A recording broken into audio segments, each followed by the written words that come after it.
keeps igniting like a prelude.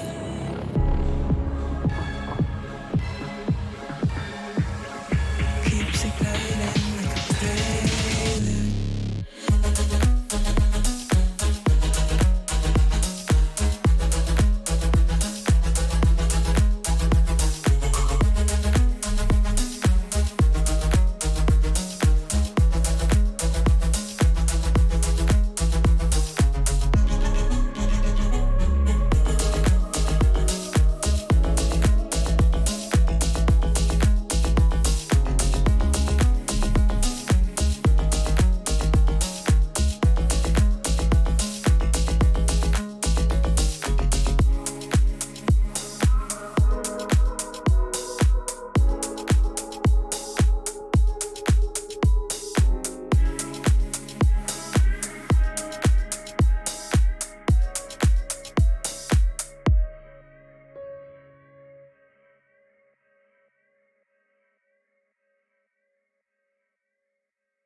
Clouds are stirring up the sky. I was always in denial of what I saw right in front of me.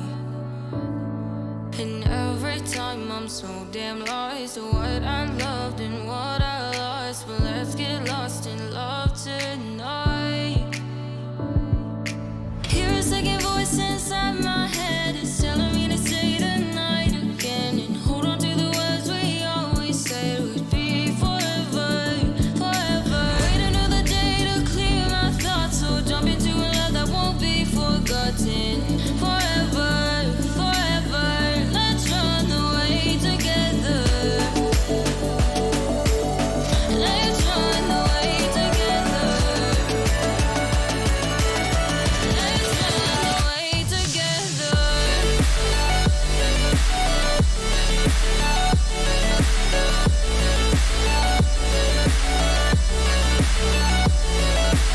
I wanna run away with you.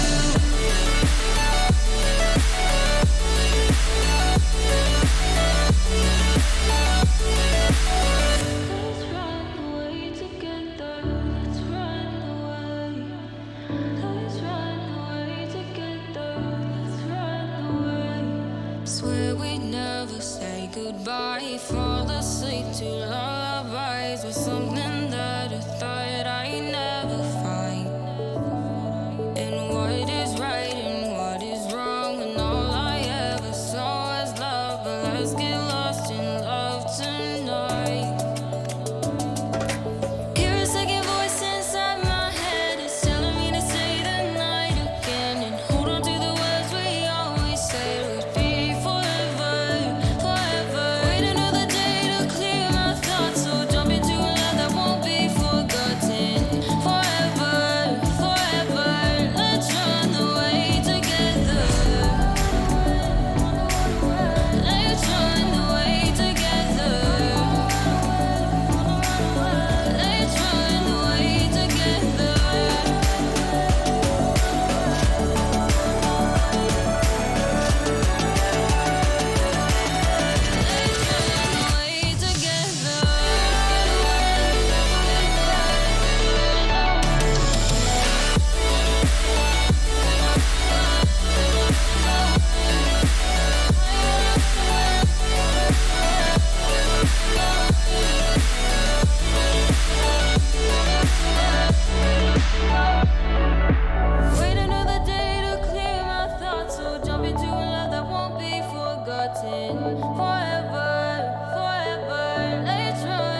Scared of your eyes, looking into my eyes. Scared that I'll back out and hold my breath.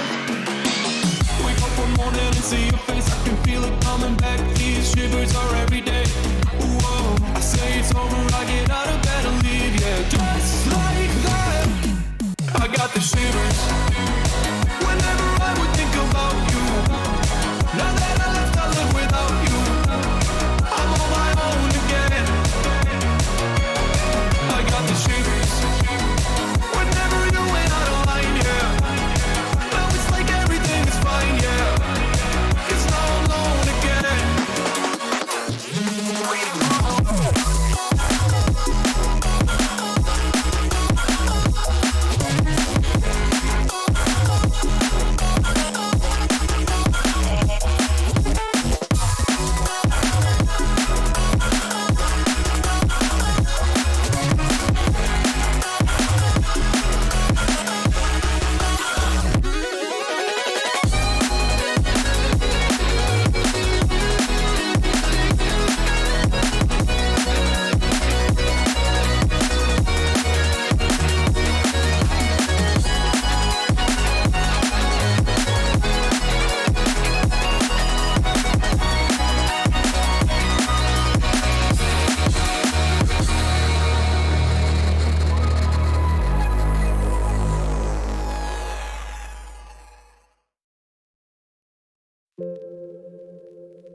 Losing track under the water, searching for something that I've been missing. Looking back when we were younger, heartbeats were rushing, blood always pumping. I drive away, leave it behind us, without a trace. Live for the day, dance in the moonlight. No one could say we didn't do it right. So far away, baby, I forgot to breathe. This town's got a hold on me. My mind is a casualty. Find me open spaces, static in my blood. Can you feel the flood? Yeah, I've seen enough. Find me open spaces, open spaces. Find me open spaces, open spaces. Find me open spaces.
feel ya, cause I need to.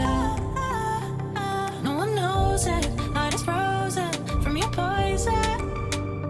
Taking the potion just to feel ya, cause I miss you. Oh my God, can't stop you like heroin. My love you got, there's no settlement. I can't pretend that we're not meant. Oh, I think I'm overdosing. I think that I think I'm overdosing. I think that I think I'm overdosing. I think I'm overdosing. it's getting stronger, can't take no longer, walking on fire. I'm getting higher, just to feel ya, cause I need to. Feels like I'm burning a little bit more, just a little bit more now. Taking the potion, just to feel ya, cause I need ya. Oh my God, can't stop you like heroin. My love you got, there's no settlement. I can't pretend that we're not meant. Oh, I think I'm overdosing. I think I'm overdosing. I think I'm overdosing. I think I'm overdosing. I think I'm overdosing. I think I'm overdosing. I think I'm overdosing. I think I'm overdosing. It's getting stronger. I think I'm overdosing. I think I'm overdosing. Overdosing. Overdosing. Overdosing. I think I'm overdosing.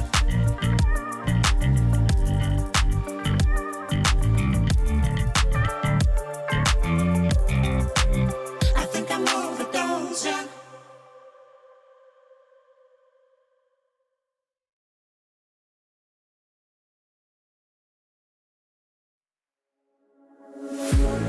One look, the heat is rising, and I've been cold for so long. One touch and we're igniting, setting fire to it all. You know these flames ain't going out. This building is crumbling to the ground. Don't think that we can stop it now, 'cause baby our love is gonna burn down. You know these flames ain't going out. This building is crumbling to the ground. Don't think I wanna stop it now, 'cause baby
So, who wants to play a game? My favorite. Let me.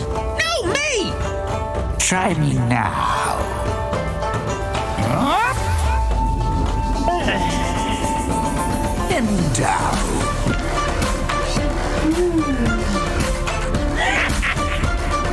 Now this. Ooh.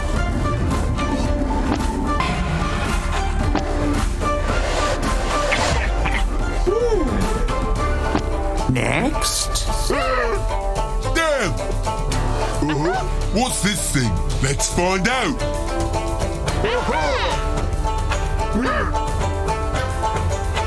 How much is in there?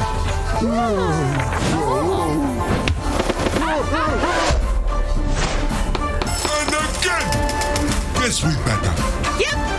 It's just as high as we can go. Expertise.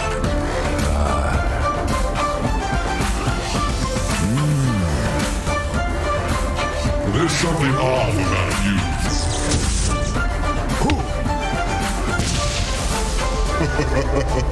It's in the bag. Watch me now. Yoo-hoo! I always get what I want. In the bag. Nice! Such talent. Such sorceress. You're doing good. You too! Where are you? You want me? Come get me. Hello and welcome to another fresh day of China Dota 2. We are very excited to get into today's matches. We've got some Division 2 action coming your way. So if you're on the lookout for the best, the brightest, the upcoming Dota talent, then you are in the right place. And joining me, we've got the beautiful B-Cup and the lovely Lizard to take you through today's action. Guys, how are you feeling and what are you looking forward to today? I'm feeling pretty good. Little, rested and maybe a bit tired, but I'm ready for Chinese Dota to wake me up, as it always does. But what am I most excited for? Probably the second series, if I had to really talk about one. But I think all four of these teams are quite decent in their own ways. But we'll see. And of course, we have Phoenix Gaming versus iG Vitality to start things off. The two bottom teams who desperately need a win, and one of them's going to get one. And then we have Aster.A versus iG.V as our second billing off the day. Lizard, you excited for the Div 2 Toilet Bowl? Of course, always. Especially when you consider Phoenix Gaming. We were watching them last season as well in Division 1. Looks like they cannot find any luck in Division 2 as well, but, we'll see. There's still a lot to be played. There's still a lot of series out there. Yeah, luckily they're called Phoenix, so, we're expecting them to rise to the ashes, but unfortunately they have to be burnt down to become ashes first. Mm-hmm. So, that's the way it goes. We will take a cheeky little peek at the standings here and see exactly where all these teams are sitting right now. And as we mentioned, iG Vitality and Phoenix Gaming down at the bottom there. And then we have Aster.A versus iG.V as our second billing, which are two firm middle ground teams. And that'll give us a better idea of how that middle is going to look. And of course, either of these two teams could make a run for the top two. I mean, I know coming into this, I was expecting a lot from Aster.A, and so far, 1-1, but one of those losses was to this Dandelion team, who have just been looking absolutely ridiculous, B-Cup. Yeah, Dandelion look really good, and it's something that we talked about a couple times, and I bring it up maybe a little bit too much, but in Division 2, you only have like 2 losses to give. And when you're halfway there, and one of those teams that's 1-1 is going to lose again, it's kind of like rough to think about where your season's going to be. Dandelion don't look like they're going to be putting their foot off the gas anytime soon, and iG only lost to Dandelion. They got 2-0 too, which was pretty wild. But so it feels, yeah. So basically, we've got the kiss of death coming in the second series, and then the kiss of life coming in the first series, but also maybe the kiss of death. But I think it's easier to fight back from 2 losses than it is to try and break into the top 2 from 2 losses. So let's focus up on our first series of the day. Then it's called iG.V versus Phoenix. So far, Phoenix, they have played against YBB, and they did unfortunately lose, but they did take 1 game off them, and then they played against Dandelion, and unfortunately lost that one as well. Meanwhile, on the side of iG.V, they played against Sparkling Arrow, and they lost that series, unfortunately, and then they went on to play against their big brother team, iG, and they dropped that series as well, unfortunately, meaning they are also in the 0-2 position. So, out of these 2 teams, who would you say has had the harder run so far, Lizard? Well, both of them had it kind of hard, I guess. Phoenix maybe because of all the beating that they've taken in the last couple of months as well. But, iG.V might be in one of those circumstances, in one of those situations where they could be fighting for the main team soon, the way iG is doing, right? Sadly for them, but they even just lost the series yesterday to... Who was it? It was Dandelion, right? Dandelion, yeah. Dandelion is looking great, sure, but did you guys expect iG to drop into the real team? I mean, the big boys, not the Vitality team. Did you expect them to drop into Division 2 and actually lose a series? Maybe one. I feel like they just haven't had it together. And I feel like knowing the players on Dandelion, I almost want to say like that was the team I thought they'd lose to. Obviously, I'm trying to sound smart in retrospect here, but... Very good, very good. Keep on going. Yes, keep on going. yeah. And you also thought they were going to lose 2-0, right? And Fly was going to feed. No. I actually thought that would be a 2-1. If I'm being honest, I thought that was going to be a 2-1. I thought Dandelion was the strongest team in this Division 2, like with iG. Like, I thought those 2 teams were going to be the team. Okay, ask Snare. I gave him my predictions beginning of the season. They're written down, hands off the paper. Yeah. How much are you paying that guy to spin your lies, BQ? But I genuinely wasn't expecting iG to drop a series. Maybe a game, but I was not expecting them to drop a series. I mean, look at these guys. Like, these are major winning players. Like, this was a year ago almost. Like, I think it was less than a year ago when these guys won a major. And now you're trying to tell me that they're in Division 2 dropping series and maybe not qualifying to come in for the next season. I mean, that is just absolute madness. We will be talking about that a lot through Division 2 because it is like the biggest storyline of the China region right now. The fact that iG's fall from grace has been so severe. And of course, this is the academy team here. So we'll see how iG.V are able to show up versus the side of Phoenix. But yeah, it's got to be worrying that your big brother team is not doing so well. So yeah, time to step it up iG.V, and time to step it up Phoenix, and time to step it up iG as well, unfortunately. So Phoenix, of course, they had the game versus YBB and Dandelion, but what is it about this team which has just led to them kind of falling apart over the last few months? Because they kind of got into Division 1 last year, and then this year it just never really fit together. Why is that? It depends, right? Like from one team to another, it's different when you lose a lot of games, especially when you're playing in Division 1. Some teams that are that belong in Division 2 and go into Division 1 and lose a lot of games, they'll use it as learning experience and they'll become better. Some teams might get broken a little bit mentally, right? And they will need a little bit of time to recover, and perhaps Phoenix is more in that other bracket in the second one. See that. I'm wondering, I don't know the mindset of like a pro, and I always preface anytime I say something similar to what I'm going to say with that, because I have no idea. But I wonder if a team like Phoenix, because you're automatically, as long as you've played in Division 2, right? You're automatically in the TI qualifiers if you've gotten some sort of like play in the tour.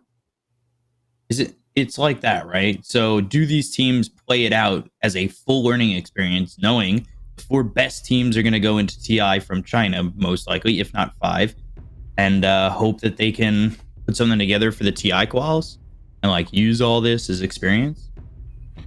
It's hard to say, really. Like, you want to do as much as possible always, especially when you're playing in DPC. Like, right now, obviously, the situation is way different than when I was playing because you have all these leagues and stuff. And you don't have a lot of third-party tournaments. Because of that, I think everyone has to go all out in the leagues. It doesn't matter. Right. Yeah. Like in DPC, you have to go all out. So learning experience, not learning experience, you have to look at every single series and try to win it. So, you know, like it all comes down to I believe how well you can take defeat and how well you can bounce back from it for a team that's in Phoenix's shoes, right? Yeah, it's Let's get into the draft then for game number 1 between these two teams. This is, of course, Phoenix versus iG.V battling it out here. These two teams are in a very bad position, just to recap. 0 and 2, the both of them. So one of them's going to get a win here and hopefully start their journey to getting their heads above the water. And they're going to start things off with the Ember Spirit and the Grimstroke for iG.V. Meanwhile, Phoenix, they're going to grab themselves the Kotl to start things off. Anybody scared of the Kotl? You know, we've had some interesting games with the Keeper of the Light so far. I'm scared that they're gonna try and throw it mid and just get absolutely wrecked, like that game we saw the other day. That was just like they threw it mid, it didn't know what it was doing, and then got absolutely trounced in the mid lane, and then basically the game was 4v5 for the rest of it. You can tell me, like, go take your pills, Grandpa Lizard, but like, Keeper of the Light, ever since Dota 1, has been my favorite mid laner. Like, I love to roll that, even when it was just a meme. I really think there's a lot of potential, especially right now with all the Magic Camp. There's a couple of pub stars as well right now popping up in really high MMR by spamming Kotl mid. Like, I just had a dude play with me mid Kotl. He had like 60-70 games. His win rate was 97-98% on Kotl. So there is something behind it. The thing is, like, in pro games, it can be abused, it can be countered. As long as you have any sort of a spirit to get on top of him, you should do quite all right. And iG Vitality already have that covered, so maybe just put him in that position 4, get some Sand King or something similar with him.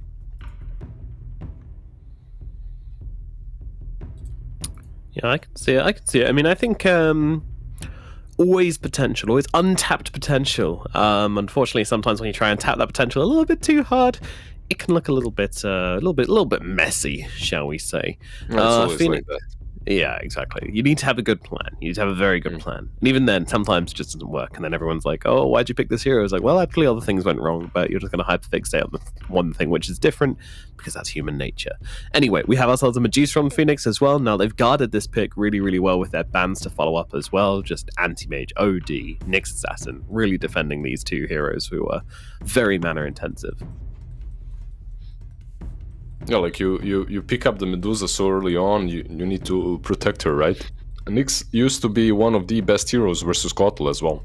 Yes. Like, you channel Illuminate, he just carapaces you. It's not even about the mana burn, it's about the carapace, right? Like, he just makes your life hell. Which isn't as strong as it used to be, not because Nyx got weaker or anything. I actually have no idea. I can't even remember the change. But I know that at one point, people stopped caring as much. But when you have Kotl and Medusa, then you definitely ban him out. What do you guys think? What's gonna be the pick for iG.V? Yesterday IG tried PL and they lost versus a Medusa. So will the junior team do the same? Right now they're going to the DK, which is found its spot back in Chinese Dota in like the off lane or the mid lane. It's just a hero. I don't know. Dragon Knight's boring to me. I'll say what people think. DK is a boring hero to watch. He's so standard. He makes a fireball. You play Ancient Apparition 24/7. Whoa. I tried to play Coddle before my internet went out yesterday. Okay, I can see where you're coming from. Yeah, Dragonite 1 point and stun turns into a dragon. Sure. I can see it. I can see it. It's also DK was just picked in China 2 or 3 years ago all the time, every game. Like we would have conversations. Who are they going to pick last? They need a mid. You've got Puck still available, Storm, all these great mids, and then boom, DK every single game. Like I feel like it constantly happened. It burnt me out on the hero so bad that I still talk about it today. It's okay, buddy. Let's help out there. I'm sending you internet hugs. Aw. See, like they picked Storm on Phoenix. I like that. This is a Dragonite free voice chat. It should be offlane, right? It should be some offlane. Dragonite, Weaver, okay, now can be played on position 4, can be a safe laner as well. It's pretty solid versus a Medusa, I suppose, so maybe that's why they got him. Also, you have this Inkswell on a Weaver, Inkswell on a Dragonite, which is solid. But yeah, we'll see what they decide to roll and in which way. I think if they put Dragonite on offlane, he should have a free farm. And then you get that mid laner that can maybe... Well, you just put Ember mid, really, versus Storm Spirit. Yeah. Seems like the way to do it. But can we talk a little bit about the Phoenix support duo here? Because I'm a little bit worried. Every time I see Coddle, every time I see a Baden, I want to see like something like a Shaman or a Lion or just something which can throw out some kind of disable into the team fight and be an issue, especially for these Ember Spirit heroes. Some stuns you want, right? Yeah, definitely. I'd like to see Abaddon offlane, if anything. And they pick up someone who's going to throw a stun out. Stuns win games. And when you don't pick stuns, you lose games. I've heard that a lot from Lizard and Black. It seems to hold true. I mean, I guess you can go Abaddon offlane, but the problem there is that you don't really have much team fight in your draft if you do that, because you need the AoE control to pair it with Medusa. That said, Storm can build the Aghanims, which can sort of do that, but relying on that as your kind of, control for Medusa is a little bit worrying. I also guess you can go Ags on Coddle, but yeah. Yeah, and Storm should get his Ags eventually as well, right? As everyone is building Lincolns now, you get that Ags and you have a way of dealing with it. But it comes very late. So I completely agree with you. Like, Phoenix's draft, it's severely lacking stuns. Oh, yeah. Sand King that's good with Kotl has already been banned out. Pango is out. There are other heroes, sure. Some Slardars that are still in the pool and whatnot, but you also don't have a last pick, so you need to be careful not to get countered by the position 1 of iG.V. What about Alchemist offlane? Give out the Ags. These heroes: Storm, Coddle, Abba.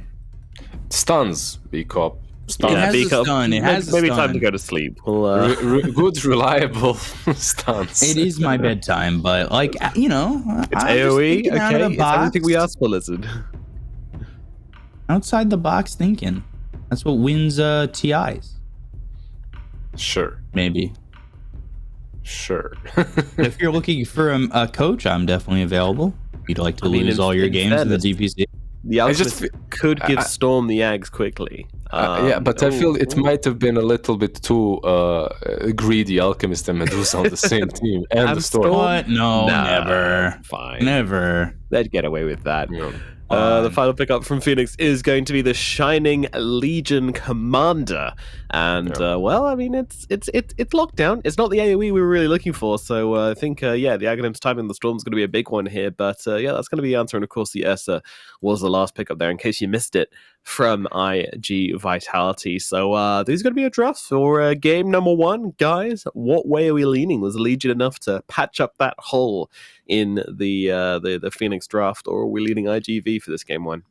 It's like I always, whenever I'm watching Division 2 teams play out, I always value ultimate win conditions such as Medusa, right? Like very highly, as teams struggle to finish off games. But I think iG.V have pretty much got everything that it takes to end the game early. There's no lockdown on Phoenix Gaming. My worries came true. they last picked an offlaner that got kind of countered by the Ursa. So the laning stage shouldn't be that easy for Shining. If everything goes the way it should go in the laning stage, I think iG.V should take this game early on. But if it doesn't, then suddenly you have this Medusa that's a beast, and Ursa is being slowed by Skadi and can't do anything. BK up, what are you saying, boy? I am saying pretty much the same from my high calibrated MMR perspective. That I really do think that Phoenix put themselves in a bit of a hole, not only in the laning stage, but with the team fights. Medusa, like Lizard said, end all be all when it comes to getting fully 6 slotted, or maybe even just 4 or 5 items. But you get there and maybe you have a shot, but this feels like a fast lineup from iG.V that could be a problem. Yeah, for me, I agree with what you guys are saying, but like at the same time, breaking that high ground, you're trying to break high ground against Kotal, against Medusa. Like at the end of the day, even though they don't have the best support duo, even though if the game doesn't go amazingly for them, they can't really make plays across the map. There's so many things which this draft sucks at, but defending high ground is certainly not one of them. And I feel like IG might just make the mistake of hitting that high ground a little bit too soon, getting punished, and then Storm has an Axe and you have the control you need. And I feel like Storm Axe plus Medusa this game is going to be absolutely bonkers. As if YP can get an Axe as well, then yeah, you've got some real team fight coming out from this, guys. So I'm gonna go Phoenix. I'm actually say that. I mean, this is more, I don't know, maybe rude to iG.V, but yeah, I'm not sure they're going to be able to play cleanly enough to avoid giving Phoenix the game that they could have. So yeah, that's what I'm saying. Yeah, I mean, I could definitely see that being the case. I think it's, though, like, the high ground defense isn't going to be that strong if you're down 12k 20 minutes into the game, right? Like, getting this Ags on Storm isn't going to be immediate. He wants more than just the Ags before that timing. I just think if iG.V played even slightly wait. Okay, 2 bounty runes each. I know, 3 actually. So it's settled, guys. It's iG.V. Yeah, easy. They're winning. Yeah. See, our points were so well thought out that bounty runes declare it anyway. Of course, because you know, you have early game strat, plus you got all the early gold from the bounty runes. Guys, nothing matters until a tier 3 tower falls. I'm not gonna say iG.V are any closer to winning this game until a tier 3 tower falls. That's the hill I'm dying on here. Okay. I love the change to the Flame Guard here, by the way, in this matchup particularly. You guys know about that? The change in 7.31. For the viewers at home, though, explain it. They basically, I think they increased the Flame Guard damage by like 2 or something, just to make sure that Storm wouldn't pop it with his Remnant in the specific matchup, so it just has just enough remaining to keep doing damage after he drops the Remnant down and it gives him a hit. So yeah, he'll be able to keep that Remnant going, which makes him much better in this matchup than he used to be. Yeah, it's the Remnant does 120 and the shield absorbs 121. 121, yeah. It's such a hilarious. specific change. It's so good. And you can't even buy a null talisman anymore, you know, to deal with that. To buff up your damage output. Like nothing works. Yeah. What happened to the null talisman builds I was seeing like the day after the patch, where everyone was just like, I'm playing Storm and building 5 null talismans and then winning the game? Well, Emo tried it yesterday. It didn't work out for him. Oh no. They're called meme builds for a reason. Yeah, I mean, it looked fun. I still think it's viable in some games, but you know, as always, it's better to get some utility on the hero than to just be complete. Okay, I have a ton of mana and I'm gonna zip around a lot, but that's all I do. I do literally just damage, so. Always a nice way to do it. Inkswell with the jump for Shining. Nothing more than that. And a little bit of fake hype to salt on top of it. This top lane is way more volatile than I thought it would be. Like, Ursa got hit by every single blast so far, so he took a lot of damage. Stranger just killing couriers, sure. Two of That's how them. it's done. Yeah, artist formerly known as Dog Fights, now with the name Stranger. I feel like he's a 4 who's kind of, I don't know, he's been on this iG.V team for a while and watched the roster change a lot. I wonder if he's just kind of become the I play to coach the guys coming up kind of move. Like, he's just the 4 here, because he's good enough, in my opinion, to be with a bunch of T1 teams, but it feels like he just never gets that opportunity. Yeah, there's no way any players like, nah, I'm good. I'm gonna stay here. LGD are looking for a new 4. It's okay. I'd rather chain up some new blood. Well, he went from coaching to playing to coaching to playing. Like, I feel like it does kind of, he's been with IG Vitality for, and this most recent stint's only been like a year or 2, but he had been with IG Vitality and within the IG org for a long time. We've had in the Western scene as well. We've had a ton of players do the same, right? Move from 4 to coach, or from 5 to coach. Binkswell going for YP. That will be first blood. Shining to get a right click in. Is he fast enough to get 2? He gets it. He gets it. But it was still a bait. It was still a bait. Still nicely done by the Grimstroke. Kind of breaking the status quo on top lane, in which Ursa probably was the loser. He has the same amount of CS as Legion, but they're forced to bring out way more region. So breaking that and giving him a first blood on the Kotl, definitely super worth it. Break still the meta. Though, yeah, gotta dodge some of those blasts, man. Like every single one is to the face. Sidestep where you can, that's for sure. Medusa, by the way, 18-5, so the denies are there, kind of keeping up with the Ursa. I think CDR's having an okay time. And CDR, they were coming off of Gintoki, M77, who was playing safe lane for them. So, I mean, CDR, since it's not like he's been a massive change to the, I'll use your word, status quo of where Phoenix have been in terms of their games. Yeah. It feels like it's just been more of the same story, even with a different safe laner, which is a bit surprising. Yeah, sometimes you get pretty much the same caliber bottom lane. Yeah, LWW in some trouble on the run and getting chased by the Shikuchi, but won't have enough damage to finish the former Aster.A player. Yeah, like diving a tower with a Weaver is, if you don't have anything to tank for you, it's just so troublesome. Like you just get hit by the tower twice, you die. It's not a lot of. But Abaddon.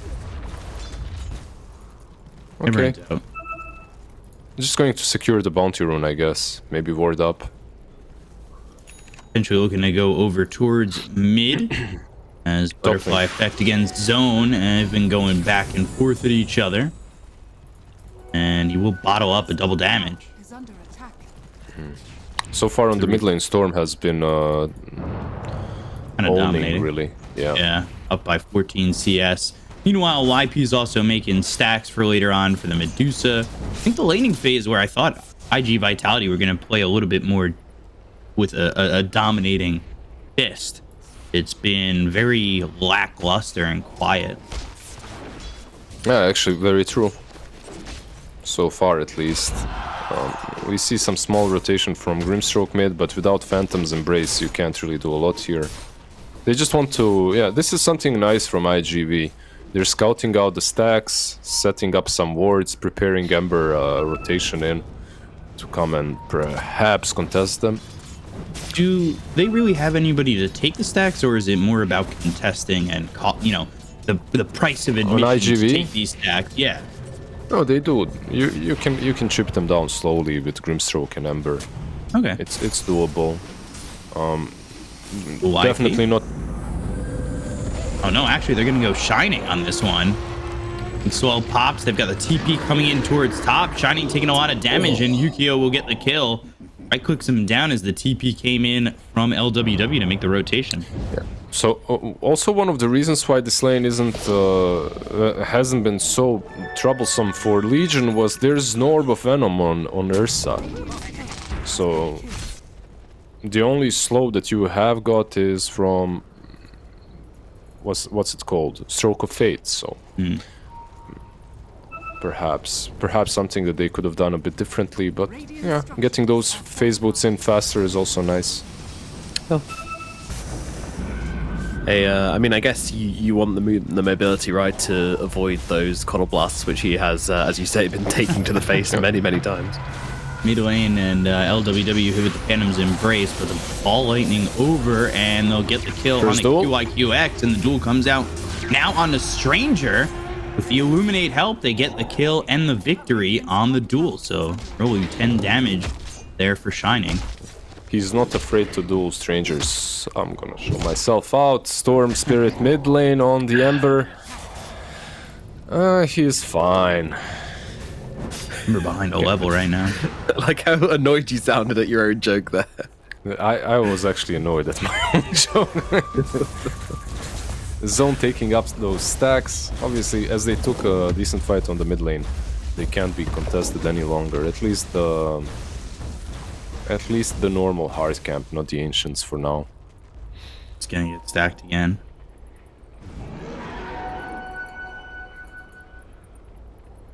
Stacked again, and CDR patiently bottom, waiting for the stacks to be ready for him to take. And he's level 8 right now compared to the Ursa, who's there as well, but looking for a Diffusal Blade to start this one off. Oh, Abaddon in trouble, and with the help of Stranger, Butterfly Effect is able to get the kill. Yep. They just needed to do exactly that. Rotate towards bottom lane, take down this tier 1 tower. Completely zone out the Medusa, but you can see that something similar is happening top. Yeah. It goes to the stacks. Meanwhile, Ball Lightning away, but the Phantom's Embrace is there. If they go in, the Inkswell, but the timing's not right. Ambitious. The timing's there. They get that kill, but it has to all line up for them. It's hard. You need some sort of lockdown for the Storm Spirit. Phantom's Embrace is just never going to do it alone. Unless Storm goes into a blind panic and somehow doesn't take off the Phantom's Embrace for himself. Yeah, pretty much. Meanwhile, Medusa farming up the stacks. Oh yes, she is. Big money, getting bigger by the minute. Let's see that net worth. Where's she at? She's getting there. She's getting there.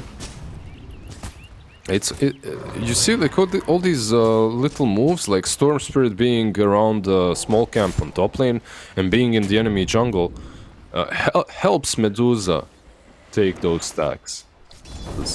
He's giving info if they try to go towards the ancients through their. He's also breaking smokes. I'm not even saying that iG.V would have tried to contest it, but I'm not sure if the move from Storm was even conscious, but it was a good one. So right now, 10 minutes, 11 minutes into the game, how are you guys feeling about this one so far with your predictions? You still leaning IG Vitality there, Lizard? Yeah, there's a point in time in which Paganite gets a Blink Dagger and then everything ramps up, and that point in time is coming in like a few seconds. 2 seconds, yeah. So we'll see what they can do with Blink. I still think that they've got what it takes, but now is the time to actually prove it. Now they have to start making those rotations, as they have the lockdown and the initiation. Lizard, just because you have the tools in your toolbox doesn't mean you can fix the cupboard. True. Deep. A bit of morning motivation. Are you? You are a handyman, though, right? Like. Yeah, in a loose sense. You can fix stuff. Yes, I can fix stuff. I just screwed in a new light bulb behind me. Nice. Are you proud? So proud, bro. So proud. Was it an energy efficient light bulb? LEDs. Inkswell top. And continue your conversation. Never mind. Well, that's awkward. Phantom's Embrace. They're still gonna actually try to go for Shining, but LWW's here. Go on, duel him. Duel him, you coward. Well, you do have Zone right there. Yeah. Well, I was only joking, but actually probably should have. Might have been able to get away with a dual victory on a QIQX as Zone gets credit for the kill. And still, though, You've got Ursa having a really good time on top of the net worth in the moment. Things are going to get out of control, though, if Medusa continues to just have all this space. Especially CSJ. He's popped the Elder Dragon for him. We talked about wanting to get the blink into the Dragon Tail. He hasn't quite done that yet. I would have rather seen supports rotate around the Dragonite, perhaps pressure this tier 1 on the mid lane. There's also the ward from dogfights. So. Ooh. Oh? No. DK had an opportunity. There was a region rune on Storm, so it was kind of hard, right? Maelstrom for Ember, too. You like that pickup? He's kind of in this odd spot. Maybe helps him farm a little bit faster, keep up with the Storm, who beat him in lane. It's all right. There's this new build that they're going for with the Dezo, which is also fine. And when you have these heroes such as Weaver on your side, but let's see the smoke. LWW in a great spot to break that smoke, and they all just leave the triangle. We saw we saw the Maelstrom on the Ember the other day, Nomad. Remember the triple kill that came out with the Slight? It was a thing of beauty. Yeah, we had a really magnificent Ember game before, and it definitely paid off. Even though we wanted the Desolator, went for Maelstrom and immediately clapped some cheeks with it, which is exactly what we want to be seeing. This is going for the Roche. This is good. This is what they needed to do. Blink Dragon Tail this time onto Shining, going into the Stone Gaze, while Roche is being taken by Yukio. Just pushing back at him the Aegis. Poor Legion. She had a bug and a Phantom's Embrace, and she's just there getting sucked by these parasites. Is there anything else that latches onto you in Dota like that? No, right? Lightning and the Vortex, the duel on a Stranger, and they'll get the kill onto the Weaver. It looks like they want to turn this around. Good damage coming out from Shining, forcing Butterfly Effect the other way, who gets it with the Illuminate. Stroke of Fate through on a Zone and LWW. Not enough damage to get anybody there. Even with this Aegis, iG.V, they lost the Weaver quickly, and they didn't feel confident enough to get anything out of that. And meanwhile, Zone feels pretty much the opposite of that. He's confident enough to ball lightning right on top of the Grimstroke and get QIQX. They're not respecting the Abaddon at all on the side of iG.V. No. I feel like when you're playing versus Abba, you're better off just taking objectives and pushing instead of diving, because if you dive on Storm like that, you won't finish him off in one stun from the Dragonite, so perhaps forcing towers would be a bit easier to do. You know what else you're doing when you're creating these chaotic fights? You're making it a great game to play a Storm Spirit, and in the great words of the great Kanye West, don't let him get in his zone. Is he definitely in his zone? He's getting there. He's getting there. I think iG.V and Vitality are... they're not stopping him from getting in his zone, so... He could just died a little bit inside. Well, because, you know, it is one of those... I got called out on it one of the last games we covered. We do that for zone every single game. We say, don't let him get into his zone. Do you really? Yeah, you know, I feel like it's one of those go-tos. Well, I want to say... I can't remember who it was, but Nomad gave me a little bit of the biz for making the typical go-to joke on them, and I'll take a look at who it was. I remember getting the business for it.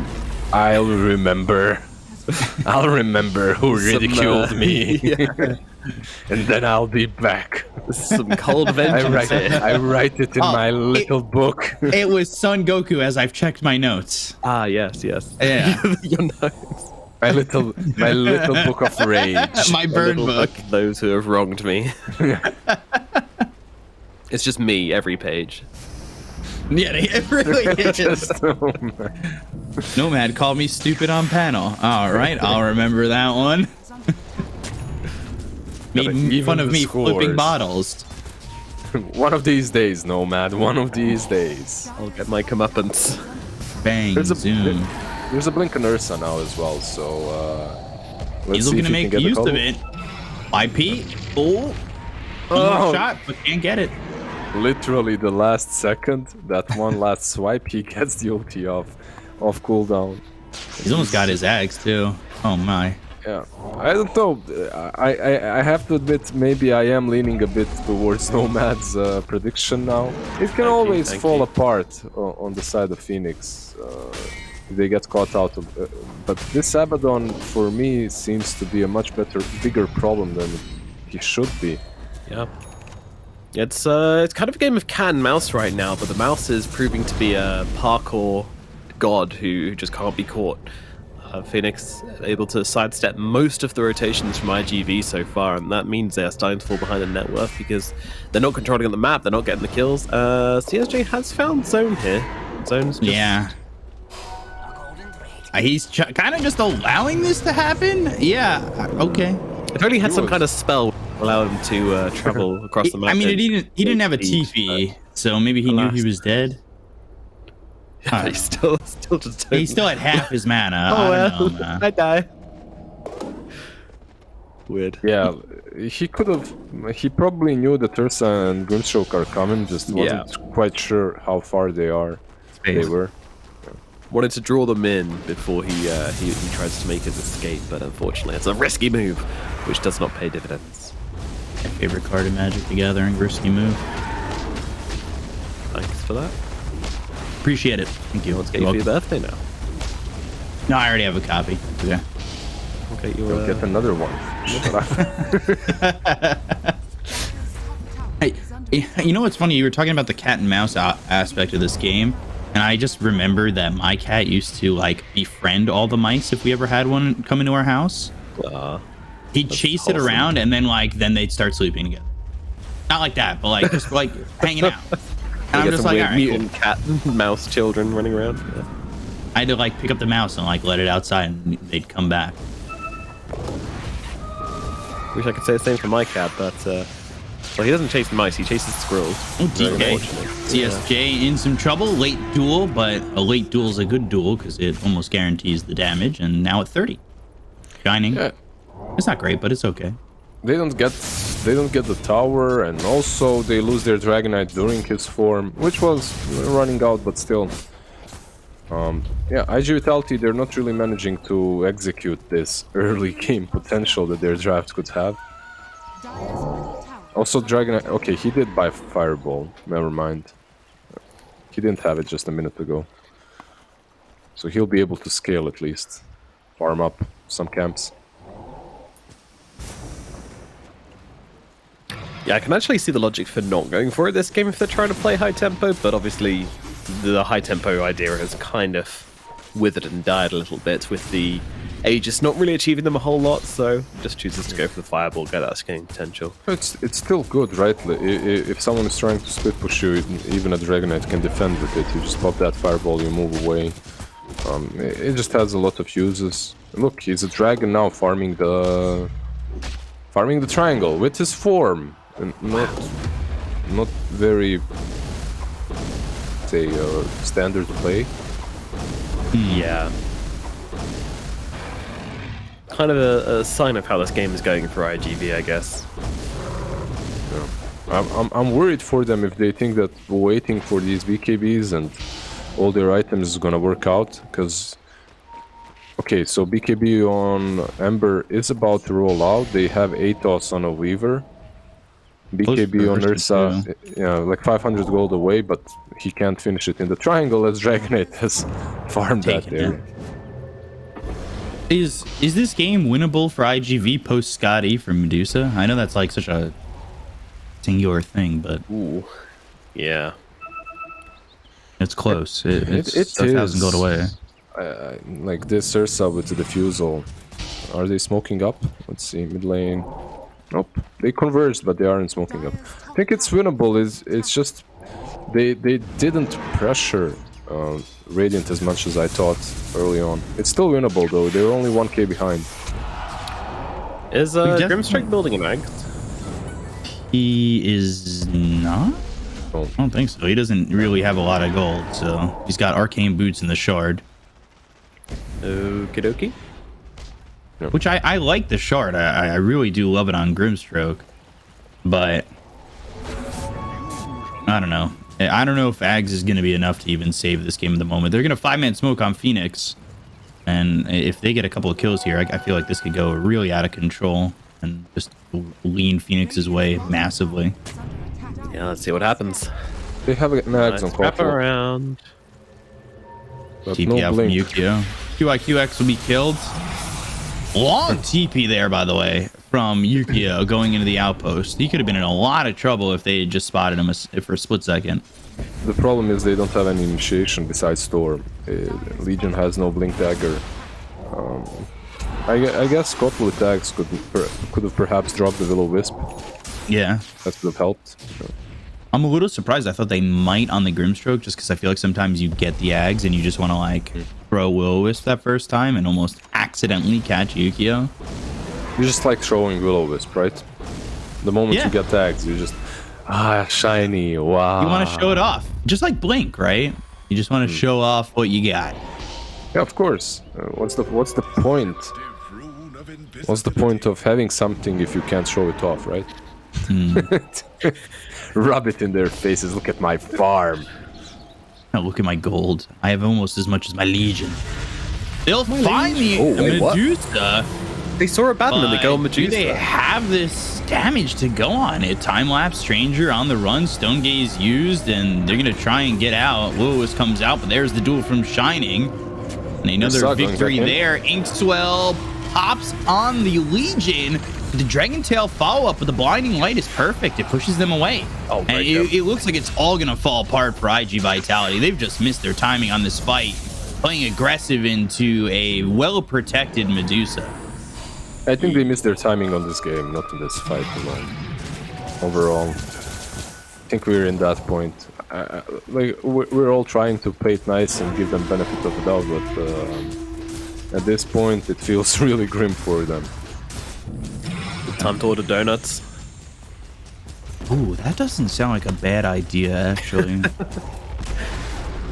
When there is no hope left in a game, you order donuts. That's it. That's the mantra. I mean, I think one of the biggest points of that fight for me was the fact that they come up the high ground. You know, they get the Weaver up there, they get the vision, they get the sight, and rather than jumping on the Medusa, rather than jumping on the Abaddon, they jump on the Medusa. So the Abaddon's just like, oh well, I guess I'll just. Yeah, but what do you do? Like, how do you jump on the Abaddon? I guess the best possible scenario for them there is to use Soulbind and stun both of them, and Phantoms embrace both of them, or something like that, right? Yeah. If you don't manage to do that, Abaddon, he's gonna shield that Medusa no matter what. Like, if you don't go on her, she Stone Gazes. If you go on her, Abaddon saves her. It's just Blinding in. Quick kill on QIQX.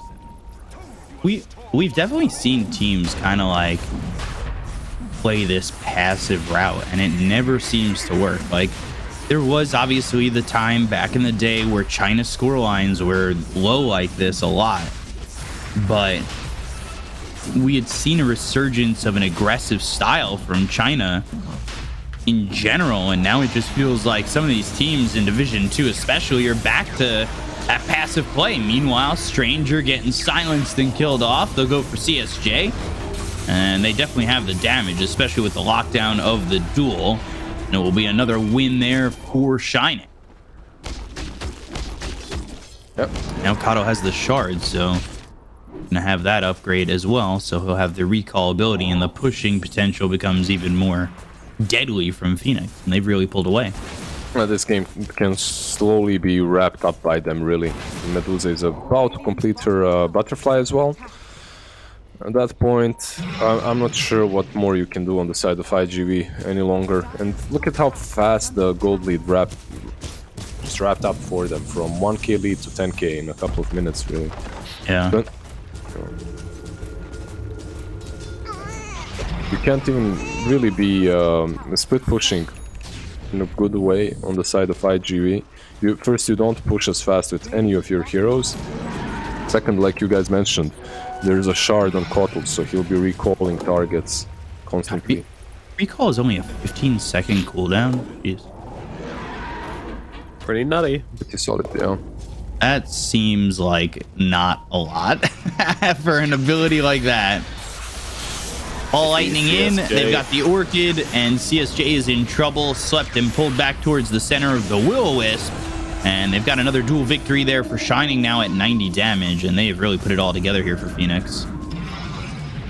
Do you think they should increase the damage you get from duel, but like it ramps up over time so that these instant duels don't give you as much as like a long duration duel? Nah, I think there's still that risk that you take in a duel, and you're just taking advantage of, you know, having a better team fighter or having the advantage, right? Like, I guess the risk goes down, but you still have to get to that point in the game where you're feeling like confident to take duels like that, right? Wait, so if you have a certain duel, you get a lot of damage, but if you have like an uncertain one, you don't get a lot? Or he's saying quicker around. Duels where you're doing at a lower duels, damage, less damage, or lower health. They'll try to go for the Medusa, but this is also fighting into an Aegis Ball Lightning Willis all coming out with the BKBs, and Yukio is just dead. 50 seconds, no buyback, and the immediate GG to follow. Phoenix will take game number 1. Looked really easy for him, too. Just had to get to that point in the game where Medusa had Scotty. That felt like the timing, right? With this lineup, they only got 4 kills on the side of iG.V. That is very, very concerning. That is like 4 kills. You have Ember Spirit Ursa. Who's our offlaner? A DK. I mean, speechless. Honestly, that is impressive. And like, yeah, they had very defensive supports. I guess that's what it comes down to. That's probably what you're going to say, right? Listen. No, not really. Oh, they did have defensive supports, but that makes it maybe even worse, because on the side of Phoenix Gaming, you literally had no ways of making plays early on. You have a Storm Spirit, and that's it. Like the early game should have been completely in iG.V's favor, and it wasn't at all. They wasted a lot of their time on the top lane. Their rotations towards mid, once that Blink Dagger around 11-minute mark was picked up, were pretty much thwarted by Abaddon sitting in front of a tower. Then they dove that tier 2 on the Storm Spirit, and slowly the game ran out of control. They had that first stages as well, and it didn't really matter. It didn't do much. So I'm not sure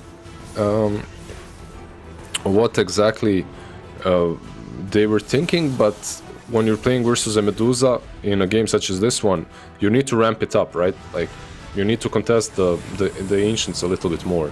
The hero is ridiculous. At 25-minute mark, she already had Skadi Manta Butterfly, but hey, you kind of let it go to that point on your own.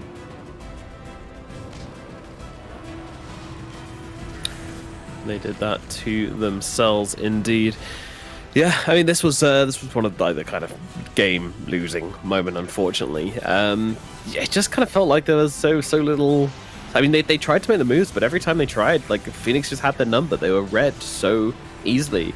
What does that suggest? Does that suggest that their warding was bad? Does it suggest that Phoenix just kind of had their number? Does it suggest that iG.V just needed to be quicker? It feels like iG.V, while spelling out their game plan in the draft, just didn't execute. Like, we saw glimpses of what they were able to potentially do in the laning phase. Like, Ursa got a 1 kill or 2 kills in the laning phase, and it felt like maybe you could see a little bit more pressure coming out, and if they had kept on the gas, like, could have done something with that. But time goes by and farm gets farmed. They don't really find themselves going to the triangle to take those stacks or even contest them well enough. They're allowing just Phoenix to make every move they wanted freely around the map. Like, every time Phoenix made a move, iG.V didn't really do anything, didn't really react, make it a play that Phoenix has to pay to do. They just are allowed to utilize everything in their arsenal. Maybe banning out that Abaddon would be the way to go for them, because I feel you have been Medusa'd, right? Like, that's the problem. That's the hero that actually won the game, but Abaddon was the one that prevented any sort of their early game aggression. I don't think that should be the case, by the way. I'm not justifying it. I'm just saying that for iG.V, that hero looked like a big problem, as they couldn't handle him. But maybe whatever else you put there, we would have said the same, right? Yeah. That was something else would have been a problem if not for Abaddon. But yeah, those shields definitely took off all their initiation and seemingly prevented them from playing aggressively. I don't know why Dragonite pops his form in the triangle and just farms it. I also don't know why he doesn't go for a BKB, but instead of a halberd. I kind of do. I guess at that point the game was already out of control and they just needed to prevent Medusa from slaying them. So yeah, the please don't kill us all Medusa item. Yeah. Tough situation for sure. I think the biggest question I'd like to ask just before we throw it over to a break is also, did we not really focus on mid enough here? Because there was a bit of a beatdown in the middle lane, and I don't feel like that should happen, does it? It can happen, right? It doesn't have to. It can, but it wasn't. It wasn't so game changing. He didn't get any solo pickoffs on him, right? Solo kills, that is. He did get an early enough of an Orchid on Storm, but I still didn't feel like that mattered because it's not like Storm Spirit was making plays left, right, and center, right? It's not like he went 7-0 and was just, dominating the map, because the side of Phoenix, they were just chilling. They were just farming up. They didn't engage at all. So what does it matter how much farm you have on your mid laner if he's not really using it? Yeah, I mean, to me, it was more about like the lack of farm which the Ember had in the early game, which was another reason why they struggled to make aggressive plays and get those early kills. But yeah, I mean, that's one small problem in a whole variety of problems. And well, iG.V, they've only got a few minutes to try and sort that out as we have game number 2 just around the corner. But first, a short break.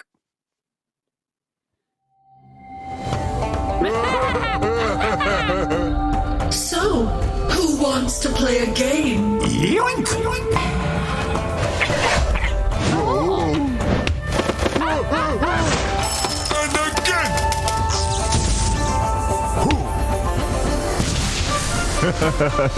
I always get what I want. In the bag.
we take it too far to say that we cannot pretend now?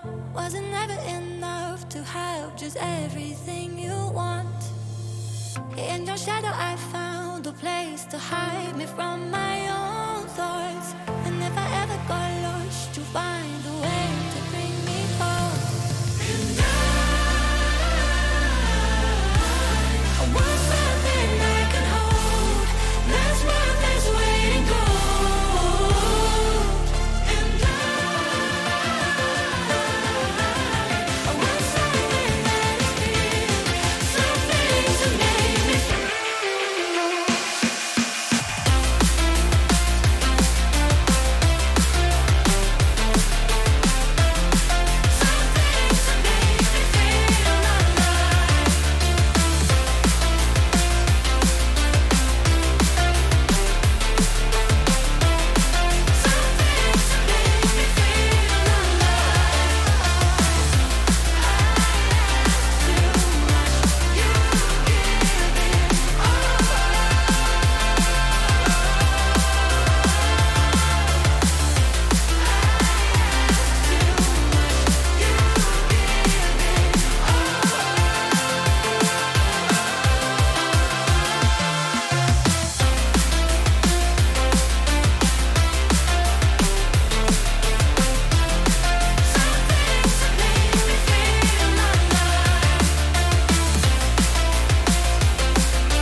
So, who wants to play a game? Yoink! And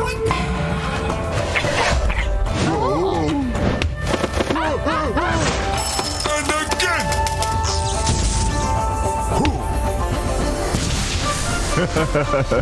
I always get what I want.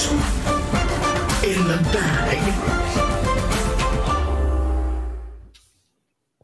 Hello and welcome back once again to the China DPC, where we are now into the series between Phoenix and iG.V. And unfortunately, in game number 1, iG.V really failed to get their claws into it. In fact, they failed to get their claws out at all. I mean, game number 2, they need to come in with a different plan. What are you expecting them to go for this game? Is there any kind of bans or picks you're expecting this time around? I'm expecting some Mars, perhaps, from iG.V, Phoenix Gaming banning out the same, probably Pango and Dead Prophet. I think those would be... look at that. Incredible, absolutely incredible! Wow, oh my god. Let's get Lizard a promotion, everyone. I think he deserves. He's underrepresented. That's my opinion. It's all preparation, Nomad. That's all it is. I see. I wouldn't know. I just rock up and mouth diarrhea. So, B-Cop, do you like the Dragonite?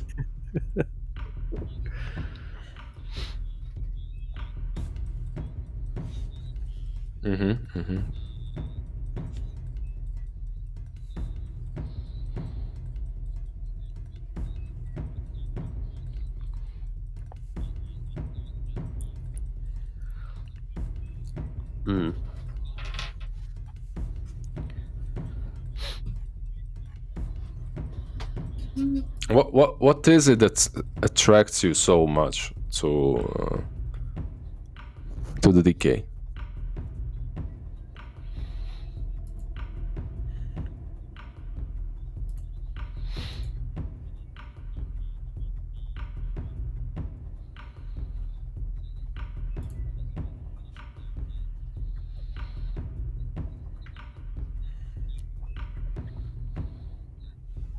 Well, you know, they're completely switching up the drafts. One team now is going for the Dragonite Grimstroke. The other one has actually picked up Medusa with the Mars. So it looks just as strong as the opening in the last game.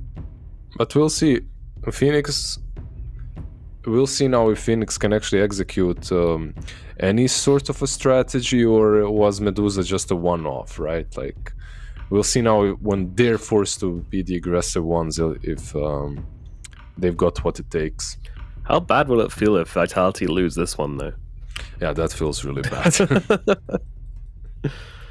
Been there, done that. Yeah. You play a game, you draft for your team. They all flame you because you didn't draft as broken heroes as the enemy team has, right? Then you draft pretty much the same thing that they had, and you still lose. It's demoralizing a little bit. A wee bit. We may have had some awkward silence earlier, but unfortunately that's because Peacock has unfortunately muted himself in our production.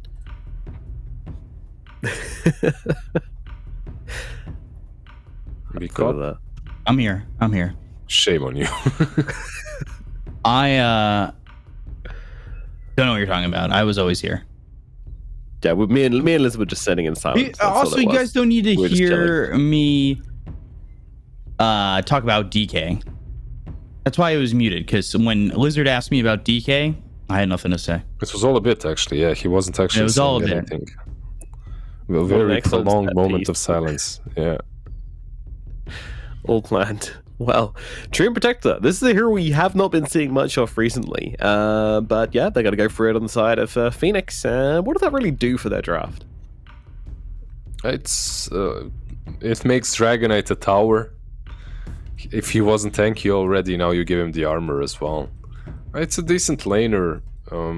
Usually you pick him in a more of a defensive playstyle, right? When you want to be healing up your towers and you know that you have the ultimate win condition, but overall I think the hero has risen in popularity. He's pretty legit right now.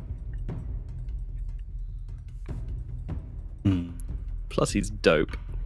It gives you some catch, gives you some heal. The laning stage is really strong. Living armor is alright. Forces a Manta purchase, which a Medusa would have bought anyway, I suppose. If I could take the body of any Dota hero, I'd probably choose Treant. Really? Yeah. Okay. Look at the guy, he's just a giant tree, dude. I mean, you just walk around, you know, you're massive. Everyone's just like, whoa, look at that guy. But would you be a tree, or would you still be humanoid? You know, I'd be sentient. I don't want to just turn into a tree and of course. So you would be a walking tree. It's not only like the shape that you would be taking. Okay, I see. Yeah. I'd rock around. Whose body would you take? Not sure. Give me a minute. Okay. B-Cop, go first. Considering the options. Maybe Anti-Mage or Kunkka. Always wanted to do a Kunkka cosplay. I just don't have any of the skills necessary to make any of that. Just pay a cosplayer to make you a costume. Easy. I'd be Queen of Pain. I have How do you wings. do that? I'd fly around. The wings, that's what it is. Okay. Listen, the wings. Yeah. That's why you want to be Queen of Pain. Okay. She doesn't even. Oh yeah, she does fly when she gets haste rune. I think I had a cosplay mask of Queen of Pain once. I think so. Really? Yeah. That's pretty cool. That's some I wouldn't mind horns. doing the Clockwork one. Well, didn't you wear the Queen of Pain cosplay for that charity run? I did, yes. Oh yeah, Nomad had it. That's Yeah. true. I only uh, had the AR mask. That's it. Yeah, the problem is I made some false promises on that one though, because apparently you're not allowed to Ooh. run in a bra. So they Right, made me put well. clothes on, which was a bit sad. Shame. So- They picked up a life stealer, and Phoenix. It seems like they're putting themselves now on this super aggressive mode. Even a life stealer into a Bane, which usually isn't that great, as there's a grip that goes through BKB, right? So your rage isn't as great. So they're really being confident in this draft that they've got for themselves on the side of Phoenix, picking it no matter what. I feel like it's something that they're pre-prepped against Medusa, so we'll see if it works out. One thing is sure, there's a ton of aggro potential from these 4 heroes already, and now they can finish off on their mid lane with any sort of a spirit, really, whatever they want to. Has any of them been banned out? Only the Ember Spirit so far. We don't see much Void anymore. Void Spirit. All right, let's go. Timber mid, iG.V. Uh-huh. I'm ready for Huskar. it. I could hear Black somewhere screaming, "Somebody pick the Huskar." Please. I think they need something active as well on the mid lane for iG.V. So and that Void Spirit that you mentioned, or even a Storm for them, is an option. Ooh. Queen of Pain. There, we summoned her. Oh, you did. Yeah, there you go. Wop of Pain. I like this lineup from IG Vitality. Gets away with being super timid, potentially. Just get Medusa farm. Yeah, I feel like their draft in game 1 was also pretty much on point. It was solid. This one isn't any worse. And Phoenix go with the okay, so they'll just put Dragonite versus Quap mid and Dragonite on the offlane, right?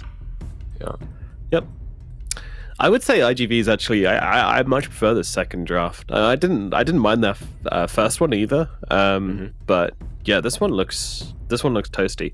I think the Mars Medusa combo is really nice for the AoE control. You know, Medusa loves comboing up with someone that could just hold their enemies still. Then you have the Queen of Pain, who's just solid mid laner, and you have the Bane Runner support duo for the setups, and they can make some action happen with the quad. So yeah, I don't know. I'm ready to change sides. I'm ready to go iG.V for game number 2. Are you guys just gonna stick with the Medusa, or are you gonna move across and believe in the side of Phoenix? My non-muted thoughts now out live. Oh, you're muted. You're muted. Press the button. I think Phoenix. I kind of like Phoenix's lineup. And I also think just the way they show that they can execute their draft, I feel like is a little bit more confidence inducing. Their lockdown, their team fight feels pretty good. They'll have Blink on Dragonite to go with the Inkswell. Got a good amount of team fight overall from Tide and Treant. Like, I don't know. I worry that IG Vitality's execution of drafts is just not there enough for me to pick them. But I would say 65-35, leaning towards Phoenix. Okay, Lizard. That's a bold number, B-Cop. That's a bold number. You know, I'm bold with my numbers. 5%. I'm going 100%. I'm 100% iG.V. Come on. Where's the commitment here, guys? Lizard, what are you saying? Yeah, you guys are making me go for that Medusa. Definitely. You're convincing me here.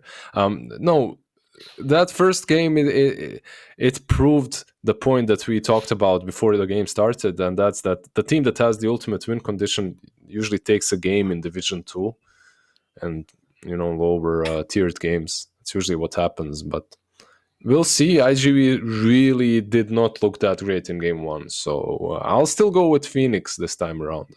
I'll switch things up. Okie dokie then. We'll go Phoenix this time around. Let's see how things go for game number 2 between iG.V and Phoenix. Both of these teams could really use a series win to get themselves out of the gutter. It does look like Phoenix are on track to take this second game according to Lizard. But of course, me and Biko, we believe in iG.V. Whoa. What? Wait, did you say Phoenix? Yeah, Oh, sorry. You're muted. You're just like my family. They don't listen to me. Come on, man. Does your family like to give you advice on how to do your job despite knowing nothing about it? Well, my brother kind of knows. He was in the broadcasting business on TV, so he kind of knows what he's talking about. And now he's in marketing, so he's always like, "You got to market yourself better, Ben." He's like, "That's bad marketing, Ben," and I'm like, "I know." Marketing people don't make any sense to me, though. I know a bunch of people who work in marketing, and it feels like this whole other world of like nonsense, and they just live like this kind of just use these made up terms and made up stuff, and it's like what is marketing? What do you actually do? What is can mean anything? It's such a vague term. Everything's a market. I swear it's just a whole made up economy. The muted market is there. So they're markets, huh? The conversations you have at the water cooler. Oh yeah, they really did. We really got the drip when we talk about the water cool marketing. Ooh, arrow. Look at this mid lane. Oh, what is this? This is like an atrocity. This is a mate. The guy is like, what the hell? Did a lot of damage, and he did take arrow. Does LWW have boots? Yeah, he does. Stranger might just be dead. I have a feeling he's gonna get run down. It's gonna be a long one, so the Benny Hill music. He won't. Okay, give up. He doesn't. He can't. The regen was too high for the tango. Come on. There's a salve as well and the fairy fire, so very unlikely he kills. Yeah, but he forces all the regen. Oh, it's a good play, no doubt, but yeah, no kill today. Disappointed. Like, yeah, they at least blocked mid lane really well from the Dragonite didn't really have any success blocking. Yeah, someone died above him. YQX getting first blood on YP. Well, CSJ just lost his courier. That was going to be the finished bracer. Was that the solo kill on that Bane did with the sleep? It was, wasn't it? Yeah, I don't see any assists. Yeah, how do you die? Okay, it happens. It happens. Sometimes you die to a Bane that's level 1 and only has sleep. Yeah. Sometimes it's just one of those days. Yep. Sometimes you give up your chase on a Mirana as a treant protector. Timidity, man. Timidity. Now he's got leap. Now you can't keep up anymore. Ugh. It hurts. It hurts. God, I love watching Treant punch people. So I'll get get it out of the way until Nomad mentions it. But the tail on the Mirana anime persona is hilarious. Yeah, it is. It just looks like spaghetti. Tail. It's like a noodle or something. I don't know. Spaghetti. Yeah. Zone though, top of the CS. Man, I can't stop focusing on the tail now. Once you notice it. That's what happened last time, and I was like, you know what? Now I can do this to Lizard. What Nomad did to me in the last time. I think it was Ricky who brought it up. Actually, Was it? Yeah. Might have been, yeah. Well, now the curse is on you guys. It's great. You've hugged Fia, and now you've got that curse.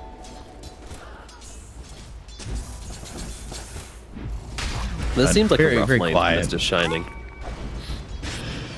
Yeah, well, without YP, it certainly feels like he might be in some trouble. Gush, stroke. Oh, one more right click. Oh, two more right clicks. There we go. QX.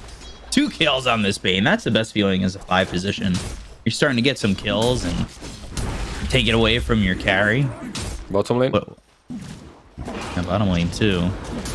So a little bit of damage coming in out on a CDR, and they're going to chase under the tower. LWW trying to get the heal out as well as the Nature's Grasp to slow them down. CDR surviving. No salve though, but heal him back up to full. He's a lifestealer, right? There's Tangos, also Feast to work with. Should be fine, hopefully. This laning stage is, besides mid lane, that's kind of supposed to go this way. Everything else is a bit hectic. Let's put it that way. Yep. It's a lot of trading, a lot of... He's gonna die here. He got the water rune, though. Roche? Roche? No way. Help him out! No way. No way. Oh my god. Roche trying to give him the Will Smith right there. There we go. Hey, yo. We're so topical. Yeah, that could be relevant. Zone, getting into his zone. There we go. Get that one out there. Oh, I'm checking all the boxes. You're just letting it all out this game, aren't you? Stay topical. Make the zone joke. We're good.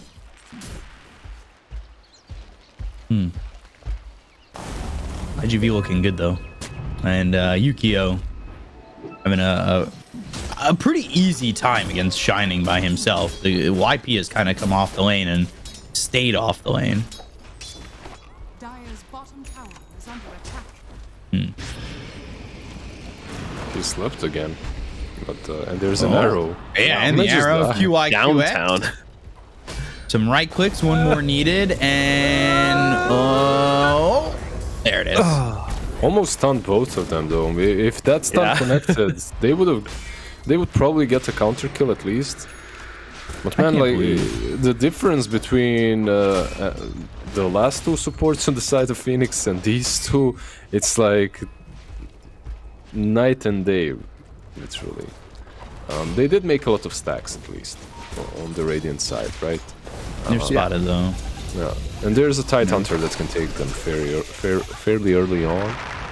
Ooh. Don't want to give up the dominating spree if you're QX, as you have all 4 kills for IG Vitality in the moment. Maybe Arrow, 5 now. Starstorm, give this man 5, please. Oh, Brain Sap? No. Now he's got the mana for it. Yep, Tree gets away this time around. They're really trying hard to fight over this area. Stranger does, of course, have the leaps now, so easy to stay away from Mr. YP. Yeah. They're rotating the 2 supports because of the dragon form as well, right? The moment it's popped, you need to help out Queen of Pain defend the tower. That's what they did. The arrow killed off the Carti as well on the mid lane. So far, Vitality, they're realizing, yeah, hey, we already won our side lanes, let's just focus on the mid lane from now on. It's paying off. Yeah, definitely. Juicy rage there from CDR. Dodging out the spear. Got himself a lot of extra CS for that one. Life is good. When does he start to feel like he's got impact in this game? Oh, Lifestealer? Yeah. I guess depends on what you build, but probably the moment he gets Armlet he's going to be active, so you know that's already an option for him to fight with if he gets. This Treant, this big scary boy coming through, and that's gonna be the dominating streak going the way of Zone. Decent gold going his way. Butterfly effect almost missed that, but he's got it. LWW's dead, and it is now 5-1. Oh. You do a bit of min-maxing, trying to get everyone inside that sonic wave. Yeah, but when you try do that, when you try to aim super tight on things, that's when you miss abilities. It's when you miss ability to speak of, not these guys. I hit 100% of the Ice Blast side take. How many do you take per game? A lot. And he farms neutrals with it. I'm very quick with the WQR double tap. Zone with a chilling touch to go. Arrow. Oh, get down, Shadow Mr. Strike. President. Oh boy. LWW taking a decent amount of damage, but 3 heroes here mid. Zone kind of stepped up again. That makes it okay. But yeah, he stepped up, and I was like, I don't know if you want to be doing that. Like, I love how LWW just came in and tanked the arrow for him, and then like Zone just goes, yeah, all right, I'm gonna run at them anyway, and now he's dead. Yeah, Butterfly Effect getting the kill. Ooh, coming in on LWW as well as YP. This Treant is dead in one right click, and now a double kill here for Butterfly Effect, but they finally get the kill into QIQX. YP triple kill for Butterfly Effect. He is running all over and dominating these heroes on the side of Phoenix. And then just Medusa farming the whole time. Maybe if there was Ravage, but he didn't skill it yet, so they couldn't use it. Maybe they wouldn't be able to threaten the Queen of Pain, but yeah, iG.V suddenly just crushing Phoenix. Abaddon truly was the problem. Yeah. Medusa gameplay. 76 and 10, by the way. Yeah, but it's not only Medusa gameplay. They're just like, if you consider the way they played that last game, they couldn't make any openings. And they're still playing the same way on the side of iG.V without their carry, but they're managing to get kills everywhere on the map. So, well, everywhere, mid lane, really. That's the only place they're playing. Arrow, and there it is again. Butterfly Effect now on a mega kill streak, 5-0 and 1. Yeah. That's what I said, right? The killing duo of the Bane and Mirana just running around with the Queen of Pain. I mean, I'll admit I wasn't expecting them just to camp mid at 10 minutes, but it's certainly working out. Yeah, you don't expect them to get these many kills as well. Like, when you're playing versus Bane Mirana, you set up some wards, you scout them, and then you play with 2 heroes. If one gets slept, you just take the sleep off. You play around it like that, but so far, interestingly, they weren't able to stop any arrows from connecting. Must feel good as a Mirana when all your arrows are connecting. Not really when you're playing with sleep. With Bane, that is. It still feels good, but it's not as satisfying as hitting your own arrows, you know. Stranger, also, by the way, I'm still on the team of this anime Persona Starstorm is so difficult to understand. I feel like it's just arrows falling from the sky and you don't know who's getting hit. You just made me look in the tail again. That's all you did. Bean's grip bottom. Out on a CDR, there's the arena, the spear, and a kill there for CSJ.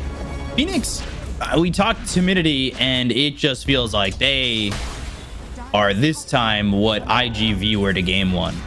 Yeah, I actually, like, I don't know why. The only reason I went for them is because of the way they won game 1. It felt like they just might be the stronger team. But this draft will be really difficult to execute. You're playing Lifestealer into a Medusa, a Lifestealer into a Bane as well. It ain't gonna be easy.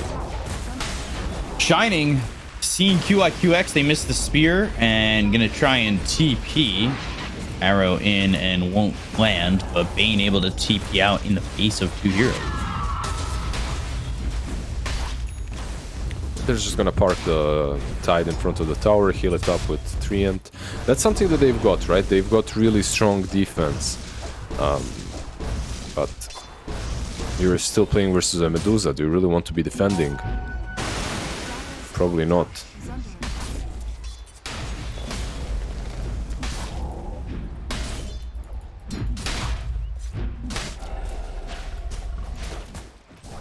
Soon to have this armlet on CDR, but I mean, his net worth compared to everybody is pretty Zone. poor. He slept in the enemy jungle as well. Oh dear. They don't have Fiend's Grip, but I don't know if that's really going to matter. 4 heroes are going to show up to this one. Trick of Fate comes in. There's the spear as well as the God's Rebuke. And Stranger getting the kill. iG.V now winning 11-2. Yeah. He did get dagger just before dying, so he didn't lose a lot of gold. But look at this Medusa. He's like, yeah, okay, this game. You guys are having way too much fun. I want to join.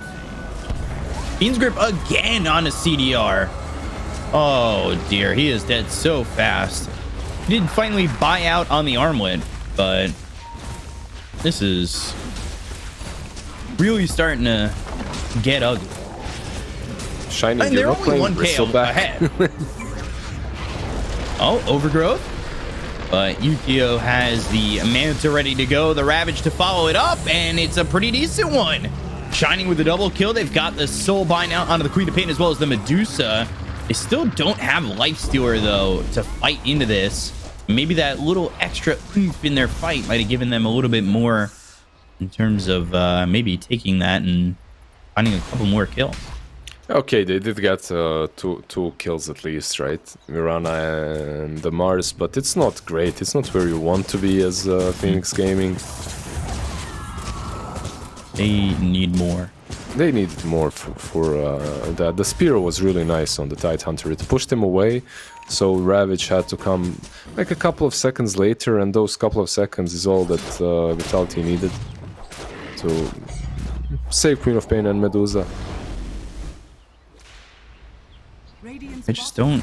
Lifestealer's now going back for an Orb of Corrosion. Ooh, I don't really know where this feels like it's going. I'll tell you that much. They don't have Fiend's Grip, but Creep's kind of blocking out the arrow. Now finally Stranger makes the jump and lands the arrow, but a timely Kraken shell is always nice. The sleep was just around the creeps, so creeps got instantly aggroed. So Mirana just couldn't find an angle. Is this Ags gonna be worth it here for Tide? I love it. I love Tide Ags. I'm a big advocate for it, but I don't know. Arrow lands out onto Zone, and then the Fiend's Grip again onto CDR. Soulbind, and then they've got the Sonic Wave. CDR trying to survive, but the spear is there for the finishing blow. He can't infest into anything and won't be able to survive. He's dead 0-3-0. That is not a fun time for Lifestealer. I feel like we just see Lifestealers lose games. I feel like I just see him gripped. Yeah. Every time he shows up anywhere, he just gets gripped, and that's it. Hey guys, I'm here. Yeah. You asked about the Aghanims on Tide. I think it's good. I think that's what he pretty much had to buy. Eggs into a Blink or something. Starstorm, Spear. All through onto Shining. He is surrounded and will once again die, this time to Yukio. At the same time, I don't think it matters too much. His position 1 is struggling a bit on the Lifestealer, and he's also playing versus a Medusa, so late game potential is not truly theirs. Radiant's top tower. They're doing this. They're feeding the Medusa, and the Grimstroke is buying an Aghanims. It makes so much sense now. I get it. I get it. Tactical. They know exactly where LWW is. Like, he is just in the trees, and they had no issues finding him. That is an Overgrowth that will be wasted. 2IQX getting the kill there. 4-17. Yeah, nice attempt to Overgrowth and TP out, but Bane has like many ways of breaking that, so uses that sleep.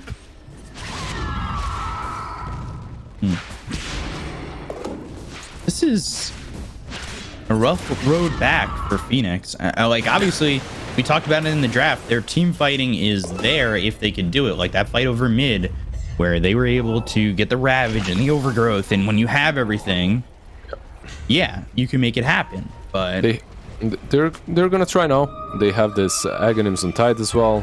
They should have spotted Queen of Pain. Is this the kill you want, though? Well, it's not the kill they're gonna get, as she noticed them as well coming. So you could see him popping that Essence Ring and blinking out immediately. He knew what was going on. I believe the ward gave it away, the Observer. It was planted on a sentry and an ops.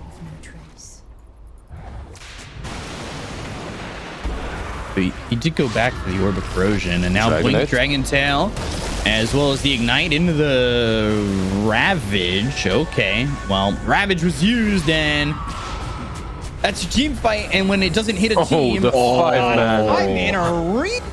All right, into the Stone Gaze. Yeah, What this can is they about do? what everybody expected of What can they do? big fight for iG.V. And it is a full team wipe.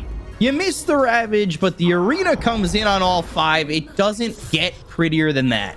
That was... Whew, that's a thing of beauty. That was the thing of beauty. Not only the way it started as well. They jump on the Queen of Pain, but Pain sleeps, saves her, forces the Ravage. Ravage only catches the Pain. Then they use that Blink on Mars, catch all 5. Just a thing of beauty from iG.V. Like some teams, the typing in would have GG'd right there. Like, that's it. Like, Medusa is way too big. She now has a Skadi minute 19 together with the Manta and an Aegis. I've seen hopeless games, but this is some next level, really. Yeah, it's rough. It's Medusa again, but also, like you said, not just Medusa. It is felt very much one-sided, and Phoenix not showing anything this game. Complete 180 from the last game. It was the Abaddon, man. That's one hero. Get him out changes everything.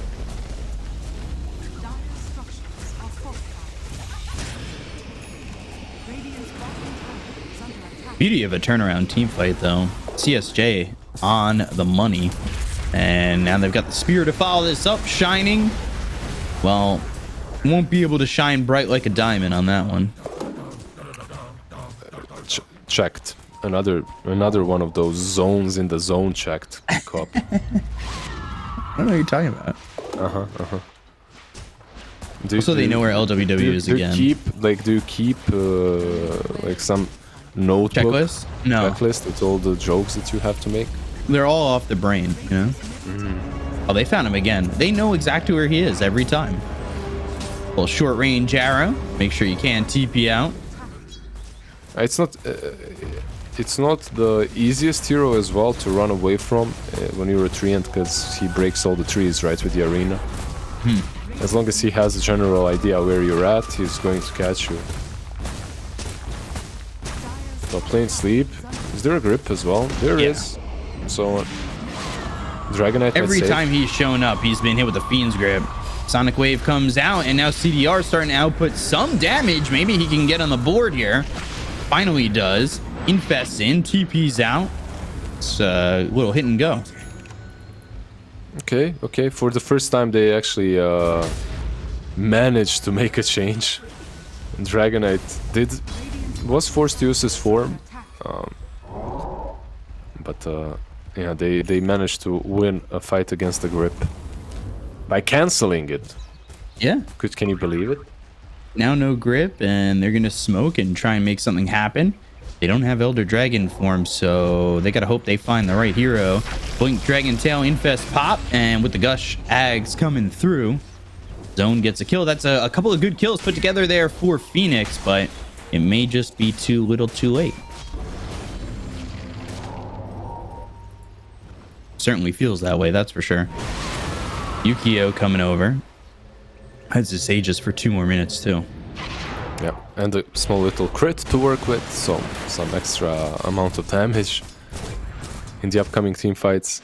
Look at all these items, like Aetherlance on Bane, Lincoln's on Queen of Pain, Blink Yules Mars, Mirana with almost a full Solar Crest completed together with the Vessel. 13k advantage, 22-minute mark, that's what it is. Every single hero has an item more than their, their lane opponent. Yep. Medusa might have 2 or 3, truthfully. Arceor hasn't exactly. At least. He's getting his net worth doubled up. Fireball. All right. Fireball doing its job. Pushing them away, I guess. And a 4-man smoke. As Yukio just goes back top to farm. It's just the Grimstroke up there, but they are rotating that direction. While the rest of the team here on Phoenix are bottom. So they're going to smoke as well. Maybe look to make something happen. There's still a tier 1 up in the top lane. They have Overgrowth. They have Ravage available. The tools are there, but as our host Nomad once said, even if you have the tools, do you know how to use them? Are you a craftsman? Blink, Overgrowth. They'll go for the Queen of Pain, Sonic Wave, and the Ravage committed, and they don't even get the Quap. Oh, there's the Great Arena again from CSJ. Oh, no. The turnaround comes in.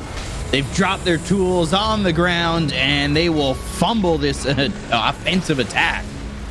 Shining gonna get run down as well. Yukio already has the double kill. CSJ gets Shining, and he's dominating. That has happened multiple times, and that might certainly be a moment of tap out for Phoenix. But so far, they're willing to stay in it. They truly want to battle it out until the end, which is very surprising. Like at any level in this game, you understand where this game is really, right? And at any level of being a professional player, because this Medusa, it has that Silver Edge as well now. Eye of Skadi, Manta. It's nice to be optimistic, to think that you can take a fight, but the way this game has went, it's so unlikely. Not impossible though, just unlikely. So. Kevin Garnett once said anything is possible. Yeah. Phoenix trying to embrace those words. Dragon Tail, Spear, that connects, Gush out, and Yukio, not a lot of mana, but there's the Fiend's Grip. No way to stop it. This is going to be very difficult for CDR to survive. Oh, let me get it. Strike on him. There's the Infest. Let me in. Oh, Arena again. This time, though, Mars not so lucky to survive, but the Spear lands on a zone. They'll get the kill on a Shining. Did not have a Ravage for that engagement, and now CDR, Spirit Vessel on him, Overgrowth out, Essence Ring popped by Butterfly Effect. Deny him. Deny him. Toggle that armlet, come on. And they called GG. So they defended a little bit, but feeling at the end of the day that they could not get this done. They truly fought until the end, which is commendable, right? They stood in there, they tried. This game was over for a really long time. Even before that first wipe, I felt like there were really low chances for Phoenix to take it, but yeah. No, they battled it out. That they did. That they absolutely did. Yeah, I mean, I kind of just feel like this draft was really kind of easy for IG Vitality to play, and pretty difficult, and maybe for Phoenix to pull this one off. But in reality, it all came down to the lanes, right, Lizard? Well, of course, it didn't help that you're losing the lanes as hard as Phoenix did. Like, you're playing this... The biggest issue is you're playing this super early oriented draft again, and you're playing it into a Medusa, and you're not being aggressive. But in all honesty, like, you picked a Lifestealer into a Medusa and into a Bane.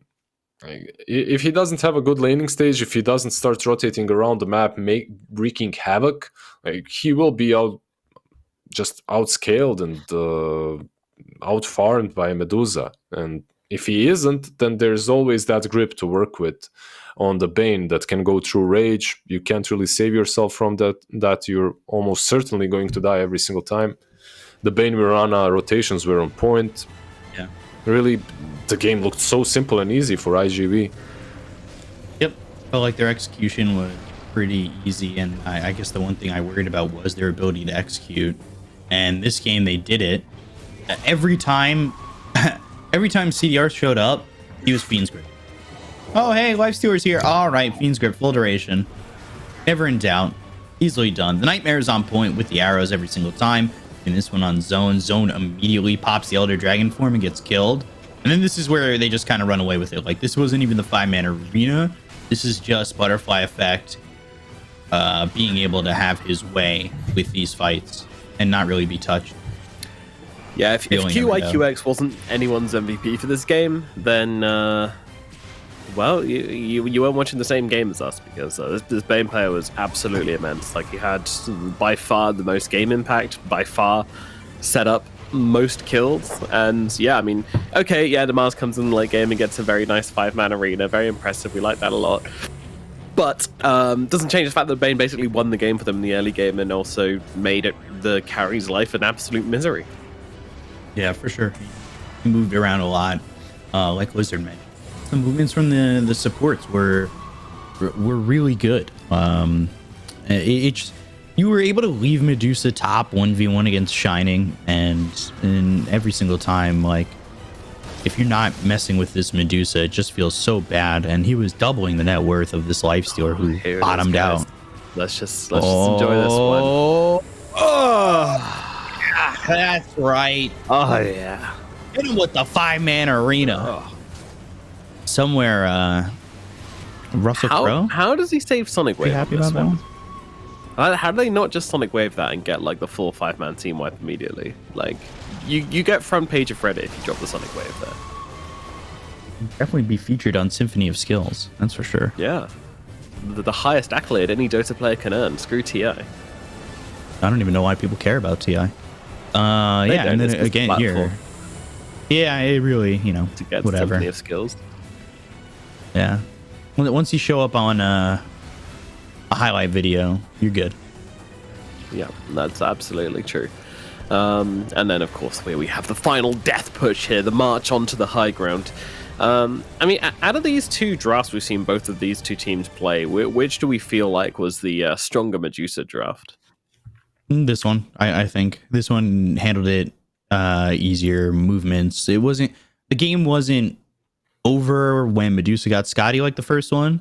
Like, this game was just over because Bane said, hey, guys, it's over. Like, you guys lose. I'm dominating in the first 5 minutes. It's okay. You guys lose. This game is definitely easier. Yeah, for her. Like, the first game had that Abaddon that was pesky as hell and was pretty difficult to play against, right?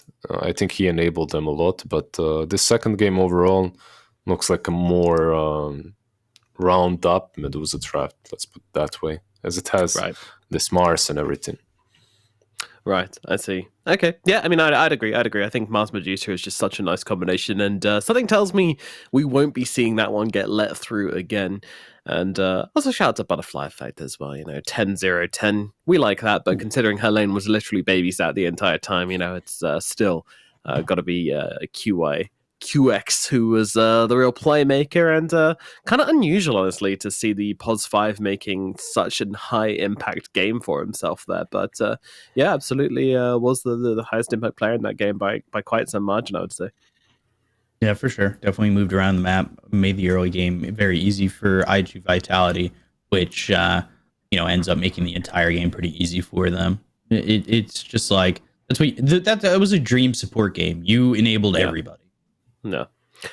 So obviously, the draft wasn't great from Phoenix this time around. I mean, it wasn't bad, but they just did get. Oh my god! All right, I'm gonna have to have a word with Perfect World about this one. This is a 10-0-10. You see that?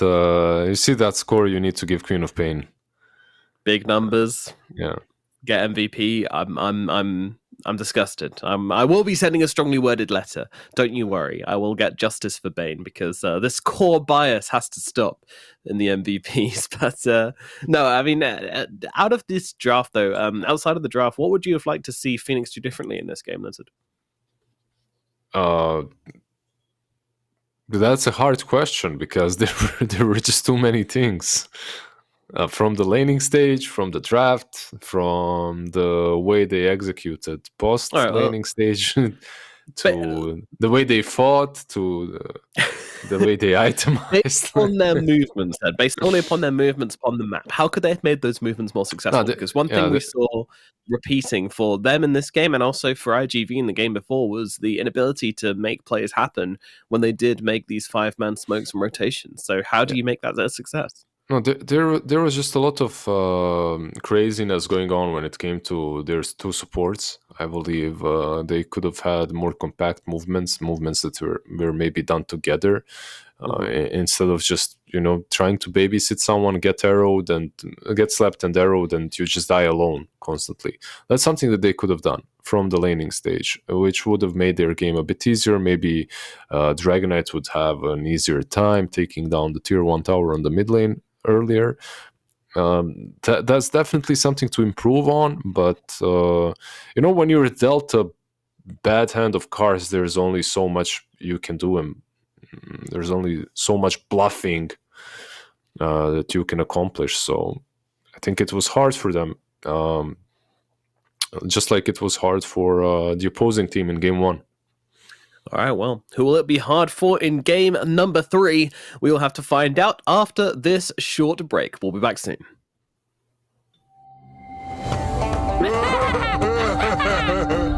So, who wants to play a game? Yoink! And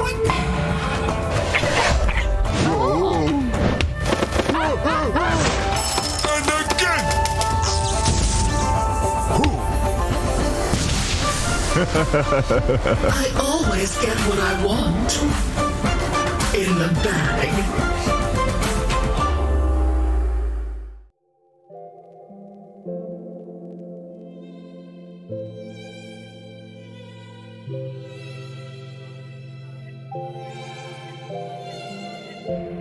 Losing track under the water, searching for something that I've been missing. Looking back when we were younger, heartbeats were rushing, blood always pumping. I drive away, leave it behind us, without a trace. Live for the day, dance in the moonlight. No one could say we didn't do it right. So far away,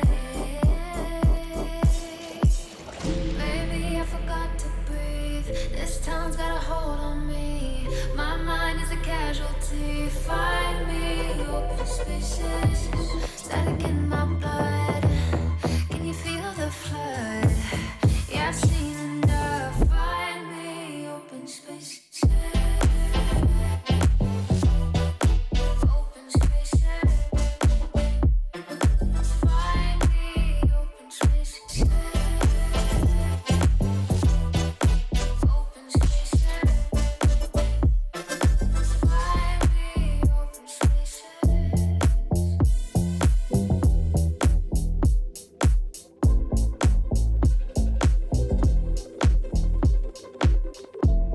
Feel the weight under the weather, counting the thunder, keeping me under. And if we break out from the tethers, fade into each other, I drive away, leave it behind us, without a trace. Live for the day, dance in the moonlight. No one could say we didn't do it right. So far away, baby, I forgot to breathe. This town's got a hold on me. My mind is a casualty. Find me open spaces, static in my blood. Can you feel the flood? Yeah, I've seen enough. Find me open spaces. Open spaces. Find me open spaces. Open spaces.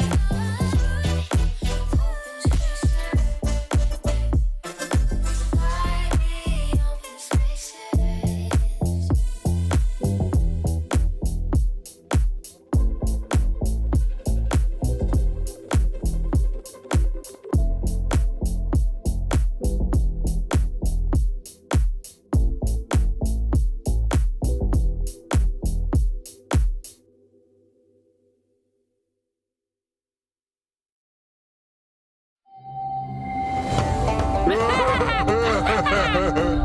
So, who wants to play a game? Yoink!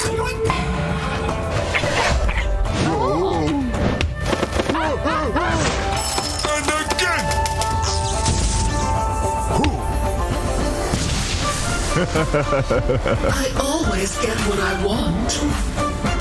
In the bag. Hello and welcome back to the China DPC, where we are now into game number 3 between iG.V and the side of Phoenix, as these two teams are battling it out tooth and nail for these very, very important series wins. Neither of these teams actually won a series yet on the DPC, both sitting at 0 and 2, and as they are in Division 2, that means they are facing relegation into the void, not into anywhere, just down into nothingness. Having to Do you qualify cease against to both exist if you get relegated from Division 2? Is that Yeah. what happens? In the eyes of the players and fans and Gaben himself, yes, that is exactly what happens. So let us waste absolutely no time in jumping into the draft for game number 3. And this time around, we're going to have the Medusa actually banned out by iG.V. So we will not have that Medusa decided. We don't get an easy job on predicting this game.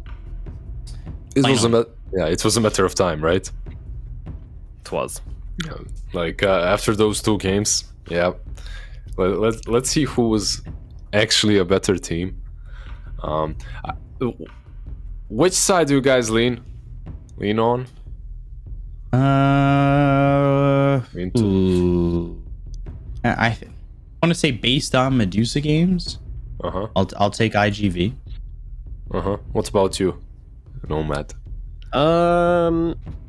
It's a hard one because iG.V had the easier draft, but I think Phoenix played a little bit better. So it's a tricky one. I'm gonna go Phoenix.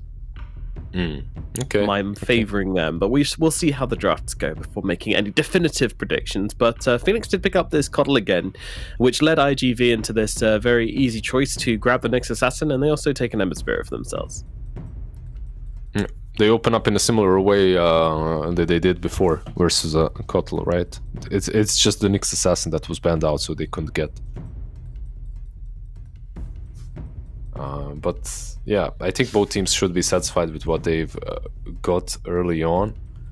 And Phoenix Gaming just snatched up that Mars. Pango is banned out. There aren't really too many heroes that are great against him.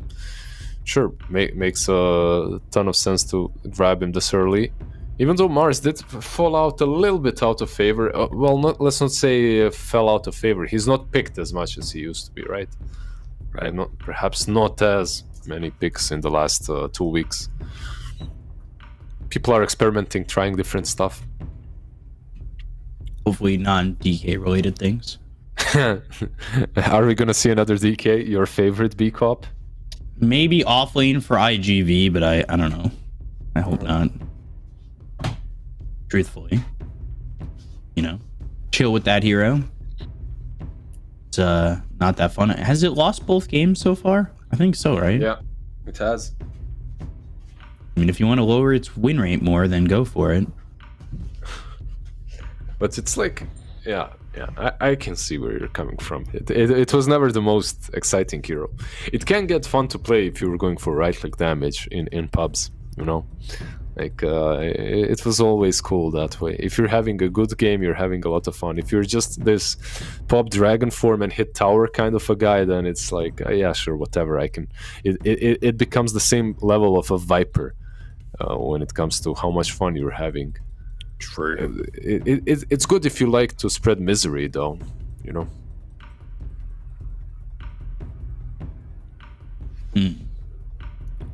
I mean, I don't think he spreads that much misery because people don't realize they're losing to Dragon Knight because he's like, he takes over the map and he takes towers, and Dota players don't care about map and towers, they only care about themselves, KDA, this sort of thing. So it's almost like a merciful hero to pick, I'd say.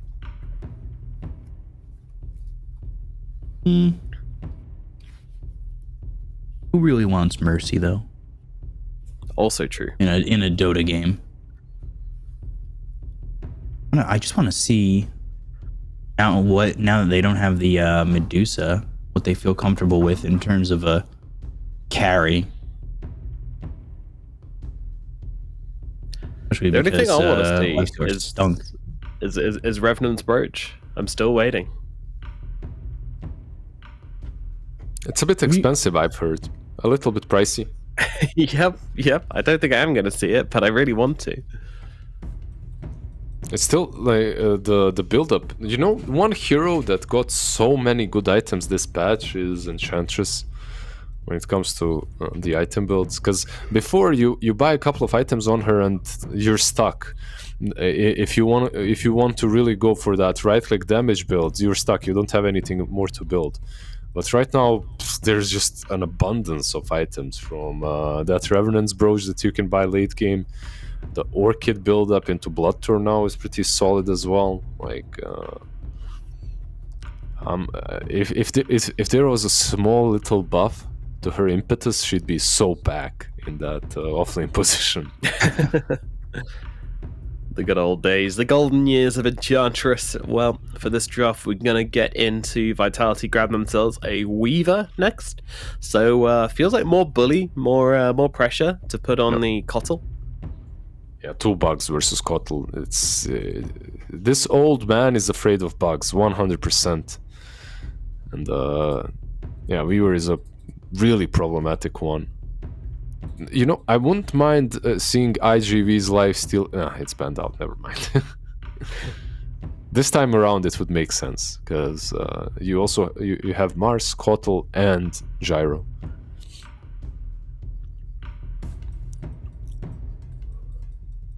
Let's see what iG.V goes for here after the Abaddon pickup, just for a casual tiny.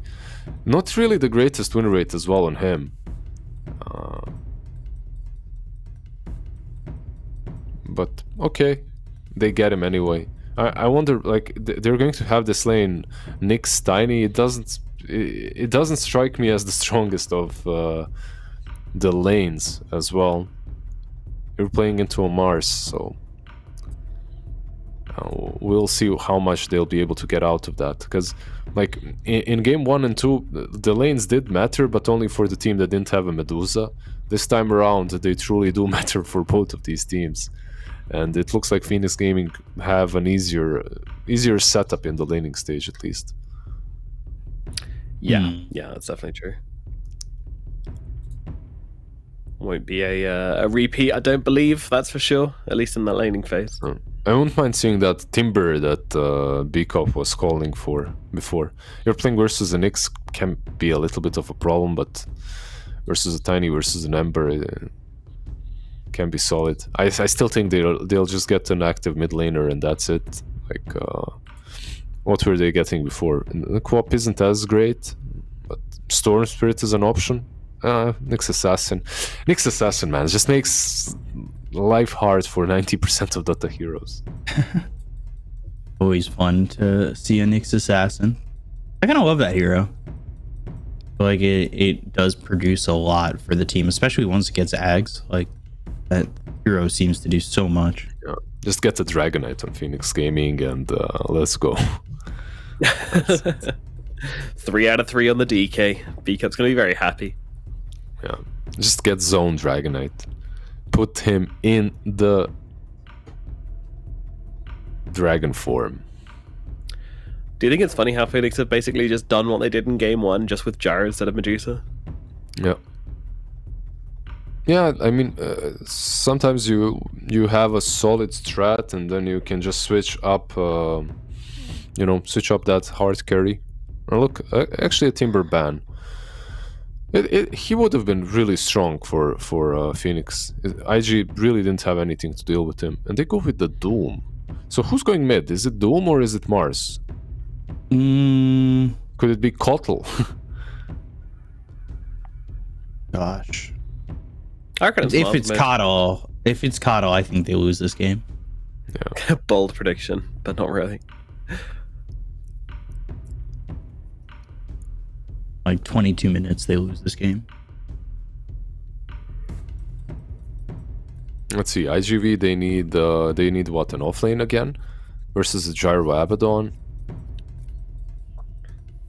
Yeah. What's left in the pool? They played that Legion before. It's an option. Sand King still in.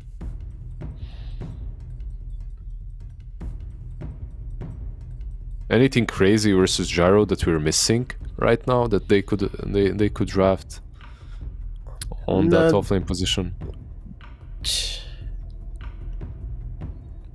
Nothing much, right? Yeah, all the major problems have been taken out of the equation. So It's like their draft is fine. They have stuns, they have initiating tools, maybe a little bit of push, but Tiny solves that later on as well. yeah, Team fight, yeah, just cover up the team fight aspect of your draft, and you're fine on iG.V.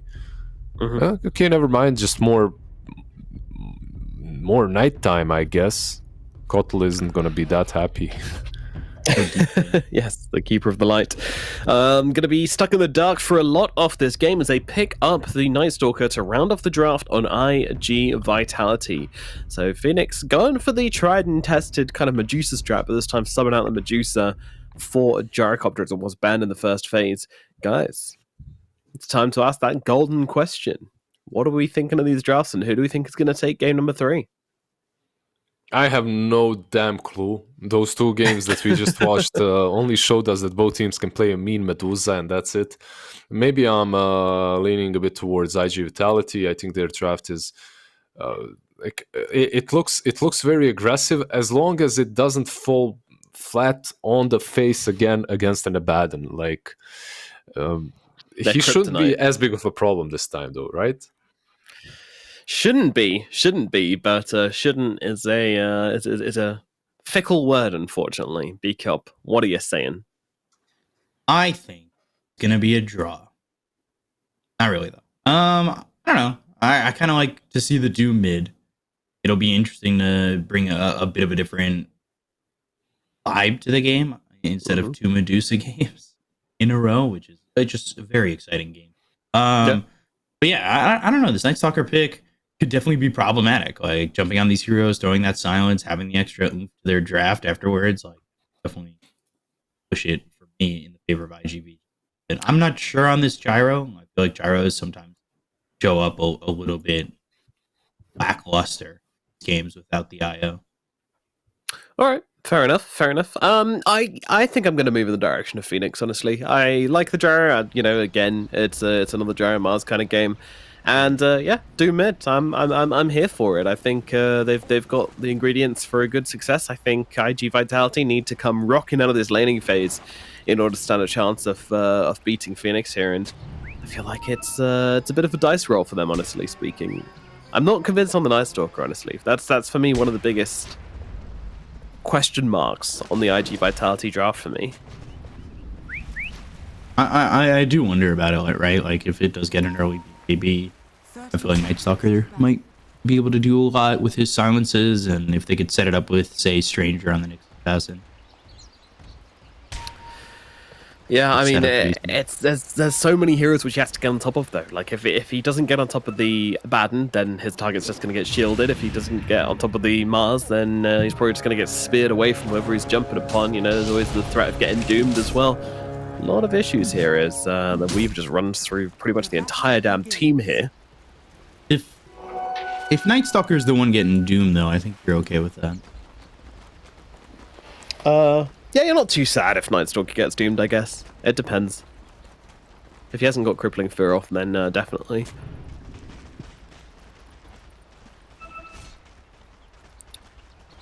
Alright, let's start things off. So, how are we expecting this this middle matchup to go, Lizard? It's a farm fest. Pretty much, right?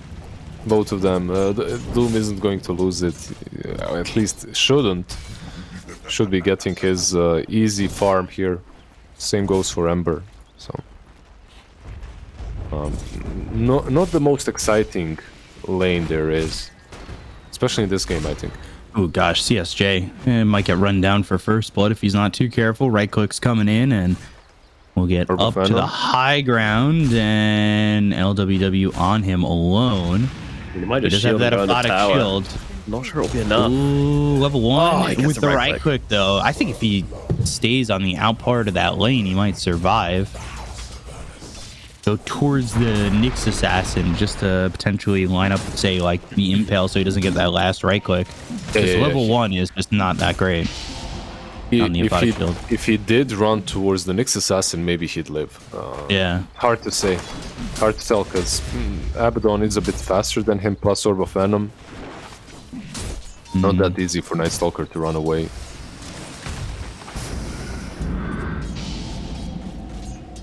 Yeah, definitely very tough. QIQX, we'll see how much he's able to do in this lane as he gets speared up with the tree tossed over. Yukio.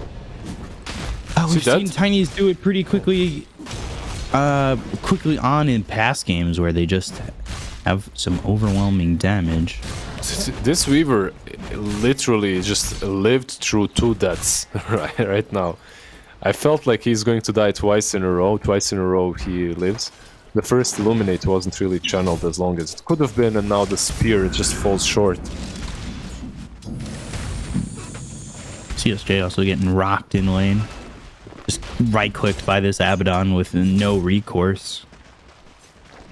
Not great lanes right now from IG Vitality. Tiny's doing okay. Ember's at the top, but like Night Stalker, still, I feel like he might get nothing out of this lane for the first few levels. So far it looks that way, but Nyx Assassin is at least creep skipping one single lane, so one single wave that is. So he'll get some farm. Ooh, good kill there for Yukio on the Shining. That's a big one, and as I say, their lane's not going well. As it usually goes, you miss a couple of those attempts on an enemy hero, and then you get punished for it. Also, the lane ward isn't that smart to put when you're playing a Weaver. Maybe not the greatest play, right? Like they had you're playing a Weaver and you're putting a lane observer. Like, what are the chances it's going to get dewarded? Like 90%. Very high. Yeah. Very frustrating to just get that obs, but if you're on the other side and you've got that sentry down, you'll take the gold for sure. They have 2 sentries in this lane. Like, they're very ready for QIQX. It didn't stop them from losing Shining, but they're definitely ready to deal with this Weaver. As he takes out one of them. But still, yeah, he might just die. Illuminate comes through. Gotcha misses. Ooh. Oh, he's joking. Yeah, he does juke well. He's got the Shikuchi still, but the spear lands. Did he show himself? He did, right? Like, he showed a little bit. He might have caught a glimpse because the tree vision. I'm not too sure because we've got the omnipresent vision. But yeah, he landed the spear. I thought he should have just Shikuchi'd out of the trees to get back, but he had a chance. Definitely. Yeah. Top lane, CSJ. Yeah, again, they're trying to go after him. The one-man stun, but the Aphotic Shield lands. CSJ in trouble, run down. The Curse of Avernus silencing him up. And CDR able to get something out of this. Zone getting zoned. At least a little bit here. He's dealing with about 15% of his health left. But he has the break on Hill Troll Berserker. Nice.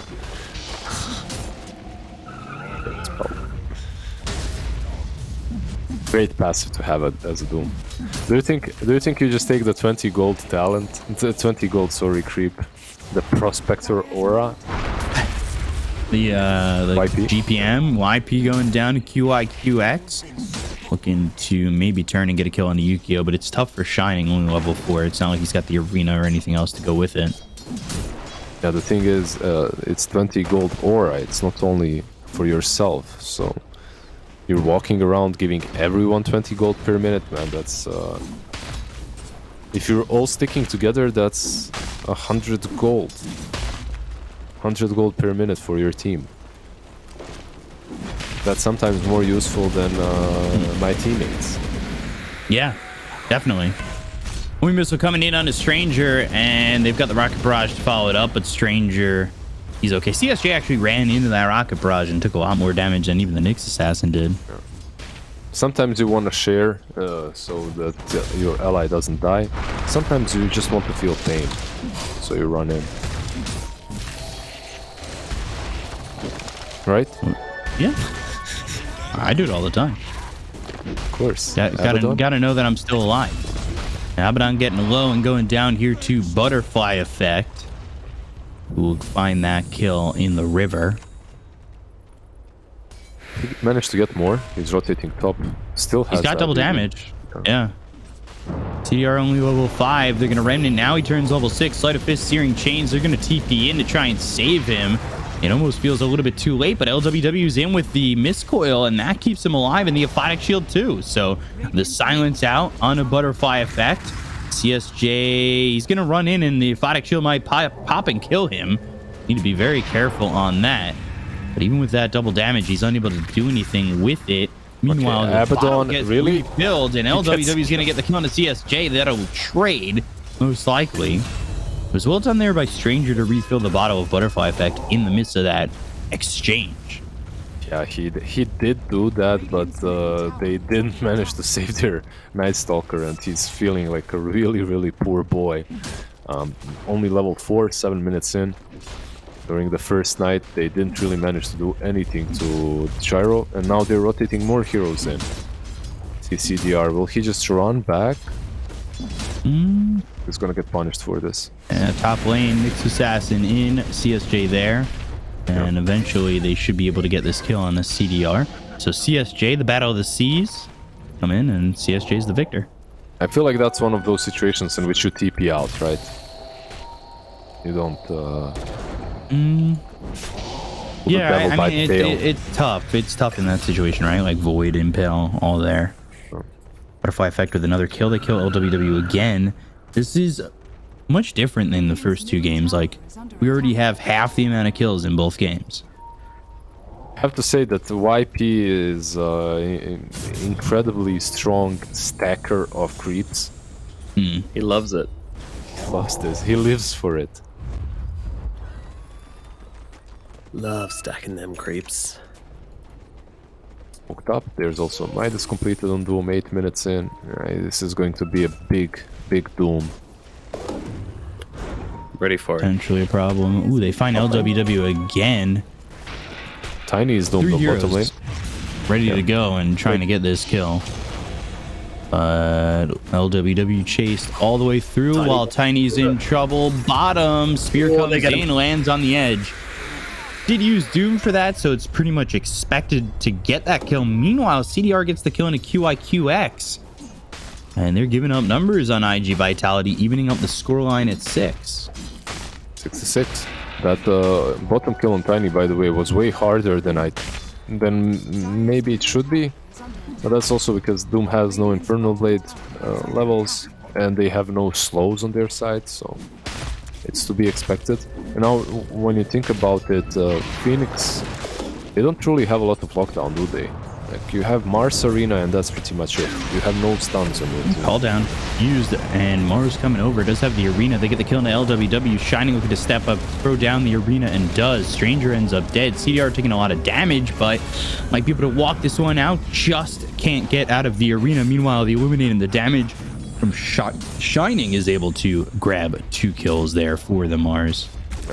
I'm afraid that if you give this Ember a good game again, a good start, which he's gotten, he's 4-0-1, he'll roll out of control again. As what if you expect to doom him every time, then you're expecting him to make a lot of mistakes, right? Like, and besides Doom, you truly don't have anything for the Ember. Yeah, that's why I was talking about the Doom target when Nomad was thinking if they Doom the Night Stalker, I feel like that's fine for IG Vitality, right? Yeah, the Tiny, the Night Stalker, really. You don't have an amazing Doom target. The amazing Doom target is the Ember, but it's also a pretty difficult Doom target. Yeah, he's not going to sit still and let you Doom him, that's for sure. So far, 1k lead. Yeah, very, very even laning phase, but definitely the gold advantage on the side of Phoenix. You know, they do have that Doom, they do have the Midas, they've also got Coddle, who's made them fat stacks, which CDR's now cleaning up. Delicious. And Nyx? Stunned up by the homing missile, and then the Illuminate comes in. Just a bonus, right? It's like, oh, stacks. Ooh, a kill. Back to the stacks. Do you like that CDR is going straight into a BKB? Yeah. I feel like he kind of needs it, right, in this game? Yeah, it's all right. I guess it does slow down your farming potential, but allows you to fight a bit earlier. QIQX getting out after the obs with time lapse. Kills the obs, time lapses away, and he'll be safe for now. And Phoenix are starting to pull away a little bit. You can still kind of feel the pressure that CSJ has had on him. He really hasn't effectively got enough yet in this game. Through the first 12 minutes. Really been a tough game. Is this a smoke? Yeah. Double damage on Ember again. If he gets CDR, if they could get Shining, maybe that feels good. If they go up towards top and grab the tier 1 tower, that'll be nice.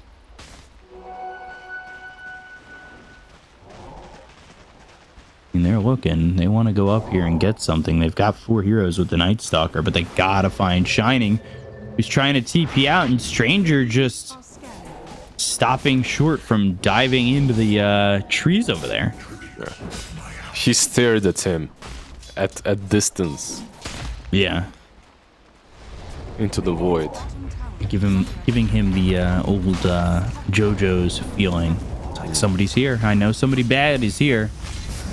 The letters are starting to appear near me, and I know somebody's trying to kill me. I have no idea what that reference is about, by the way, but I'll... Sure. Nomad, what about you? Maybe. Yeah, I know it. I know it. Is it anime? Yeah, it is. Okay. Makes a lot of sense. Arena mid. Yeah, Arena mid on the 2, but the Impale on the Shining. QIQX with the Infernal Blade. The spear is out, and he is low and gone. Zone gets credit for that kill. They've got 4 heroes trying to rotate on this. Meanwhile, ooh, Butterfly Effect losing that courier with the Mithril Hammer on it. I believe that would have been the Maelstrom completely finished, and that's going to be gone for 2 minutes. That's rough. Oh, my guy. I know that feeling. You know, you're heading for the 13-minute Maelstrom. You're so ready to, like, flex it, you know, to drop it in the all chat and then, you know, ping your item the moment you pick it up. And then your courier died. You're like, well... And then, like, a minute later, your team's going to be like, where's your Maelstrom, bro? And you're just like, yeah, my courier's dead. I had it. Stop flaming me. Yeah, they start flaming you for having no farm, you know. Your courier is dead. The classic. They ping the Javelin. Just constantly ping. You ping your own items, and then you ping the Javelin. It's like, what do you have right now? They'll try to go for CDR. Vendetta with the Spike Carapace. Now the Impale lands on 2. They've got the Aphotic Shield. The call down comes out. YP trying to help his carry survive. The damage is there, but it's not enough to break through these Aphotic Shields to get the kills. It will keep the Gyro alive, and Vitality, well, IG Vitality will not find anything just yet. Sleight of Fist Searing Chains out on a YP and LWW. CSJ trying to set up to maybe get something, but so far their hands are empty.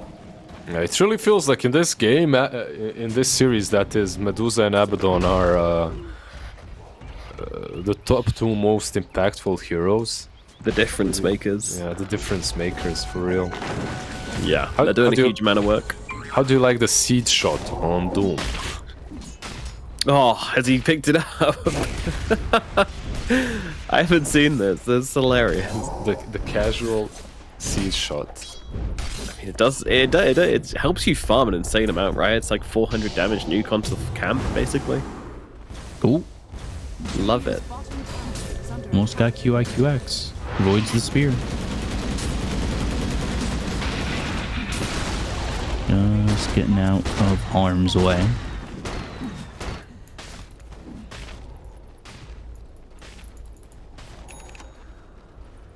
It's always an odd saying, getting out of harm's way, as if harm is an unstoppable force of which you must move from. I say, don't get out of harm's way.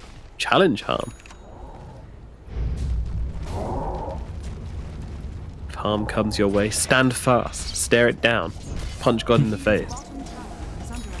You could try. You can give it a shot. See how that goes for you. If you want to try and punch that way, Nomad, I won't stop you. Thank you. You're always my biggest supporter. Phoenix coming over, and they might be able to find something, but the smoke breaks, the blink's out, and Shining finds Stranger. Spike Carapace on the spear. But he's caught to the arena. A 2-man impale. They've got the Aphotic Shield still, so God's Rebuke and the damage from Zone on the Infernal Blade will get the kill on the Stranger, and they've got a 4K lead starting to mount up quite a bit. And IG Vitality, I said the game had looked a little bit stronger and a little bit quicker from both teams, but you could see IG Vitality again falling back to timidity and not really finding anything. And I know that they went for that fight over a bottom, but still, other than that, they really have not gotten much, and they didn't get anything from that last fight. That arena was so unfortunate because if he drops it just instantly in the fog, they might get a better kill. Or a kill at least, right? Makes it a bit harder with the Carapace.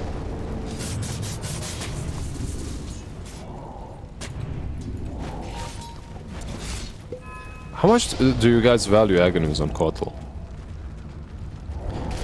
It seems to be nice with the Will-O-Wisp, but I feel like it's 4,200 gold for an Ags that's like okay.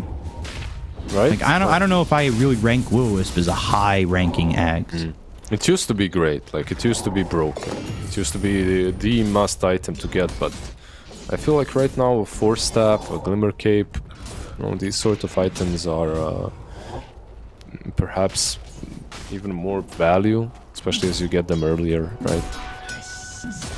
To me, I think it depends on the game. If you already have some AoE lockdown, it obviously becomes less value. But if you don't have much, then I think it's pretty high value Ags, and especially if you have a team which can make a lot of which need it, which thrive off a bit more AoE lockdown, which I think this lineup definitely does. I think it kind of raises in value.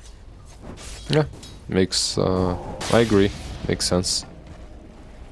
It's always like that, right? Like if you can find the right place for the item, sure. But I feel like so far I'm seeing some players just buy it no matter what. They just like it. Simple people. Yeah, you like your Aghanims, you buy your Aghanims. Doesn't matter. That's all I want to tell you about. Situational awareness. Get out of here. Yeah, who cares about that? Buy your shiny blue stick. I think one of the worst Ags is AA's Ags. Pretty stupid. Get out. QIQX. What do you mean? You play AA all the time. lap. How is it stupid? Like, don't you like it? No. God's Rebuke, Arena down, QIQX gets killed, and that'll be all they get for now. I think the Ags just YP, Impale, out, as well as the Vendetta from Stranger. They're starting to TP in and go into different towers trying to save this Coddle, but they won't be able to do so. They've got the God's Rebuke as well as the Spear. Now on to the Nyx Assassin, and with the follow-up from Zone, he will burn out, and it actually ends up being a kill for Shining. Jeez, the disrespect just to leave him there. Just turn their back on him. You're already dead. Cool guys don't look at explosions. No, definitely not. Butterfly Effect now caught by the Spear, but he's got a Remnant to leave.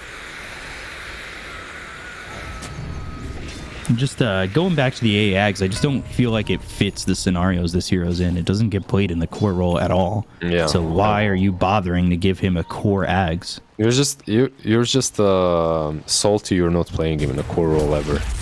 I should just play him core role more. Just try to figure him out mid. You should play some turbo, you know. Play turbo mid and get that tags a couple of times. Just live life. He's getting run down by CDR. Turbo, too many tryhards in Turbo. What? I think there's more tryhards in Turbo than any other. There is, but you're gonna get your item regardless, you know. So you'll have your fun. That's all.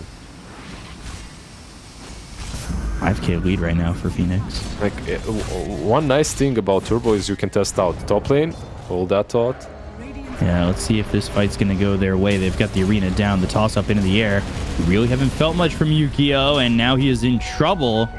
Similar to the Lifestealer of the last game, he gets caught for a second, and he ends up dead. CDR getting the credit on that one. The Lewis dropped down for one tick. They were caught, and then that was it. And they try to go for QIQX and cannot keep up with him, despite the Solar Bind. So yeah, I mean, 4,200 gold, one tick of sleep. Value. So much value. Yeah, getting a Vessel this game as well versus a tiny Night Stalker would have been amazing for them, but it's working out so far, so who are we to question it? Promise me one thing, Peacock. You're gonna pick AA, do Biagonums, and you'll be a true core. And the brooch. And the brooch afterwards. You're going to get a Revenant's brooch. Do I play him mid? Of course. Okay. Carry. Mid All right, or off lane, but mid probably better. Carry. I got you guys. He's a new sniper. I'll do it. And don't be afraid to write with people, okay? I'll take the 4 reports that come with it. Live your best life, King. 7k lead right now for Phoenix. IG Vitality have like 1 kill in the last 12 minutes, it feels like, and that was on that Coddle top. Stranger caught for a second, but now it looks like they might want to go in on this one. They've got the Night Stalker moving forward, the Side of Fist Searing Chains, the Will-O-Wisp is there, not catching anybody. CSJ with the BKB going after CDR. He's got his own BKB, so he'll be fine. And actually, the Will-O-Wisp is killed off for 100 gold. Mars up front. 5 enemy, let's go. Forward, hit with the Impale. Now he's got himself the Aphotic Shield, trying to survive, gets the arena down. Might be before he dies, but he ends up going down after the Tiny and the Weaver fall. It's a 2 for 2 as LWW finally hits the deck. And with that, it looks like maybe Zone might be in a little bit too far. He's hit with the Sleight of Fist and Searing Chains. They've got the lockdown. They'll get the kill. Meanwhile, Stranger falls off screen. And YP gets credit for that one. A 3 for 3. That kind of keeps everything even-ish. But you can see by the gold that IG Vitality kind of get a little bit more out of that, despite the fact they lost the Tiny. Yeah, that arena almost didn't go down, right? Yeah. Because of the avalanche. Your Aphotic Shield is nice. It prevents all these first stuns, but the avalanche still almost got him. If that arena doesn't drop, maybe the fight goes a bit differently. But yeah, no such luck for IG Vitality. Ooh, Phoenix in the pit now. This is an interesting move from them. They're an even fight like that, but they can take this Roche at a decent rate. Yeah, we'll be quick, and I mean, I wouldn't expect it for as far as IG Vitality. Like, you just had a fight which went even. Oh, they took Roche, but they sniffed it out. Nah, Swarm comes in. It's an okay pace for Roche, not a fast enough pace. There's no nighttime. There's no Night Stalker, so right. Looking for the spear. That one throws Stranger into the Roche pit because those walls do not count, despite the fact that he was aiming for them. And the Aegis is picked up by CDR. They look over QIQX. And he's on the run from the homie missile. He does not have time lapse. The spear misses again. The homie missile now trying to catch up. It does have that added ability of the rocket barrage on it. Always feels bad when you have like a couple of racers, but the dust in your backpack, and then a fight comes and you don't get a kill because of that. Yeah. You look at that bracer and you feel betrayed. You're like, okay, did I really need this? Should I have bought this? And then it hits 25 minutes. You're like, yes, I should have. Let's go. And now it updates on the screen as well. The bracers doubling and all the doubling that happens with those items. Mm-hmm.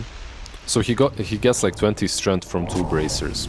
That's pretty value if you ask me. Arena down, Stranger caught. Impale lands though, not going to matter. CDR's got the damage. Okay. Question is, he's got the damage. Does he have the chalk? And now CSJ going in with the BKB, running after YP. It's attention onto the Coddle, and maybe too much attention, because he's being caught with the Infernal Blade. The damage coming out. They're looking for the silence, which finally goes off. The spear is not going to attach him to anything. To get the kill into CSJ. Zone gets credit for that one. The Sleight of Fist as well as the Spirit Vessel on LWW. The Avalanche to finish off the Abaddon. They go after CDR, who's trying to survive. He does have an Aegis to work with. Zone with the BKB. They've got Shining coming in. Doom out onto Butterfly Effect. There's the Impale. Spear connects to the tree, and that should allow them to get the kill on a Butterfly Effect. And now maybe even look over at Yukio, who is going after Zone. QIQX, he cannot survive. Stranger's the one who gets the kill on a Zone. These heroes are falling all over the place for IG Vitality. Interesting spear from Shining, not gonna land. Yeah, he's had a couple of those. Nick's assassin at least survives, as he did use buyback for that fight. But crazy messy fights, really. Night Stalker committing so hard to taking down the Kotal. And after you do kill the Keeper of the Light, you're just so out of position that it's hard to fight afterwards. They did take down the Aegis, at least. That's something.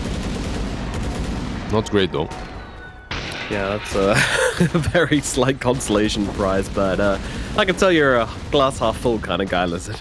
I'm trying to be, you know. I'm learning. Learning to be one. Ooh, Satanic picked up by the gyro just as they go on him here. This might not be the play they're looking for, especially with Abaddon sitting right next to him. Nice two-man stun from Strange. That might let him survive, but in comes Shine. Wow, Arena committed. They want themselves some crab for dinner. Yeah. Cool guys, again, not looking at explosions. Once they landed the spear, they knew the damage from the arena was going to be there. Oh, the Illuminate. QX was moving up to that wave and almost put himself into harm's way. Again, harm's way. It's always there. Real men want to be in calm harm's way. They welcome harm as an old friend. Yeah, but then he bails on the check, and you're just like, what did he do? You harm. Top lane getting pushed in. Ooh, Zone's courier goes down. That is a lot of gold to lose on that courier. Not fun. By the way, Gyro has Ags and Shard, going Falcon Blade, has the Satanic. He's going Crystallis next. He feels great. He's top of the levels. He's got the net worth to back it up. 9, 2, and 12 for CDR. Yep. All of them are having a really good game, right? 8, 2, and 13 on the Mars. So, with that Satanic, they can start pressuring, really.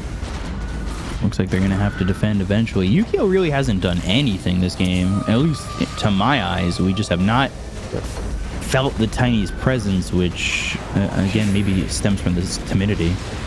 Yeah, he tried to creep skip and split push a little bit on the bottom lane, and he's still doing that. He managed to take down the tier 2 tower.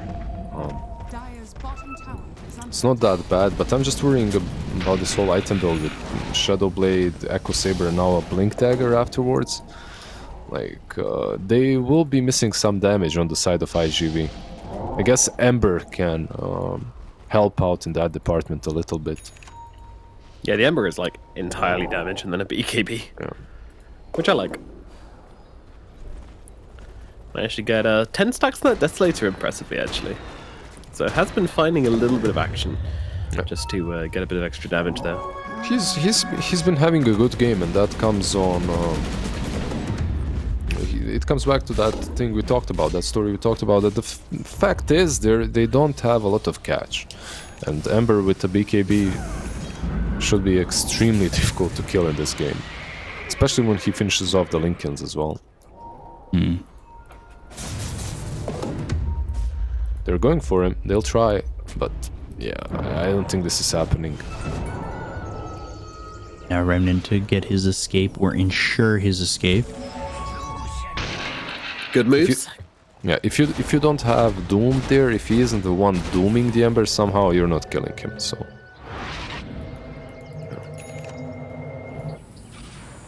Is that a shard on Kotal? Yeah, it is. Okay, so yeah, he's got the recall. From now on, you'll be able to defend your high ground and then recall the hero back in, probably Gyro. So Tiny's shenanigans should be stopped from this moment onwards. He's still sitting there bottom. Just constantly creep skipping. Yeah. Because they have some heroes on top lane as well, right? Oh, Doom actually, okay.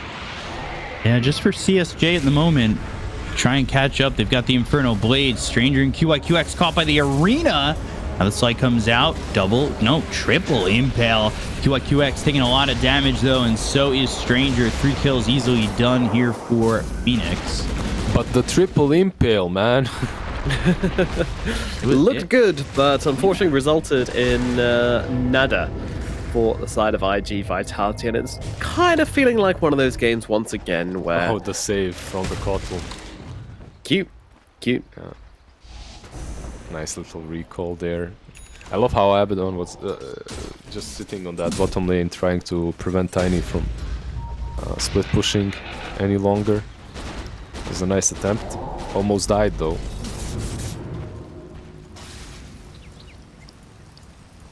$12K lead for Phoenix, who feel very definitively in the lead and really haven't felt like they've taken a bad fight in a while.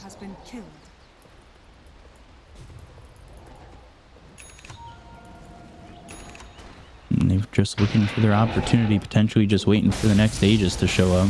Yep, 20 seconds from now, Roche may respawn, so they're waiting for that to happen. And meanwhile, as Tiny has completed his Silver Edge and the Blink, this should be a smoke, right? Or will they wait for nighttime? Nope, they actually smoke up. Smoke, though, is going to run right into the Mars, so they've used this smoke, and they're trying to get the kill here onto Shiny. He does have buyback. Will-O-Wisp is down. Again, not really catching much of anything. He'll do some damage on his own as well as LWW, but the chase down is there. They get the kill into Stranger. They end up trading 1-for-1 with the buyback coming out from the Mars. He's back into the fight with the recall coming out from the Coddle. QIQX caught by the Arena, not the Spear. But he is dusted up. They've got the homing missile, and they should have the damage to get the kill. The Swipe Fist and the Searing Chains pops borrowed time. And away the Ember goes. So not really a great fight from IG Vitality. Where's Kotal going? Does he want to defend bottom lane, or...? I guess. He started running back instantly as that fight started. Doom jumped on Impale, right? At the beginning of that fight. Because something stunned him instantly, and he couldn't really use his skill set to the fullest of his capabilities. Still, the fight went alright for them. Mars getting picked off a little bit, but... Okay. Ooh, they've teleported back the Doom. They might be going for a play onto the Tiny. They certainly are. He's getting low. They're going to be able to finish him off. Oh no, it was a long con being played there by the side of Phoenix, and that pays off beautifully as they now get themselves an Aegis and a kill onto Tiny at the same time. My goodness, things are going bad for worse for IG Vitality. No buyback either, and that was the play, I guess. You bait the Coddle. Just the Coddle to defend. He didn't show himself though. He wasn't really showing himself on the Kotal. Basically what he's doing is he just hides in the trees and summons a target that can kill off the Tiny. And that was Doom in this situation, so that's it. That's why he was running back. He understood that Tiny will try to split push, and they managed to punish him for it. It's hard, right? Like when you're IG Vitality in this situation, you need to be split pushing, you need to be doing something like that, but at the same time, you're playing versus a Keeper of the Light. Chances are you will be punished for it.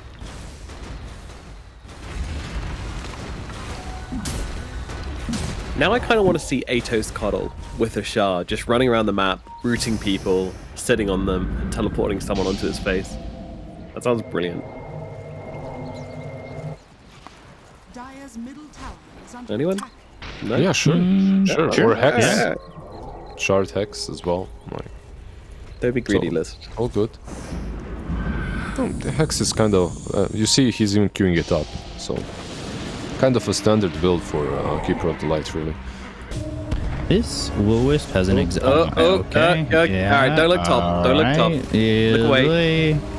Observer, stop top lane. Oh no. They have a gem. Yeah. They've got the dust. Come on, spear. I think they are giving up. Yeah. All right. We've done embarrassing themselves. Okay. Yeah, they're done. Will-O-Wisp missed. Arena, Spear, missing. Mid lane. CDR dying by himself, but he's got Satanic. But nothing to heal off of. Now CSJ comes over, but and that might give him enough health. LWW's here. Like, that was literally the margin. He was also the only one hitting him on the Night Stalker, so yeah.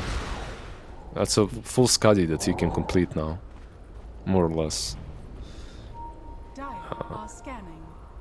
That is unfortunately a kill that they really They need, but at the same time, going out there and getting an Aegis off of CDR might not be the best move, because then the rest are there, you've committed. And that feels like it could just end the game. God, Doom has Refresher now. And the Shivas. There's the Scotty in full. CDR with the double damage. This is a real rough position for IG Vitality to be in. Yeah, it's the inevitable is coming their way, and they have no ways of dealing with it. Not even a single Lincoln Sphere as well. I believe Ember Spirit just realized, yeah, I need this Daedalus at least. We need a ton of damage to hold our ground. Being defensive at this point wouldn't help, so... You do see a lot of players kind of fall into that trap a little bit of just holding out to be defensive and buy these defensive items, and then when you want to play on the offensive, you're just not doing anything. Sometimes when you're in the lead, it's okay because it allows you to hold on to that lead, right? But when you're losing and then you buy a defensive item, it's more often than not... Oh, almost caught an Ice Stalker. More often than not, it's just detrimental. You just lose the game off of that.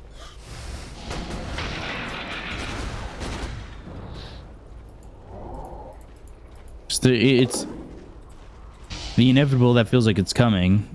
19,000 net worth lead for Phoenix. Like, IG Vitality almost feel like they're forced to make a move at some point. Cutting these creep waves isn't exactly going to be the game-saving move, and that 4,200 gold really paying off.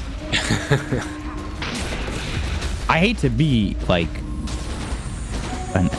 arrogant on that, or I don't know. No, if that's even the word. You're right. Like it just feels so underwhelming value-wise. Like it's forcing BKBs, so I guess like yeah, you know, if you are forcing BKBs, you are giving yourself an advantage. It's another circle. You have Mars, you have that, you have gyro cooldown. You know, go all in on circles. There's the arena down, and Sleight of Fist comes out. CDR, he's pretty healthy at the moment. QIQX going towards zone, but he'll be taken out. 2 heroes gone with the buyback being used by Stranger. He just ran in. He ran in and disappeared on that Weaver. Not sure what the play was there. What did you expect? Zoning. Impale lands. Ooh, going towards the back line for a second, though. They've got the Doom onto CSJ. They'll get the kill on the Night Stalker. They took out Stranger again. Just don't have the ability to take this fight. It's just the slow burn coming in, and Phoenix burning them out, rising from the ashes again, and hoping to get their first victory in the DPC season. As they're going to go, they've got CDR tossed back away from his team, and he still feels strong. Yukio on the run. They know they don't have this fight. They'll call GG, and Phoenix, what felt like an inevitability, it finally comes to fruition, and they get the 2-1 victory on the season, or on the series. Yep, that's pretty big for Phoenix Gaming. Gives them a score and kind of removes them, at least for now, out of that relegation zone. So going to feel okay. But yeah, Lizard, closing thoughts on that match? No, it's just a crazy series. Not only the match, because I couldn't put my finger on which team was actually...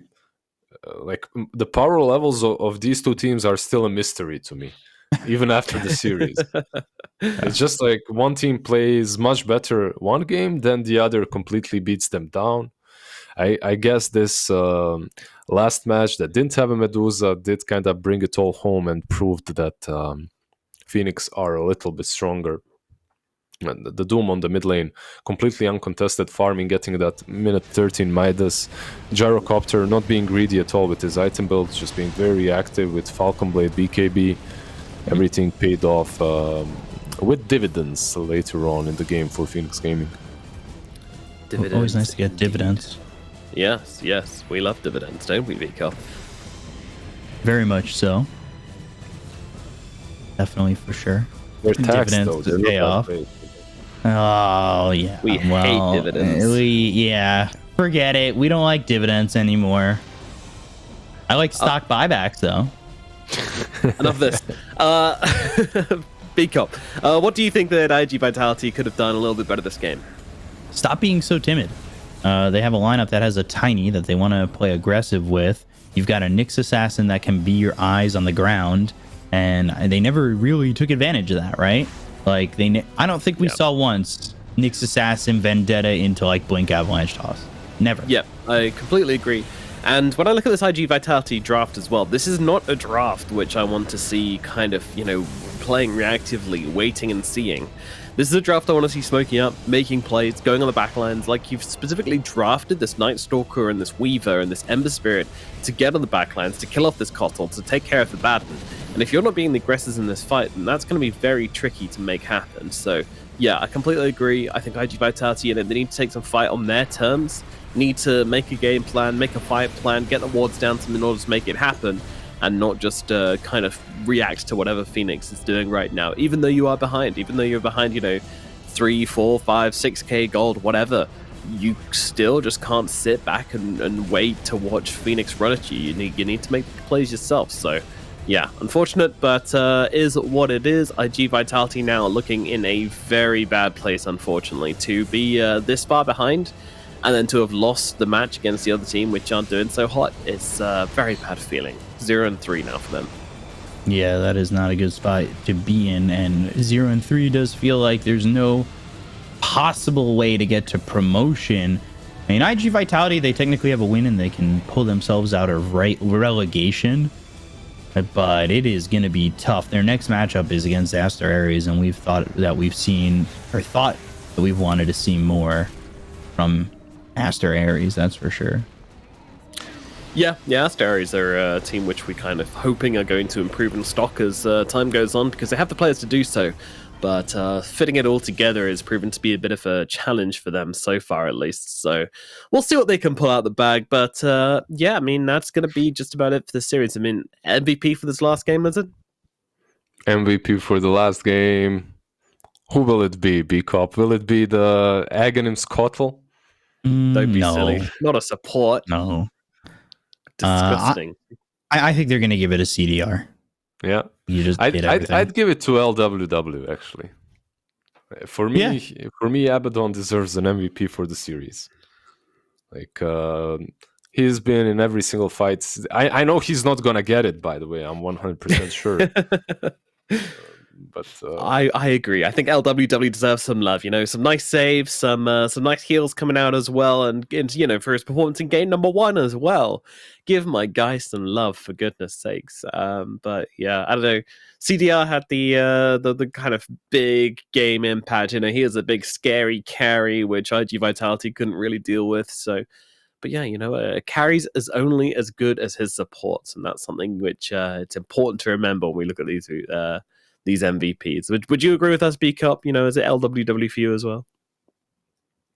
Yeah, he doesn't look happy with it. I know. I can get behind that. That's fine. Yeah, as long as it's not the Kotal. Will you play A later on as a core position? Oh, here we go. These are standings. I'll take a picture of my before and after of reports, and then I'll do it, and then I'll just show you guys. Like, I did this for you. Nice. We appreciate it. Going into the bin just for us.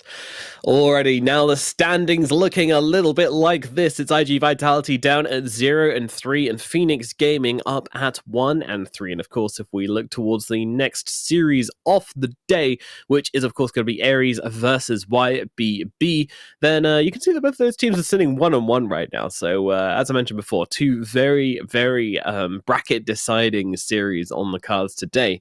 And the first one goes down is Phoenix, who are able to just stick their head slightly above the water. They're not taking a breath yet, but they can see the air. They just need to swim a little bit higher. But yeah, actually, I wonder who the next game's against. Let's have a quick look here. Phoenix will play against IG next. That's going to be a tough one. Well, they just won versus IG, so. Yeah, it'll translate the same way. True. Of course. Just rinse and repeat. Run it back. Easy. You already know how to do it. Just do it again. That's it. No, IG are going to come, though. They're going to be like, hey, you mess with my little brother? It's going to be the beating of the older brother, I see. Yeah. Meeting outside the school gates kind of deal. Defending their honor. Doing their thing. Meanwhile, Phoenix Gaming look like that meme where, Dandelion and IG are in the pool and they're getting lifted up and the one kid's like drowning in the...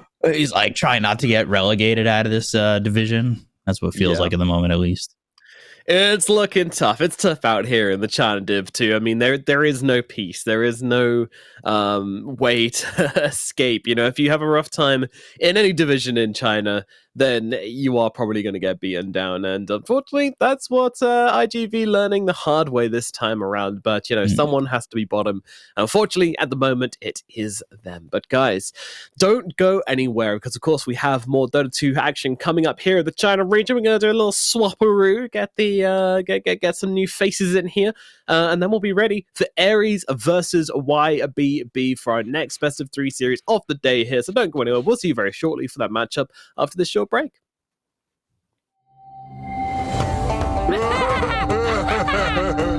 So, who wants to play a game? Yoink!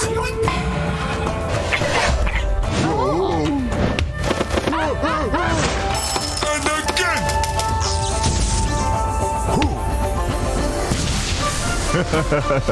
I always get what I want.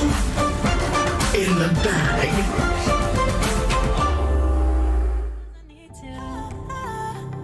No one knows it. Heart is frozen from your poison. Taking the potion just to feel ya, 'cause I miss you. Oh my God, can't stop you like heroin. My love you got, there's no settlement. I can't pretend that we're not meant. Oh, I think I'm overdosing. I think that I'm overdosing. I think that I'm overdosing. I think I'm overdosing. It's getting stronger, can't take no longer. Walking on fire. I'm getting higher just to feel ya, 'cause I need you. Feels like I'm burning a little bit more, just a little bit more now. Taking the potion just to feel ya, 'cause I need you. Oh my God, can't stop you like heroin. My love you got, there's no settlement. I can't pretend that we're not meant. Oh, I think I'm overdosing. I think I'm overdosing. I think I'm overdosing. I think I'm overdosing. I think I'm overdosing. I think I'm overdosing. I think I'm overdosing. I think I'm overdosing. It's getting stronger. I think I'm overdosing.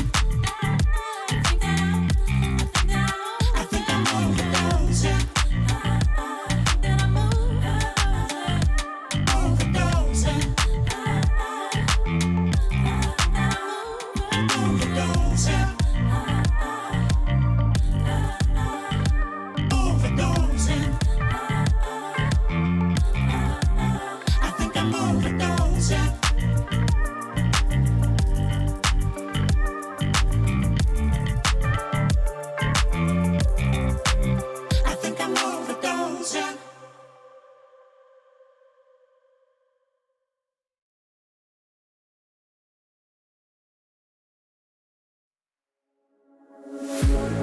One look, the heat is rising, and I've been cold for so long. One touch and we're igniting, setting fire to it all.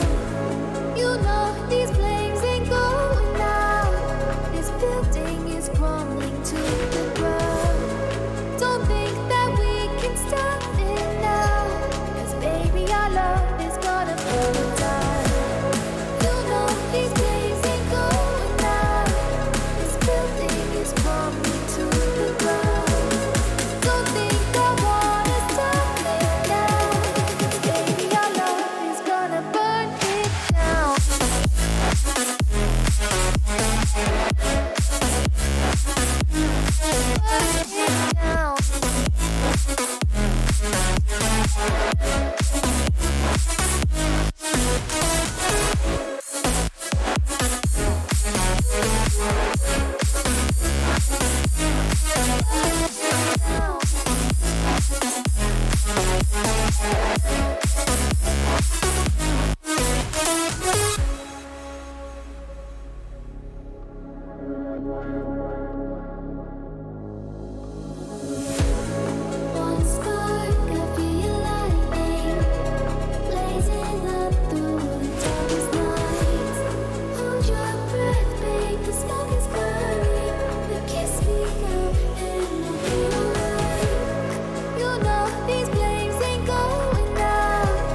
Hey, just need to tell you something that just can't wait. Hey, maybe you'll ride away or maybe you'll stay. But hey, this old guitar and me been thinking for days how to say that our love don't care too much for the unpaid bills on the bedroom floor. Our love lives on cheap wine and singing songs to a wasted sunrise. With you, with you, I feel like I am. With you, with you. So, who wants to play a game? Yoink!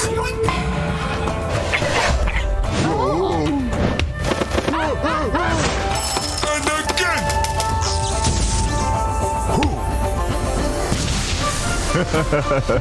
I always get what I want. In the bag.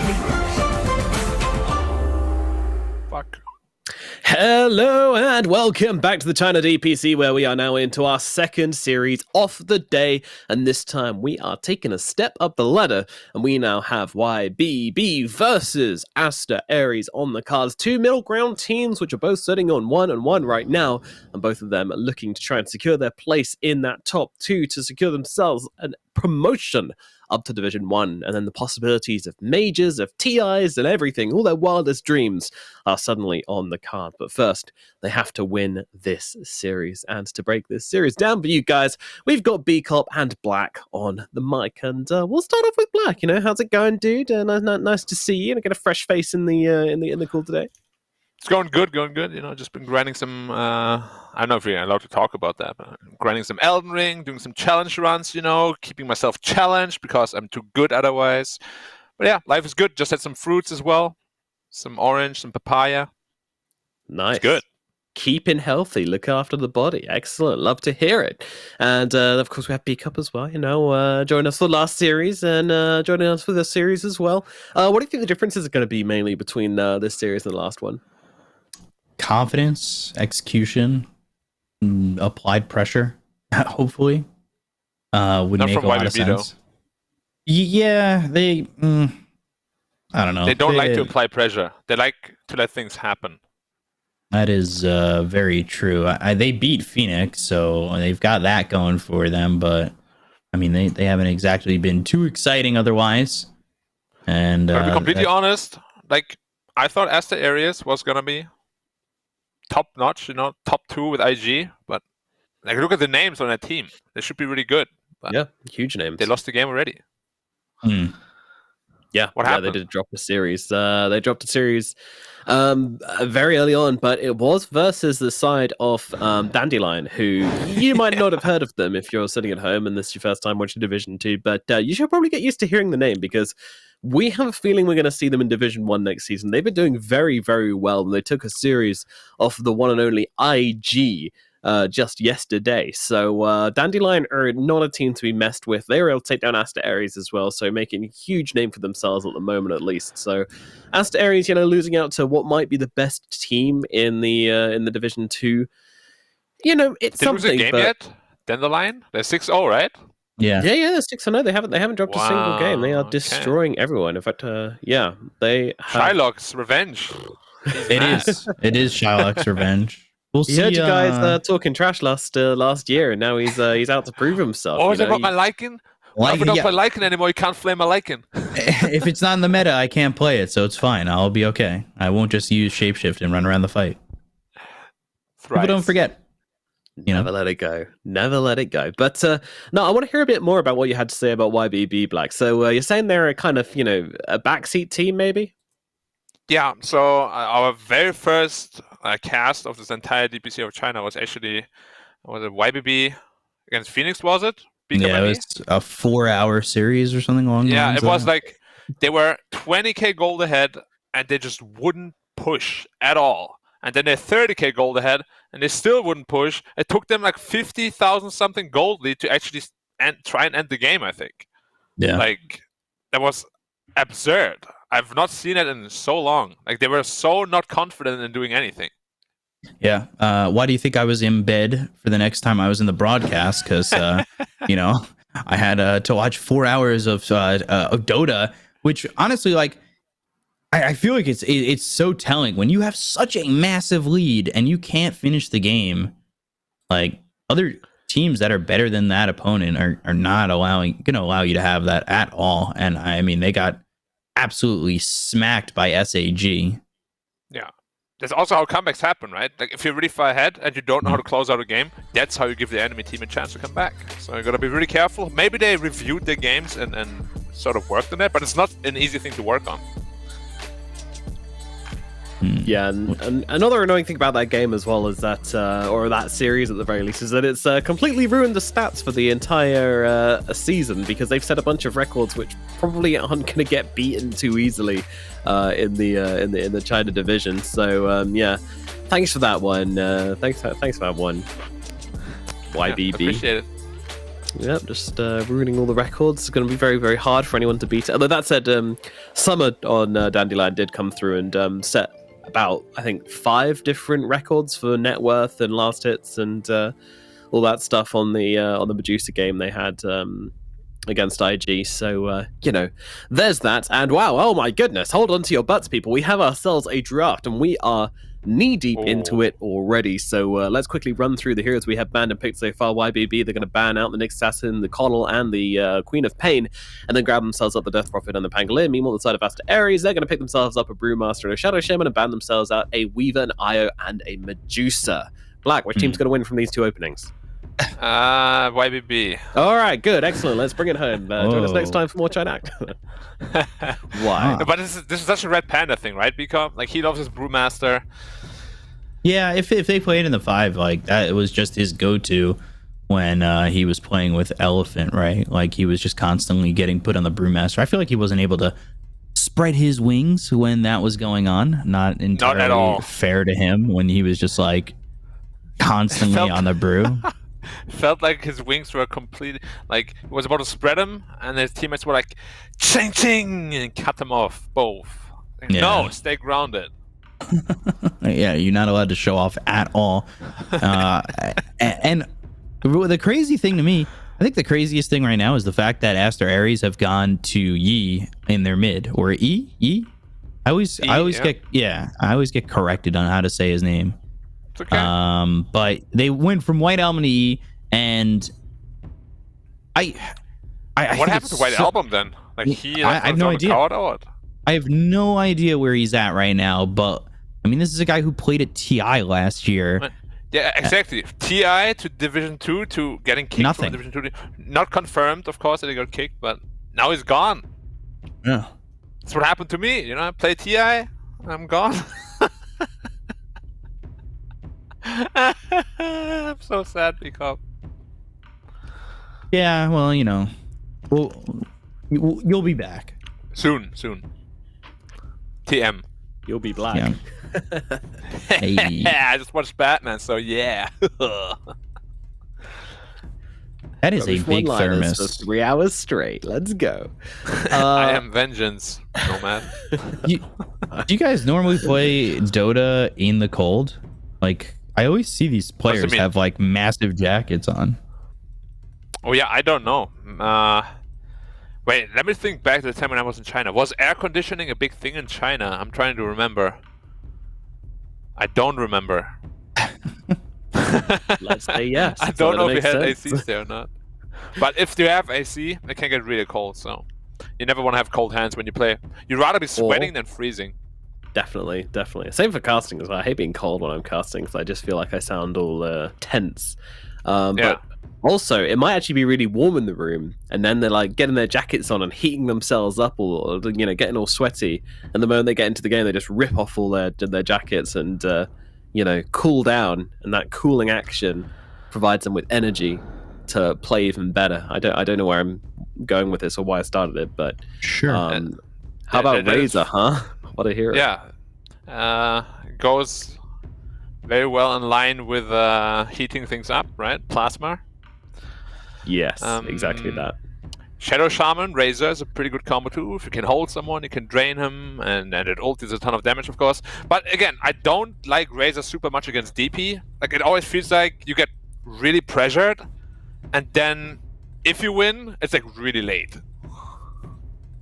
I think we've seen that matchup just yesterday, and DP absolutely ate Razor. Yes, he did. And you have Pango there too, which we all know 500 AoE on a second spell. It's not balanced. Very balanced skill. Ooh, Viper. Ooh, Viper. The airplane, the paper plane. This is so aggressive from YBB. My goodness. I mean, the team which you accused of kind of, being a bit slow, a bit backline, a bit late to finish. No man, Well, no man. Look, yeah. the draft can be aggressive, but it doesn't mean that they will play it aggressively. I know, just saw that's- that. Yeah. We just saw I'm very learned in that topic now, Blacker, the last series we had. Well, Did you not I'm watch happy Game 3? Well, I caught a glimpse of it, but not anything crazy. Well, Yeah. I saw that they were just really sitting back with like 15k gold lead, and then I was like, all right. They're chilling, playing it safe. But yeah, I mean, this isn't a draft they're allowed to play slowly with at the moment. I mean, I'm not sure if this is going to be their 1, 2, 3 or what, but if it is, No, but the time, 8 seconds. Oh my god! Make a panic sound. Ah! They've been playing a lot of We go Viper random, at random. 5. chat them. Ah, Wait, boring. Grimstroke plus. Okay, I can see it. But what is the Viper doing here? He's a 5. I'm gonna say that. Yeah, but why is he here? Why not? He's a 5. It's okay. Why are any of us? Lena. What is happening with these drafts? They're doing something different. So He it could is be, it's probably a 5 brew then, right? 5. It could be mid. Carry Razor, Midlina, off brew could work. could be off brew, but Red Panda is on the team. Yeah, and also, I might be reading into it a little bit too much, but he's wearing like a red sort of karate belt around his waist. Is he? Yeah, the straps there. The brewmaster. Oh, the brewmaster. Yeah. He has the red Okay. belt. Yeah, I thought you meant Red Panda himself. I'm like, what? You can see that? No. I can't see that far down. Unfortunately. Yeah, it's unlucky. But yeah, no, Anyway. he's Red Panda is a master at the support brew, so do He's not the be master surprised of to the see it. brewmaster. Yeah, He mastered the brew. he certainly did. So Shaman, Shaman's a good 4 position, and then of course Razor can be played, 1, 2, 3, no problems. Lena, I would imagine is going to be our mid laner. But yeah, it feels flexible. It feels good for Aster.A. I'm not worried about what they're doing. I'm a little bit worried about what YBB are doing, just because if this were a team which I knew could kind of take the initiative and run at the enemies, then I'd be very, very content with what they've picked up. But that's not the case here. I feel if they picked a Disruptor instead of that Viper, their lineup would be so strong. Like every time you're rolling Thunder or DP ult, they're gonna try to run away. You glimpse them back in. It's a hard counter to Brewmaster. It's really good against Shaman. I really don't know what this Viper is doing here. It just like ruins this whole picture for me. Hmm. Yeah, it's ugly too. Yeah. Whoa. I mean, depends. Everybody has different preferences and likes, Yeah, it is subjectiveness, but he's subjectively ugly. It's true. But, he's in the middle though, so he's also the biggest. So he has a lot of confidence in himself, which is very important. True, can go a long way to compensating Yep. for many things. Terrorblade ban. Okay.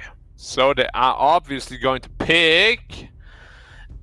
Well, Anti-Mage is banned, so I'm not going to say that. I was very close to making a fool of myself. Naga Siren. Wraith Ah. King. Almost got it. The pick. Well, I tried. Okay, so- I should have said Wraith King. You should have. It was low hanging fruit. It was right there. But I respect that you went Razor, for the Yi. I respect that you went for the high risk, low reward play. He always does that. It's his trademark. Can we just see a Huska, man? Why is nobody picking Huska? You guys watch Europe? Huska is Yeah. so popular in Europe, and it's owning. I was waiting for it. It only took one draft.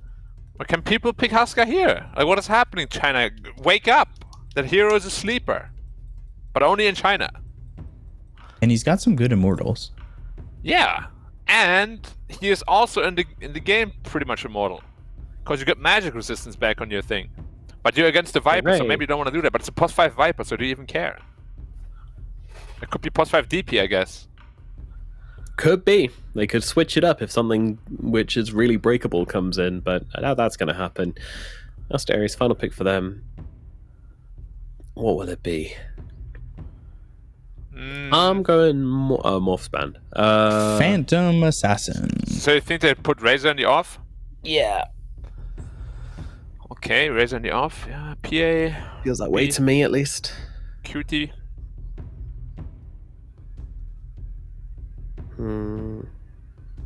Ursa, perhaps? Medusa. Mars, so there is Medusa a carry was Razor. first, man. Yeah, carry Razor, as I said, and now they take the offlaner as telegraphed 5 Shaman. by expert analysts. Ooh. What the hell is happening? I don't really like 5 Shaman, truthfully. Why can't anybody just do normal things? That's stupid. Because it's Division 2. Everyone wants to shake it up. No. Everyone wants to be different. You say that, but yesterday we literally did this in Div 1, and they did like this weird cuddle thing with gyrocopter support. It was terrible. And in Game 2 they did the same thing and lost again. Just do normal things. I'm actually getting normal things in game. legit upset. Like, nobody's doing normal stuff. And then after they put like +4 Luna or something. Okay. My question to you then, Black, is have they messed around with this draft too much to stop you from going for Aster.A's? You know, what are you going to go for? What are you going to place your bets with? Normality or... I really hate both drafts, I gotta be honest here. But I'm just going to go with Aster.A's because I think they should just be a better team. Okay, Beak up. I agree. I think Aster.A should be the better team, truthfully. Excited to see E back. He was one of my favorite players back when he was with Keen Gaming, so I'm excited that he's finally here on a decent squad. I feel like he definitely matches up well in the mid matchups as a player when it comes to this tough region of dominating mids. So we'll see how he does, but I'm definitely edging towards Aster.A's. Alrighty, I think I am as well. Let's get into it. Game number 1 in this best of 3 series between Aster.A's and YBB here at the China DPC Division 2. Two of these teams sitting in the middle of the pack right now. Both could really use a win to start their attempt at making it through to the upper division. And this will be the start of a long and difficult journey. But they need this win. They need this series under their belts right here, right now. Let's get into it. Is that Into the Breach voice line just the voice line from Sing Sing stream? It's not from Sing Sing stream, it's from Steins Gate. Why are the shackles coming out? Oh my god, could he be done in the Grim Zone? No! No, go for it. Give me the play-by-play, Black. You can't. Gotta commit. Dude, no! I was just laughing because Delina was trying to laugh at the kill. Oh my god. But the Storm in the last did he get the PK with the first blood. Oh my god, what a play. Clean first blood there. He tried to give the first blood to E, but E said, what the hell are you doing? God, you gotta commit. Commit to the play. Did you like that? Did he use his Fairy Fire and stuff for nothing? That was the bait play there. Make him use all his regen and then kill him. Wow. Okay, so let's recap. Okay, Aster.A's, they get first blood. Okay, they get 3 bounty runes, and he used the Fairy Fire as well. Yeah. So basically, about a 10k gold advantage at this point for Aster.A's. It hasn't quite updated, but if you run the maths, I'm pretty sure that's what it comes out as, about around that point. Perhaps. Is it insurmountable? Find out in the next episode. He's still charging the Spirit Bomb. Hands up. We gotta get everybody's energy. Black, if somebody's charging up the Spirit Bomb on your planet, our planet, I don't know why I sound like a robot, but your planet. Wait a minute. That's something about right here. Are you giving your energy away? Yeah, probably. You're not the one collecting it? I mean, it depends on, obviously, what scenario it's in. If I'm the one collecting it, then I can't be the one giving it. Right. But imagine you would hear my voice in your head, and I'm like, hey, Peacock, I'm charging a Spirit Bomb. Put your hands in the air. What would you do? Would you be creeped out, or would you just do it? Oh, Viper died, by the way. He did not have his hands in the air. Yeah. You would do it, right? You would give me your energy. Oh yeah, I trust you. Yeah. And then you gotta make the sound to it. Whatever. I love Dragon Ball. I feel bad for the generation that's born around this time because they will never know what Dragon Ball was. It's pretty sad to think about, really. Unless it gets remade. It probably will at some point, right? Give us a real life remake with like Ryan Reynolds and The Rock. Can I be in there? Okay.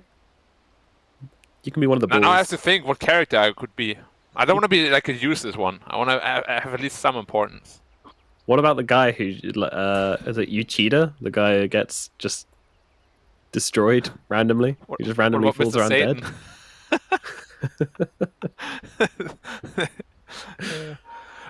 Now that you guys, I don't know if you are big fans of Dragon Ball, but there's this like reincarnated version of Boo, the good one. His name is Ulu or something. Ulu. Look at the player names, guys. Yeah, Razor. Ulu in this game. Yeah. I always remember him because whenever B Cup's casting, he always Ulu, Ulu, and I'm like, what? It sounds so guttural, you know? It's like a punch. Sure. Ulu's going in. Ulu. Yeah, every time. It's just that American accent, you know, catching me off guard. What's going on in the middle there? Nothing at all. They're both 5 and 0. Why'd I even bring it up? I don't know. Oh wait, he's got a level advantage. He got 3 denies. Wow. It's almost 4 denies. Lena's destroying him.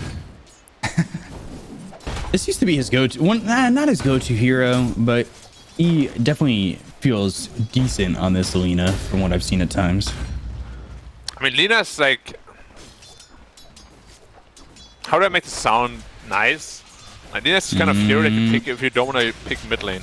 If you don't want to lose mid lane. But isn't that getting shackled again? Isn't that a good thing? But Ulu, he's dead. Oh, is he? Fairy Fire turning it around? Yeah, ending up dead, but he gets the kill on the Viper to at least get 1 in the meantime. I'd argue this is actually really good. Like, high level Pangolier early on destroys. Like, if you get your 6 at minute 8 or so, just rotate middle, kill the Lina, no problem. I always love it when I play 4 and I'm just the highest level on the map. Happens every time. It's pretty juicy. Oh my god, the Inkswell stuns him for like 1 second. That's pretty good. TK, though, getting run down. Ignited the Cinder Brew. But he's fine. Oh, Storm. Ooh.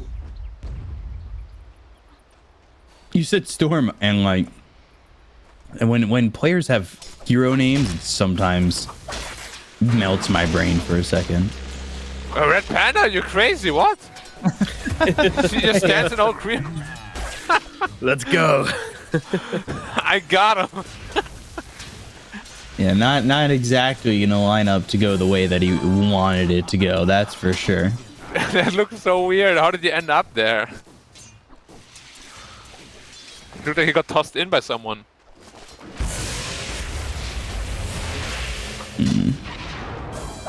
Well, mid lane is going not that good for Storm right now. They had to do the walk of shame. A good level behind at this point. Maybe if we see a rotation from Red Panda or TK even, you know, the Laguna Blade.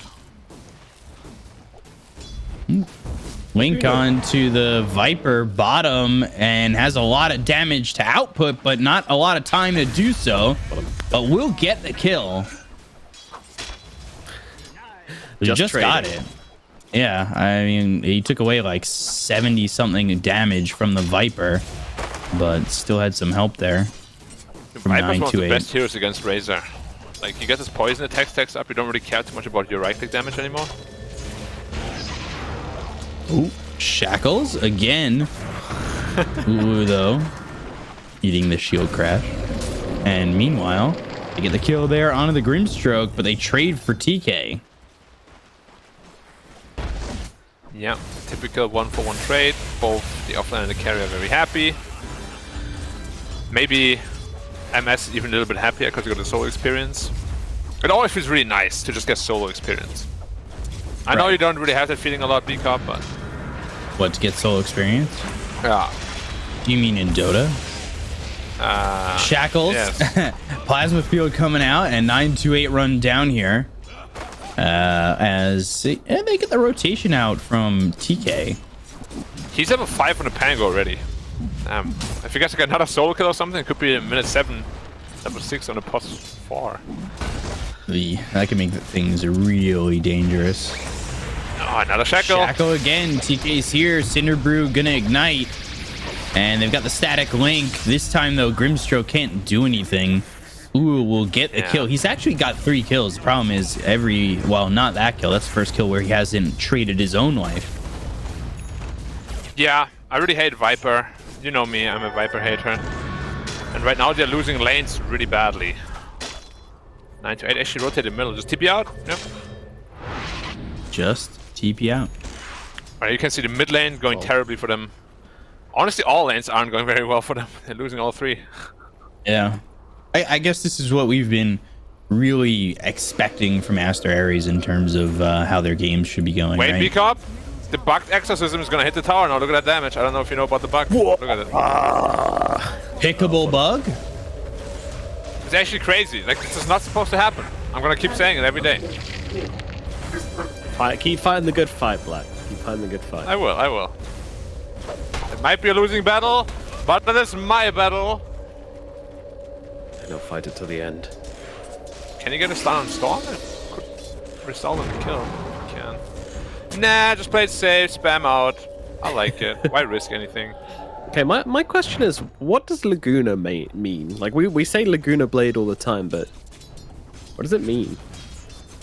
What isn't Lina from an anime? From so the Dota maybe anime. people... Well, now. No, I mean like an anime before Dota even happened. So Lina Inverse was like a Dragon Slayer in that anime. Oh.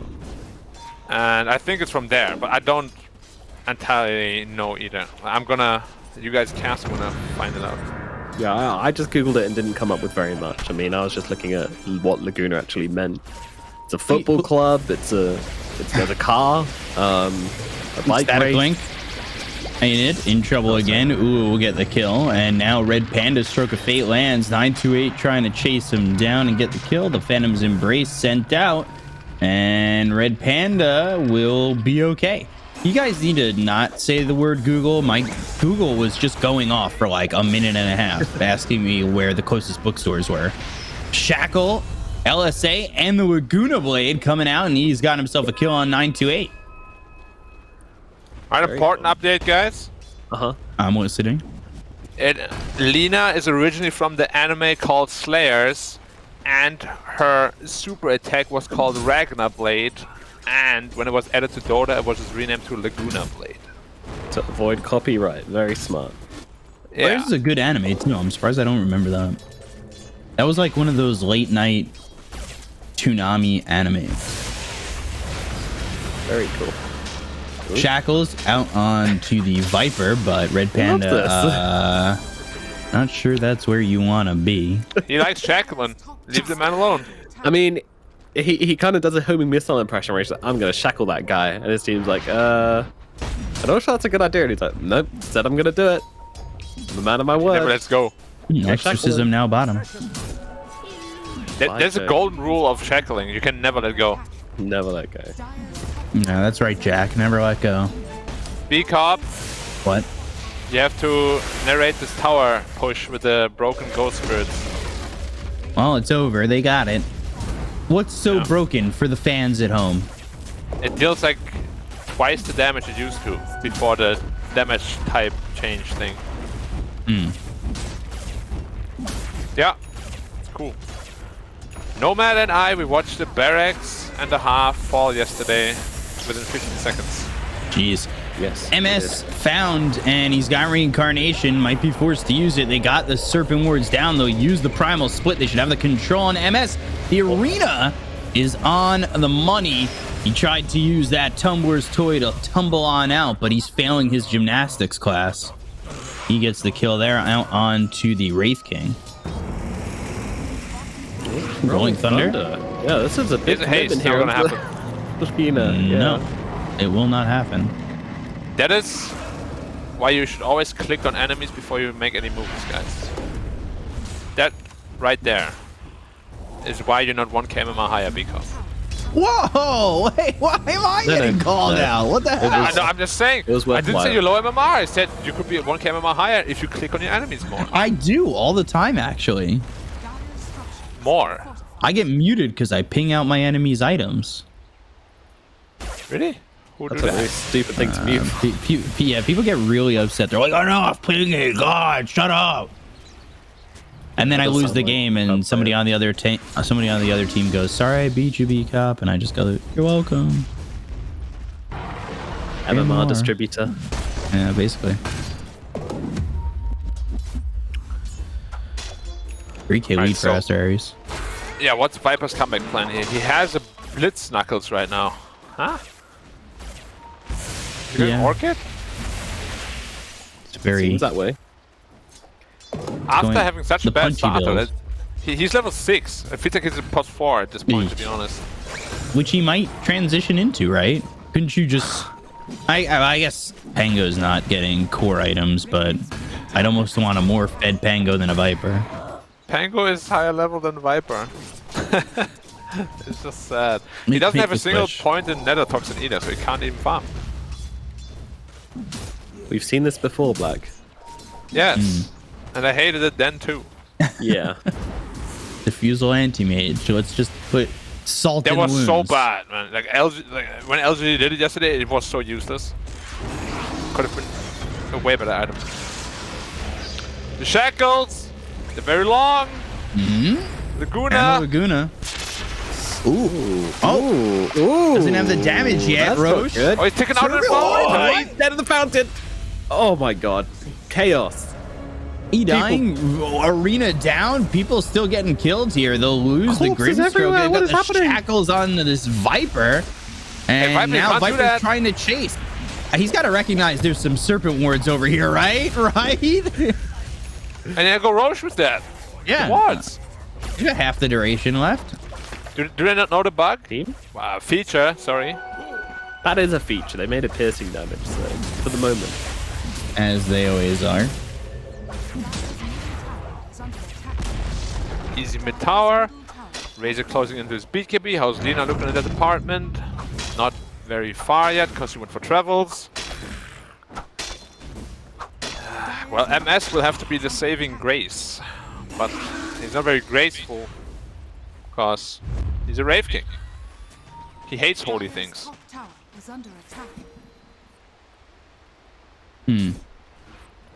Oh, right. Grace is in the grace of God. But I think Wraith King's quite graceful when it comes to, you know, just looking smooth and fluid. That over the I would say you're wrong. He's not fluid. He's got just bones. Oh, B-Cop. What? What do you like, you little rapscallion? Yeah, you're like this guy at the party, like, you know. Oh, whatever. If you were with me, I feel like I'm getting bullied, but like... No, I was going in the wholesome direction. Where I was like, you, what do you like? Give you, get you in a headlock, give your hair a little rub. You know what I mean? You gonna give me a noogie? Noogie, yeah. God. What's the nugget? Oh, definitely got speared. Spear Arena coming through on the store. And now they've got the Soulbind Viper Strike on the bolt, looking over at TK. No Primal Split and no life. He's dead. But so is the Grim Stroke. They go after the Viper. They've got the Spear, the LSA, the Laguna Blade, and the damage. He with another kill. 3-1 and 4. Yeah. Yeah. It's okay though. He almost has his Orchid. He'll get there. And now they go And rush. the wards. Everyone's Lose again. damage. Yeah, okay. Can they just remove all the stuff from Dota? No more Exorcism, no more Shaman wards. I think But actually, heroes should no Dude, longer looking have at it just abilities. makes me mad. Look at this. What kind of Roche lineup is this? Lina, Razor, and Mars. It's a good one.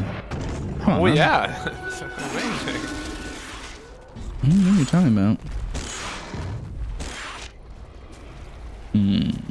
7K lead though. 6K. 7K.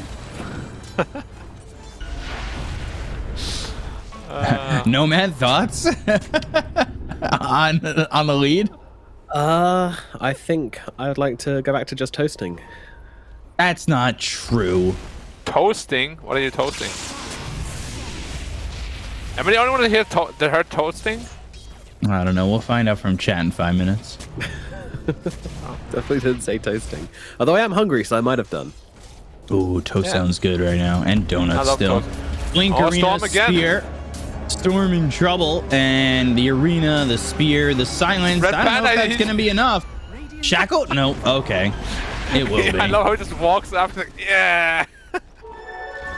And now he's got a blink, so he is pretty he's farmed. rich. He's got 4K gold. 3.9. There are words I want to say, but the button I'd have to use would be this one. Oh, Lina got super destroyed. Yo, she They are coming over and That's a double getting the damage joint. rate. He just got yeeted. Bong. Definitely, especially with that double damage.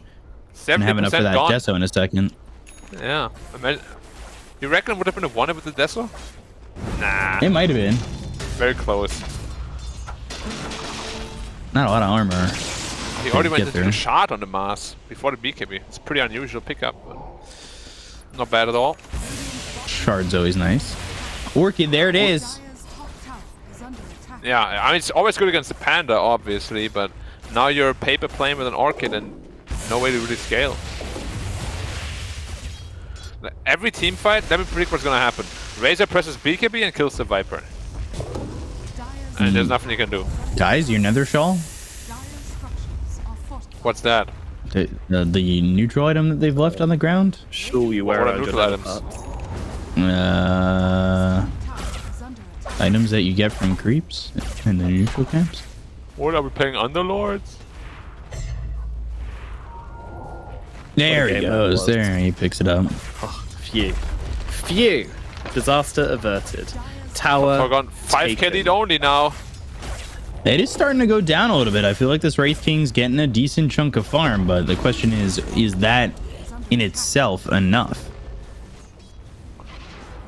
Well, as always, find out in the next episode. Yeah, the next fight, we'll see. I think it's going to be tough if they want to fight and he has this BKB. He's going to start right-clicking pretty hard on the off the next item as well, so they need to make sure that they could slow down this Lina, but it doesn't feel like they're slowing down any of these heroes on the side of Aster.A. I mean, even the supports have a lot of gold. Blink, Arena, Spear misses. But they do have Red Panda blinking in and getting the Shackle out. Through there onto Storm. They use the ulti to get the Panda split and have that Cyclone to get the Grimstroke into the air. Ulu gets credit for that kill, and he's now dominating 6-2 and 7. Since the trade's going 2 for 2, he has had 4 straight kills. Was he always a carry player? I thought it was a mid before. Ulu? Yeah. Ulu? He might have been a mid once upon a time for them. But I'm pretty sure he's only played with Aster.A like lifetime.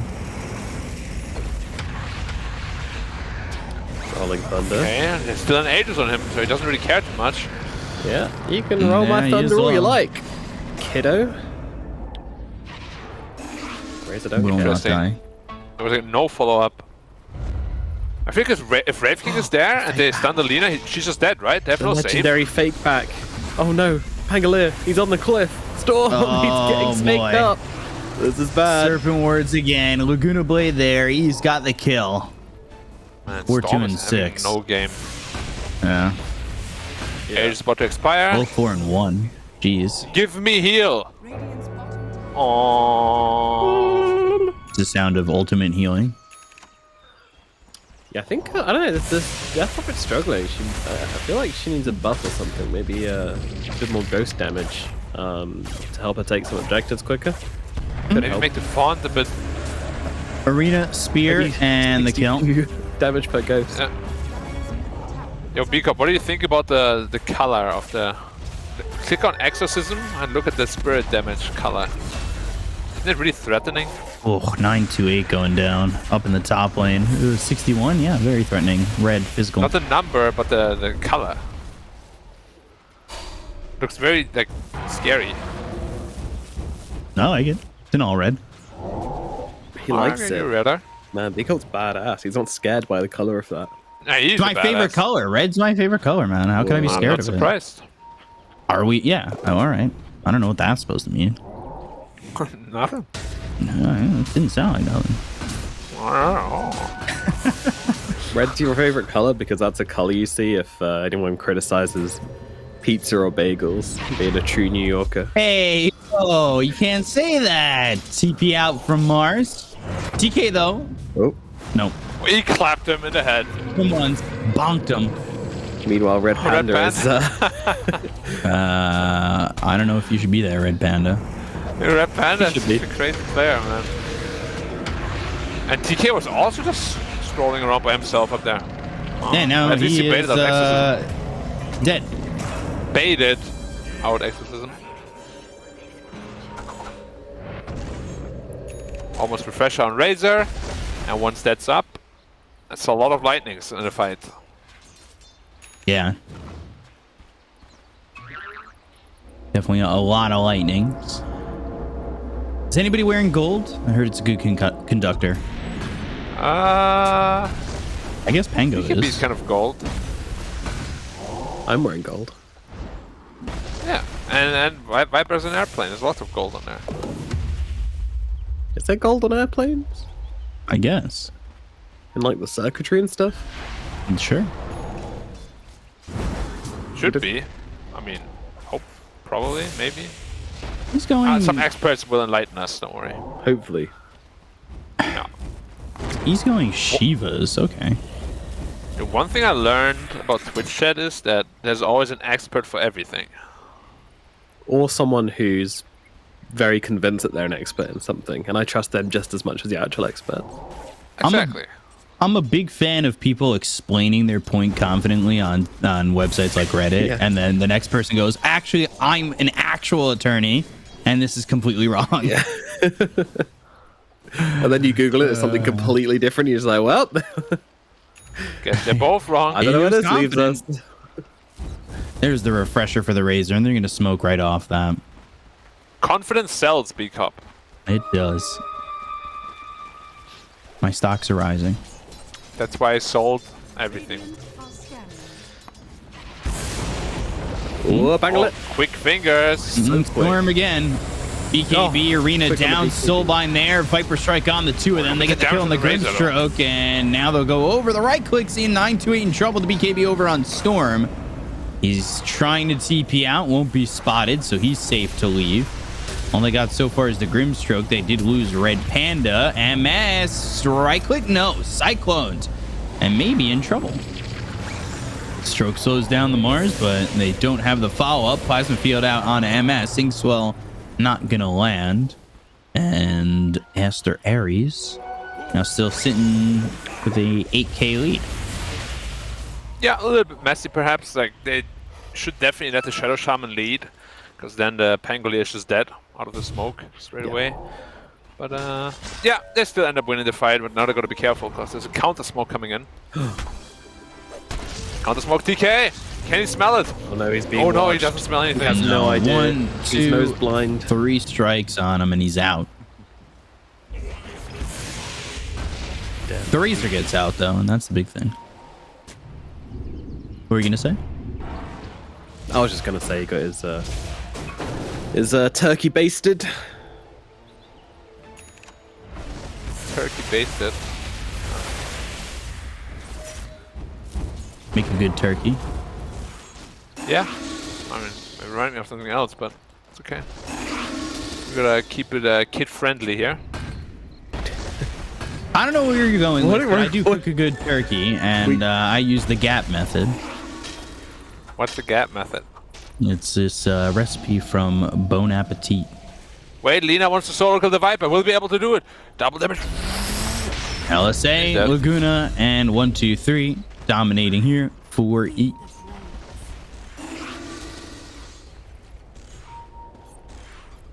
It's going pretty well for Aster.A this far. But are you scared, Black, that they're giving too much time here to the Wraith King? I'm wondering whether Wraith King can do it by himself, because probably not against this double Razor ult and Lina right-clicking, and you have all this disable from the supports. Like, if the DP doesn't get a lot richer soon, I don't know how they're gonna take the fights. Red Panda soloing Roche right now. Actually dips from the pit, but 928, he's ready to go. One barrage did 500 damage. What? 928. Does he start the Rolling Thunder and go in the last second? Does he have the timing down? Inkswell Spear pushing him back. Never mind. He just in the hands of a Razor. One sub, one barrage, 500 health of Roshan? Yep. Yeah. Really? Who did he give the shard to? He gave it to the Shadow Shaman. So he's got that upgrade on the shackles. Yeah. Gives him the Serpent Wards. And now he's going to the BKB. Range is the big one. Yeah, yeah. Always nice to get 125 cast range. That's quite a bit. For free. Well, yeah. In this instance. I hate cast range increases. I'm sure all of you guys know that already. But they should not be there. Makes all your Dota knowledge that you accumulated for years in this mega brain of mine useless. But no knowledge is truly useless. That is true.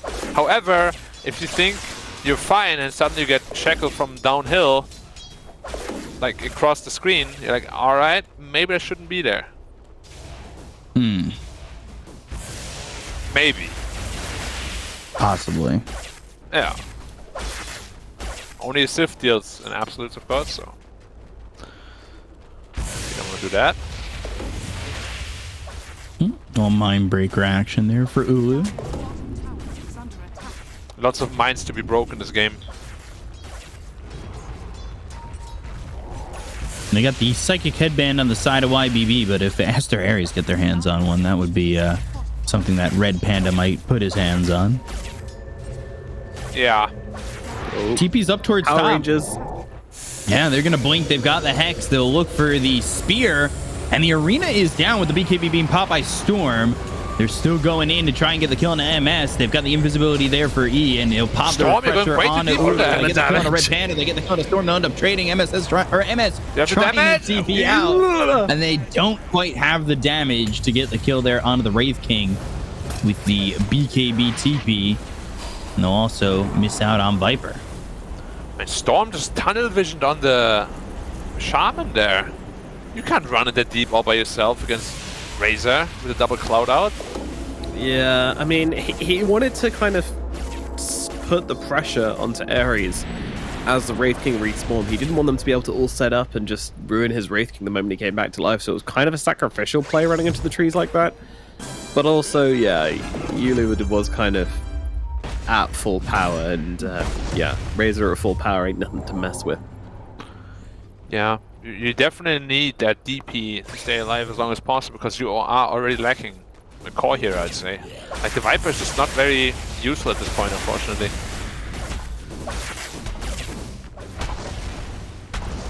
Why is everybody itemizing into this Orchid first now on Viper? Like, we've seen it like 2 or 3 times, and every time it didn't look very impressive.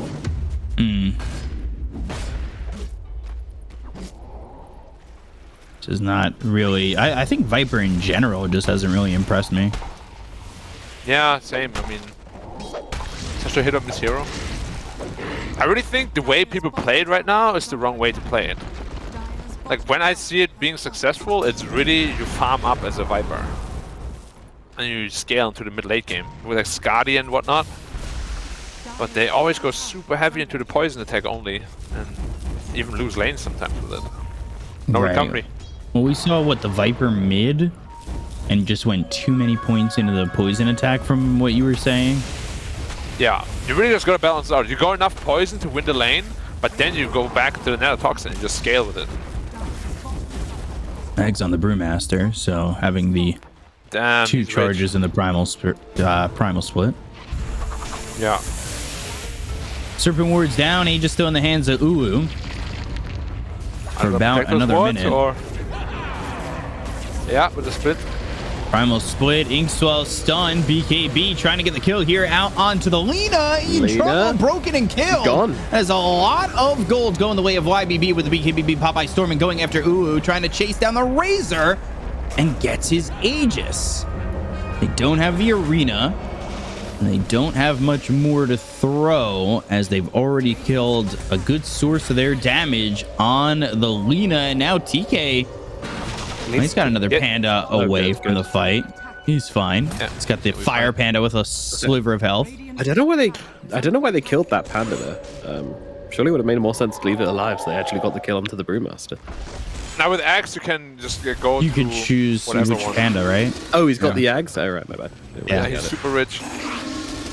But yeah, I like the way they capitalized on Lina's mistake, right? Like, he just shows up a little bit too far ahead, and yeah, you gotta be really careful there. There were a couple of things that went wrong, but first of all, your positioning, and then you don't BKB the Wraith King stun, which is pretty slow, you know, a couple of misplays by E. And then at that point, his BKB, he BKB'd a little bit too late, and he ends up dead. Yeah. Because they lose the Aegis on that. Not that it had a lot of timing left, but it feels like maybe a little bit of a waste of an opportunity. Yeah, potentially. Like, the Shaman Wards and the Brewmaster are definitely more than enough to take down the tower. But, yeah. People get overexcited sometimes, you know, it happens. Radiant's bottom tower is under attack. The brutal thing with Dota, though, is that you can play perfectly for like 40 minutes, but if you make one mistake, you can literally lose your team the game. It's such a brutal, like, thought. Radiant structures. Yeah, late game Dota moments can be pretty brutal. Yeah, for sure. But really, like, the performance before really doesn't seem to matter at all at some point, you know? Got one blue split. Yeah, he's got one. BKB gets popped by Red Panda. They go after the Grimstroke. They get the kill. MSS stuck in the arena. And MS is in trouble. He didn't they'll get the kill, and now he'll BKB, try to TP out. Damage not enough to get the kill there onto the Wraith King the second time. And then they'll BKB on Viper again, similar to what happened in the top lane. They got 2 kills on that one. Did I call him MSS again? Yes. It's the extra S, you know? MSS could be anywhere. The true NA fanboy in you. I knew he'd come out eventually. You've been lying to us all this time. That region's dumb. I see through your lies now. Yeah, you cannot pretend any longer. Dumb region. Don't believe your lies. Yeah, we're through with you, B-Cup. Yes, China fanboys. Yeah, I would never be biased towards the team. I'm not biased towards any team. I'm a Dota fanboy. Yeah. As long as the viewers win, I am happy.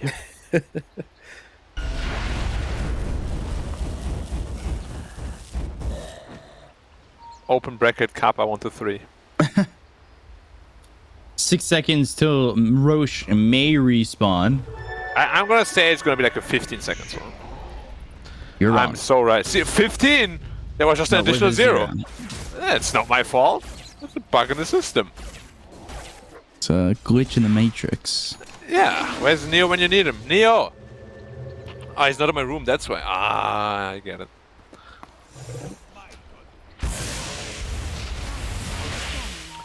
MS might be caught out here.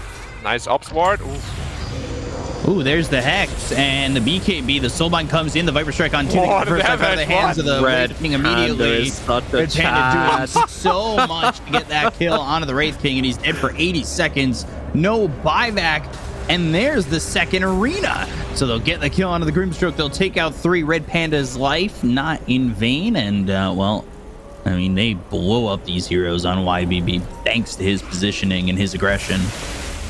Yeah, the way he played the fight is really, really good. Oh, he still has BKB up. Storm? Oh, yeah, Storm's in on this. 928 is also in on this. Static Link and Uru now. He's got the value of 174 damage. Storm just TPing out, but there's the Light Strike Array.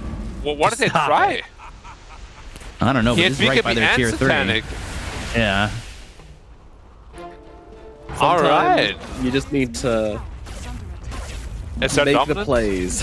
Yeah. Sometimes this tower is just going to go down. You accuse them for not playing with confidence. Well, that was a confident play. Yeah. There's a place and time for everything, Nomad, as you well know. Yes. As the words of Professor Oak. When I tried to get my fishing rod out. In the grass. A good rod or a great rod? A master rod. I'm a super rod. Come on. Gotta get the red Gyarados. No, red Gyarados was rubbish. I genuinely disliked red Gyarados because it was like, you know. Is he not good or what? He's good, but like, it's just like boring because everyone gets him. Okay, wait. So, I only played the Kanto region games. Is there? Did they nerf like Alakazam and all these Pokemon in future generations or not? I have no idea, but I do love that Abracadabra and Alakazam. It's pretty damn good. I mean, the problem was that Psychic was super broken in the in there was no counter, right? Yeah, I guess fighting was. Well, was Psychic fighting? Was super effective with Psychic. No, it wasn't. It was maybe not in Gen 1, but I think that's what they changed it to, and they also added Fairy, but no, Fairy is after Dragon. Fairy's strong against Dragon. But wasn't Dragon good against Psychic? No, Bug was good against Psychic. I mean, we should stop talking because if we're wrong, I understand our colleague who's in charge of employing us at Perfect World is a very big Pokemon fan, so I'm not willing to take that risk anymore. So moving on. Stun out onto the Viper. Buildings are really not tanky anymore at all, huh? No, they just go down immediately. They lose the top set of racks very easily. Mid's already gone, and this feels like YBB are waiting for the end. Refresh a shot on Brewmaster, by the way. So 2 more splits if he wants them.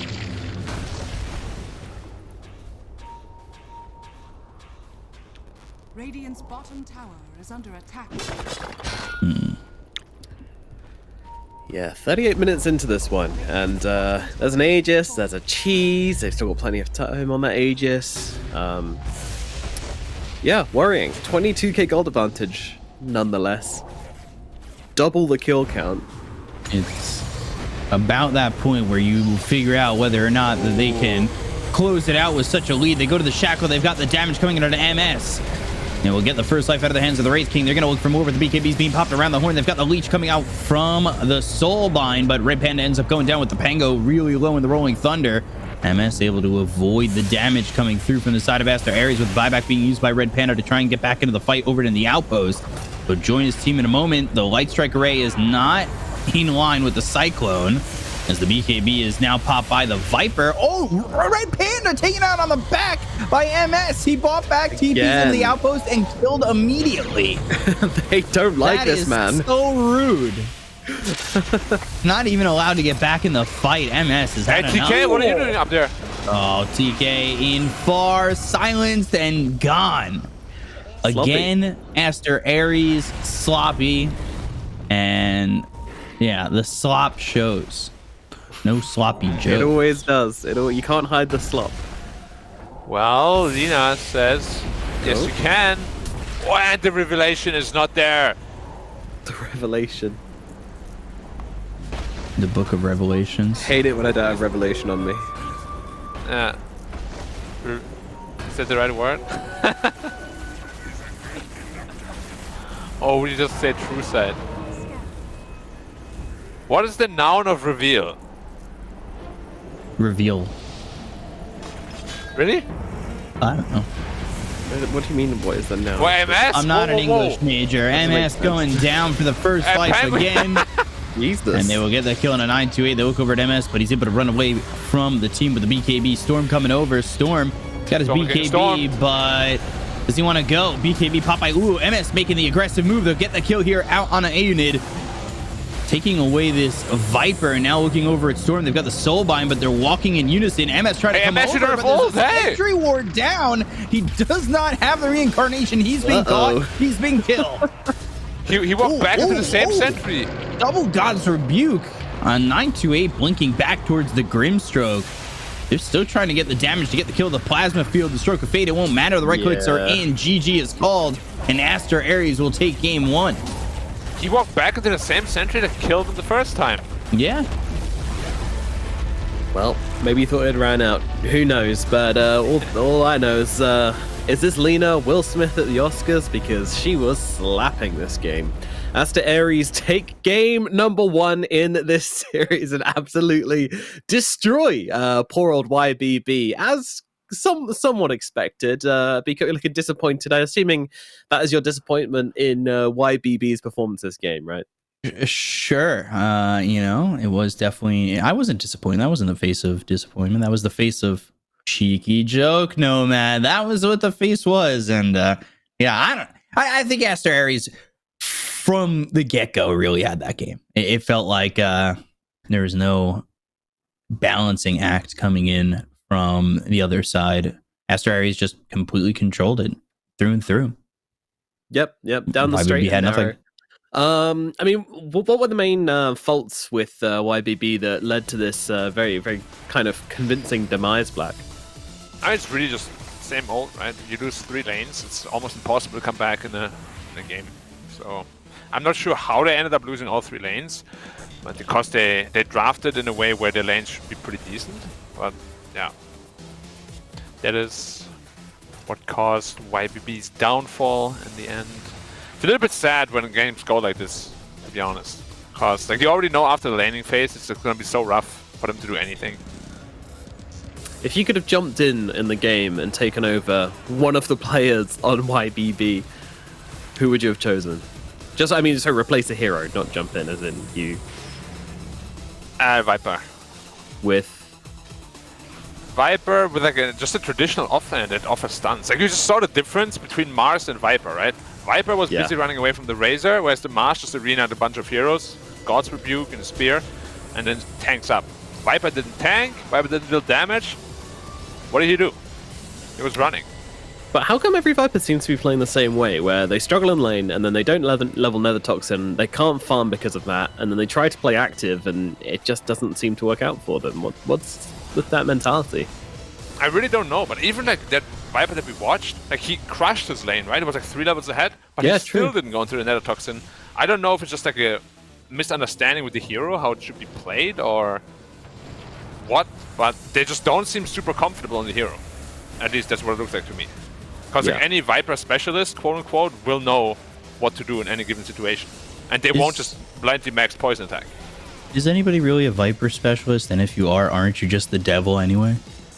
Yeah, but, you can be the devil if you win games, right? True. Who cares? Viper specialist, yeah. There's a special place in hell, but, you get your MMR before you go to hell, and that's all they care about. Yeah, or tournament wins. That's a pretty big one too. Yep. What is the worst hero to be a specialist in your guys' opinion? What signifies that someone's just a terrible person on the inside? Anti-mage. What? Sorry. Sorry. I don't actually mean that. But it was a quick Gotham moment I couldn't pass off. Let me start off here. I'm gonna give you a couple, okay? Wind Ranger. Wind Ranger? Dude, it's such a bad hero design. You ult someone and you press E and you kill him. Wow, I'm so good. Viper, Huska, and Tinker. I think those 4 for me.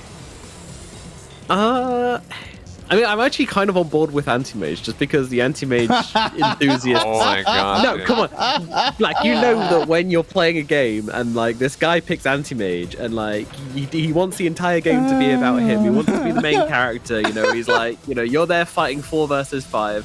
He's there just running around the map like an idiot and then getting farmed. And then he turns up to the first fight in the game, immediately gets one shot by the enemy Lina. And you're just like, why have I spent the last half an hour of my life trying to make this guy's game as good as possible? And it turns out he's just an absolute potato who has just died in one shot and lost us the game immediately. And then they always blame you. He always turns around and says, oh, noob team GG. And you're just like, what are you... What? But is it really just anti-mage? Isn't it any carry? But the anti-mage is like the specialist version of that kind of person, you know. That kind of person is prejudice, honestly. Like, this is because people on Reddit are always flaming. Like, I'm a victim. I've seen so many people do the same thing with like Lifestealer or Morphling. Or now, I'm not gonna take that. As we can see, Phoenix Gaming very well played this time around. Yeah, low deaths from Phoenix Gaming in this one. Good net with 2 on the Storm. Yes, and very the good. Druta. Yes. Yeah. It's good to be reminded of the very good performance, I think. Important. Vcop, what are your expectations for game number 2? Do you think that they're going to mix it up on the side? And are there any comfort things they can fall back on the side of YBB, which you're expecting? Bed. Bed? Yes, bed. Here we go, back in the stats, so I can avoid answering that question. Yeah, I mean, great net worth overall here for Aster.A. They did really well. I didn't realize that their Mars didn't die the entire game. That's crazy. Kind of quietly under the radar, right? Yeah, he had really good spell usages. Missed a couple of spears here and there, of course, but it happens to everyone. It's just nature of skill shots. He did definitely play very well. He also crushed the Wraith King on lane. Yeah. Definitely. Yeah. Wraith King did indeed get a little bit crushed. I mean, what can YBB fall back on then? I mean, the things they've had success with in the past has mostly been like the Bane they've enjoyed. Viper has been like a comfort hero for them in the past, but didn't really seem to work too well this one, so I'm not sure we'd be super keen on that. What about some Yi specialists? You know, Beakup, you're very familiar with the player. What could he fall on? I mean, we definitely could give him back the Lina. I think he plays really well on that hero, but if you want to give him something like the Ember, I wouldn't be opposed to it. He plays a bunch of those middle lane specialist heroes like really well. It just feels like he's very comfortable in the lane. I think he mechanically is the better player in this matchup by quite a margin, and I think he opens up the game by being as experienced and as good as he is. So I think you give him a lot of things and he's going to really perform and outperform the other mid. But Ember is my go-to, and maybe Lina. Okay, well, we'll keep an eye out for those fiery mid heroes, and we hopefully get ourselves a fiery second game here. But we are going to throw it over across to a break, after which we shall be back for the second matchup in this best of 3 matchup here at the China DPC. We'll see you very soon.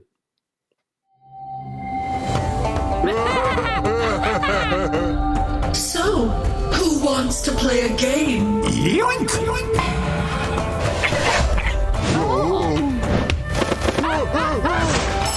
again! I always get what I want. In the bag.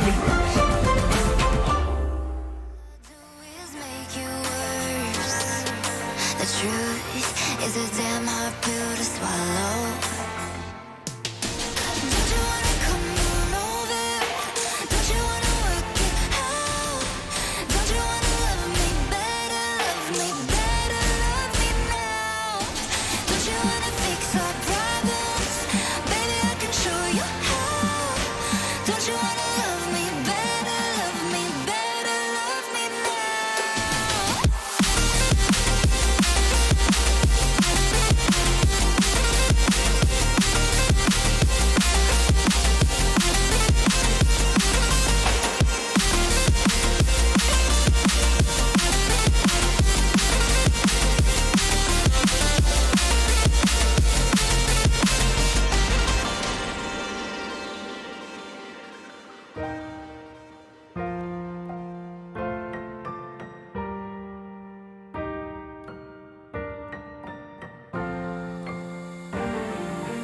Don't you wanna come on over? Don't you wanna work it out? Don't you wanna love me better, love me better, love me now? Don't you wanna fix our problems? Baby, I can show you how. Don't you wanna love me better, love me better, love me now?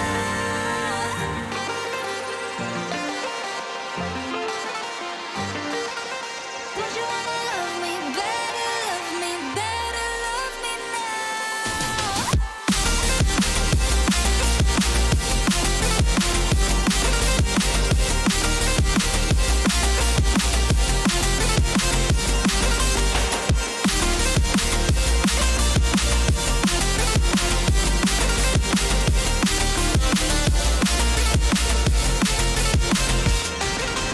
Don't you wanna come on over? Don't you wanna work it out? Don't you wanna love me better, love me better, love me now? Don't you wanna fix our problems? Baby, I can show you how. Don't you wanna love me better, love me better, love me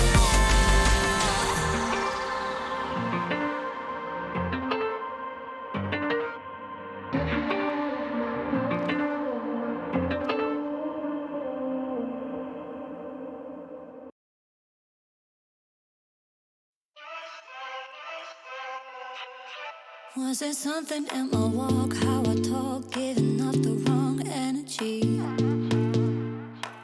Was there something in my stride, too much pride, telling you to back down? Slowly, slowly, you became my enemy. But you can't seem to get enough of me. So if this is the last time, I guess I better make it worthwhile. Yeah, if this is the last time, I guess I better give it my all. If this is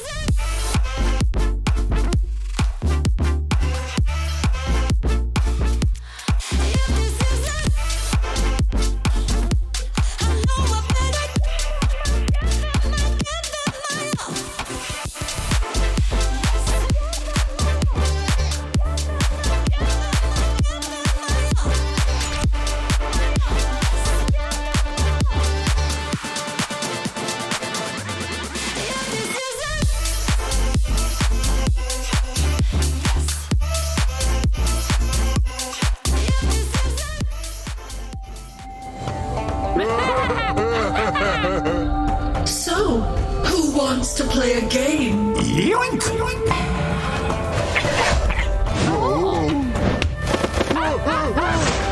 And again!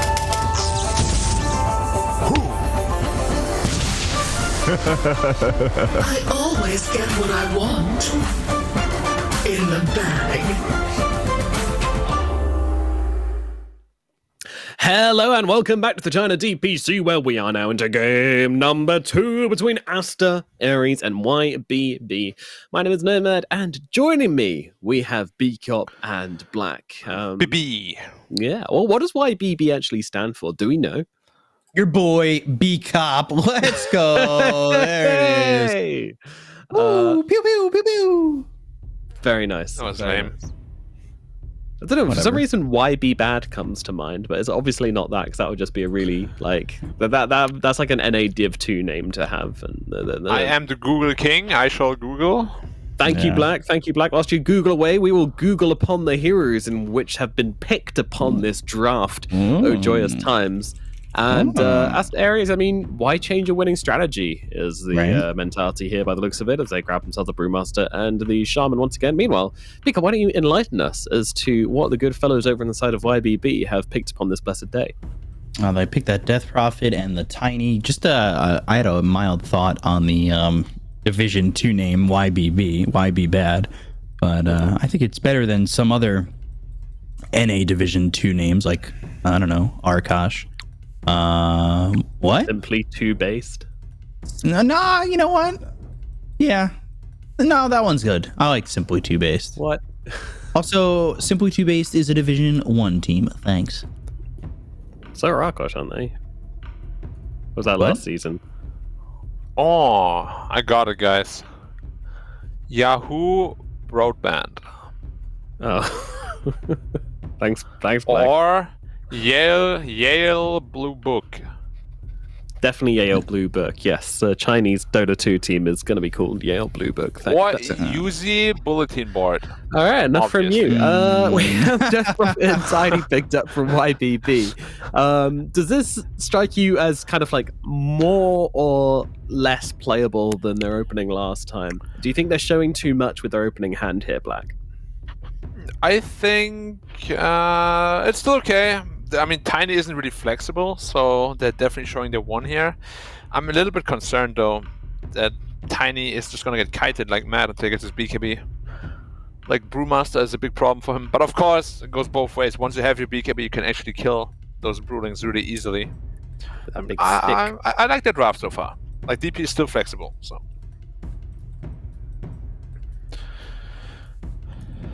I do just get worried that they're showing too much, though. You know, I never like it when teams throw out 2 cores in the first phase. It's it can be a little scary. I mean, it could be a support DP still if they really wanted to do that. But if that was the case, they wouldn't be banning the Anti-Mage. So that pretty much means that DP is going to be middle or off lane. Worried about this Tiny getting picked into Brew and Shadow Shaman, truthfully. Yeah. Well, at least Tiny has inbuilt status resistance. He has that edge over many other carries. That's true, but instant initiation with the Hex, Shackle, Cyclone from the Primal split, like they do have the control to focus him, right? Yeah. Wow, let's go for the same draft, guys. Oh, I did say it in the last one. I don't know. I gave myself a little pat on the back. I'm pretty proud of myself on that one. Okay, good. I wouldn't mind if the V picks Lina again. They can't do the same draft though. They've banned Razor, so yeah. So what is the Razor replacement? B-Cup. You're on fire. So. Yeah. I mean, I am on fire. Who else steals damage? Rubik with the talent. It's gonna be Rubik mid. Sanki Mirana. Huh. I say he goes Wraith King. Actually, no, never mind. Because he's set up too well for a stun post reincarnation. I actually don't like that pick anymore. Maybe Ursa? Yeah. I mean, definitely you want to have a more aggressive carry with the Lina. Sorry, with the Shadow Shaman, if that's what they want to do again. Here can actually kill. Honestly, not the easiest pick, because Tiny covers the armor department, DP does a lot of damage, and you still got to be able to lane against SK Mirana. Lifestealer looks pretty good. Not the greatest against DP, but the rest is really good against. Yeah, I'm down for that, actually. Like, Tiny has a lot of problems fighting into Lifestealer in all phases of the game. Yep. But, yeah. I mean, he doesn't steal damage, but he steals his life, so steal theme is still there.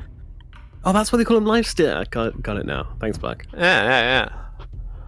Well, at some point he didn't actually steal HP, right? He just got it, but he didn't take it. Yeah. So he should be called Life Gainer at that point. He should be renamed Very Kiteable Hero, because that's all we see from him. Not as bad as Sven, at least. Yeah, I was gonna ask. Actually, that was a question on my mind. Like, is Sven just in the dumpster at the moment? Yes. Why? Just cause it's like so. It is so easy to kite him. Honestly, I think with the new shard changes, he has a place, cause it's like a walking AC basically. But, yeah. Okay. Good job, Aster. Arius, you are good. You get my stamp of approval. Wait. That's a heavy stamp. I mean, it's heavy duty work. Shoe. Maybe a pretty baller move to stamp your letters with a shoe. Stamp. Well, now YBB has a big problem. namely, how do we deal with the lifesteal? Well, the obvious Bane option is a that Bane, Bane, yeah. and down it goes. The fact that me and B-Cup were calling for it knows that it was an obvious pick. Get that out of here. Razor's already banned as well. So I watched that last series. what carries are good against it? Terrorblade, but it's already a tiny carry. Yeah, and they need a +5. Maybe you can switch it around a bit. Put the tiny middle. Do they really need a 5? Like, I feel like you never leave your 5 for the end of the draft. Wait, B-Cup, it might be time. What? Ancient Apparition. Ooh, no. It gets blown up too quickly. Alina will shred AA from a distance. I mean, there's not many +5s which Lina doesn't shred. If the Lina is attacking you as a +5, you're past the point of... You're dead on your screen already. Yeah, you've messed up or somewhere along the line. I don't actually think they're going to pick a 5. Shoes. Really? Yeah, let's get some shoes. Let's get some shoes. Those aren't shoes. Jess. Oh my god. She's wearing like plimsolls, right? Mm. Ooh, I like that. Alright, okay. I'm not crazy about it, but it's the best they could have done at this point, I think. So it doesn't butter your muffin back? Nah, it's alright. You can purge the lifestealer, cool, you have save, not bad. But the lane is pretty weak. Like Shadow Demon Tiny? It's nothing. Yeah, I mean, it's not something I'm going to write home about, but, you know, it does the job. I don't think it's going to struggle too much. Do you? Well, we'll see, because they still have the offlane pick. Haha. Which will be... Call it. Go on. I am trying... Tidehunter. Tidehunter? Whoa! Sorry, Swing and a miss. guys. Language! Sorry, guys. I didn't know that the most broken hero in Dota goes through to the last Production, pick, okay? take him My out. bad. Go on. I feel so guilty right now. I'm so sorry, guys. Look, you're under pressure. Okay, it was a quick decision to make. We know we shouldn't have put you in that position, but yeah, last pick Pango. I mean, how they get Pango there, I have no idea. This feels actually like a better draft than last game for Aster.A. I'm gonna say. I don't. Am I wrong? Are you guys feeling the same way, Black? It's very good, very good. Because the thing is, this game, you have Lifestealer who can just frontline forever. Very hard to burst them down. And then you give all that information to Brewmaster, Pangolier, Lina, even Shadow Shaman as well. It's going to be very hard for YBB to do much of anything. Like, if they lose the lanes, the game's just over. They gotta at least win one lane and go even in the other to be able to play. No, B-Cup. I'm not going to ask you who you're favoring because I think it might be a little bit obvious, but I want to ask you, whose show is it? Who's going to steal the show on the side of Aster.A? Whose name are we going to be chanting by the end of it? I'm going to say Ulu. I'm hoping that Lifestealer, give a little Ulu. Ulu. Ulu. You can't do the it. way you say Ulu every single time is it just tickles me. I don't know what it is. Yeah, I don't know. I'd like to see a Lifestealer kickoff. Maybe get some Ags action going on. Jumping inside some fools, tearing them open from the inside out.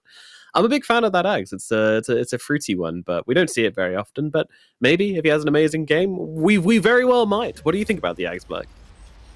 You mean Lifestealer? Yeah.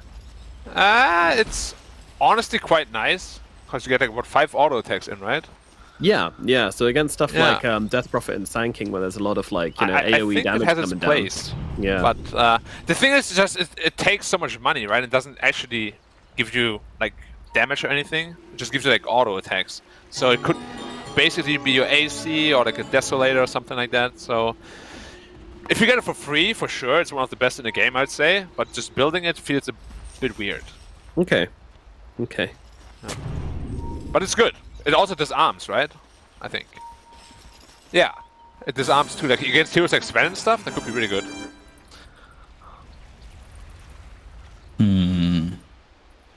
Does it pierce magic immunity though is the question. Yes? Because if it did, then you can hard counter heroes like Sven. And they can't do anything. Like they BKB and you eat them. Yeah. Or they eat you. Well, yes, you forcibly and get eaten by them. Aenid on the run down the river. Well, I'm Googler, but I'm also demo boy, so I'm demoing right now. Okay. Demo DPC boy, is son cool. of Demo Man, who was the best character in Team Fortress 2. I like Demolition, yeah. Yeah, Demolition Man, great movie. No. No, sticky bombs flying around the map at 1 billion miles an hour. That was the way to do it. That was the only real G's. No, it's okay, Miko. What? Why did? Okay. Okay. I'm just watching Red Panda preemptively use a tango at full health and then go into this aggression to then just die almost. Yeah, he's dead. Or not He's dead. almost. First, that was so weird. He just tangoed a tree, full health, full mana, walks up, dies. Wait, who are we flaming? Red Panda did like the exact same thing as he did last game, except this time he didn't even shackle. Yeah. Did he die? Yeah, that was wild. Ran at 2 heroes. This guy is nuts. I love him. I love Red Panda. He is one of my favorite players, beyond a doubt. Well, I think he just realized in a cruel awakening that this time it's not Pangolier Viper. They actually have 2 stuns.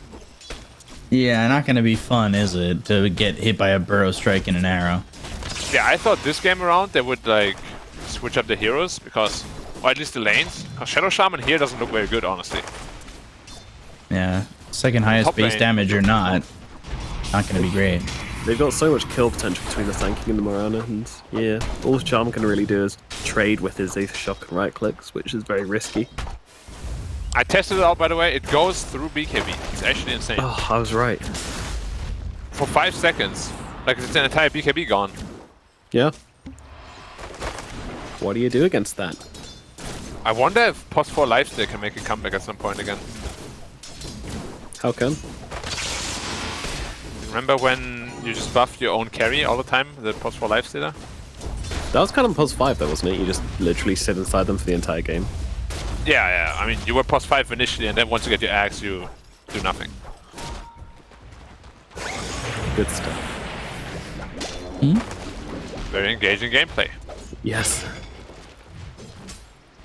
What I think you need to do is join the open qualifiers and show us. By Red Panda.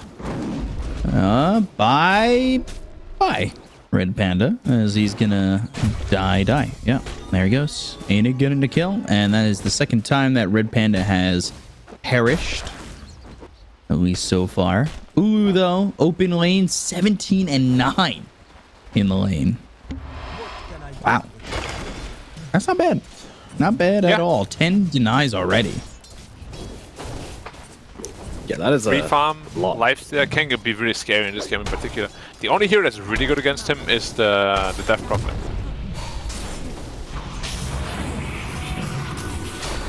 Yeah, that's if Storm has a good game. Mid, he's not getting beat as badly this time around, but still, he having a good game. And TK gonna go down to the Shadow Demon. 3-0 already for YBB in a 1,000 net worth lead. Yeah, very rich, especially on the Sand King. See what item he goes for first. He has Ring of Health already, so see if he wants to go into the Hood or Vanguard, or just a casual Ring of Health. We've seen that a lot too.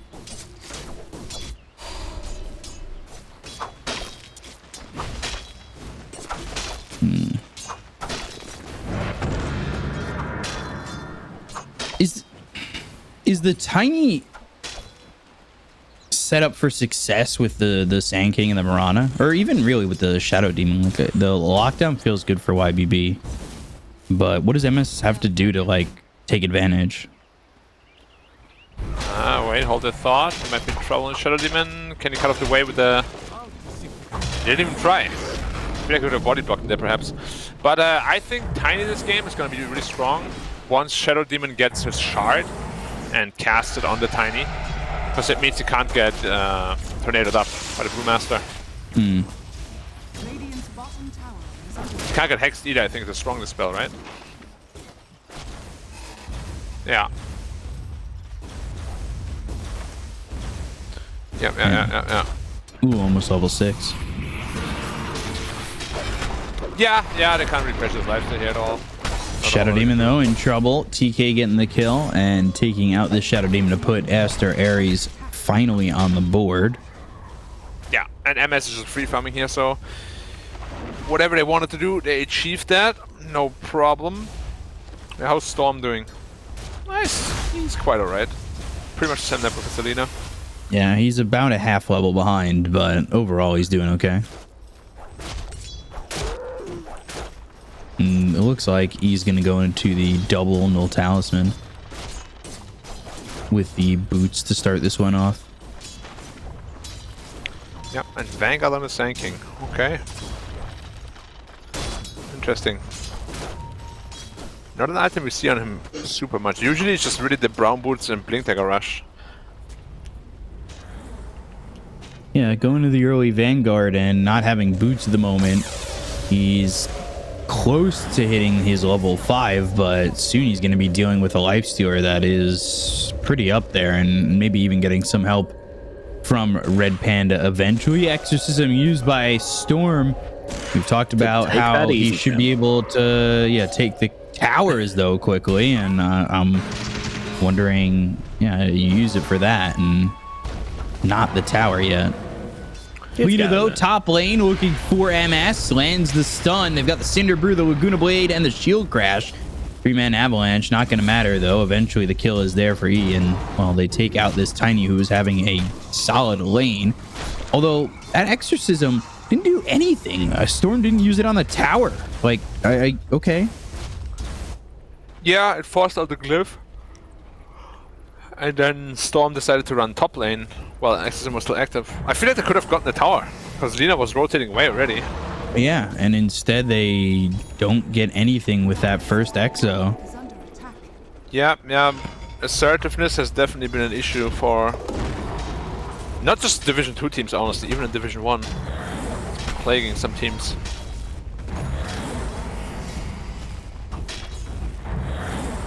Yeah, certainly been an issue at times. Swashbuckle and Shield Crash going through the disruption. That doesn't feel great. I mean, at this point, I can't even say anything about Pango anymore. Everybody knows what I think about him. That he's a swell guy, right, Black? Oh, he's swell, yeah. Was it Pango really in the anime, by the way? Or was it just one of the dudes? Just a Pango win. Yeah. Because that guy was buff AF. Yeah, he was wide. Yeah. It was a real chat. He was super wide. Get disruption on Lina. Arrow follow-up, and you're gone. Whoopa! Rolling Thunder, beautiful. Can they save him? No. Appreciate the effort. He tried, but they're still trying to trade, and they will. Yeah, they at least get 928, but they lose TK. They could use Exorcism. They've got an Arcane Rune. They might as well just take the tier 1 tower mid. Pulse 4 Morana for a Pulse 4 Brew. That's what we call a nice gentlemanly trade. Lost to Lina too, though. Still in favor of YBB there. Lina actually taking bottom, trying to kill the Sand King.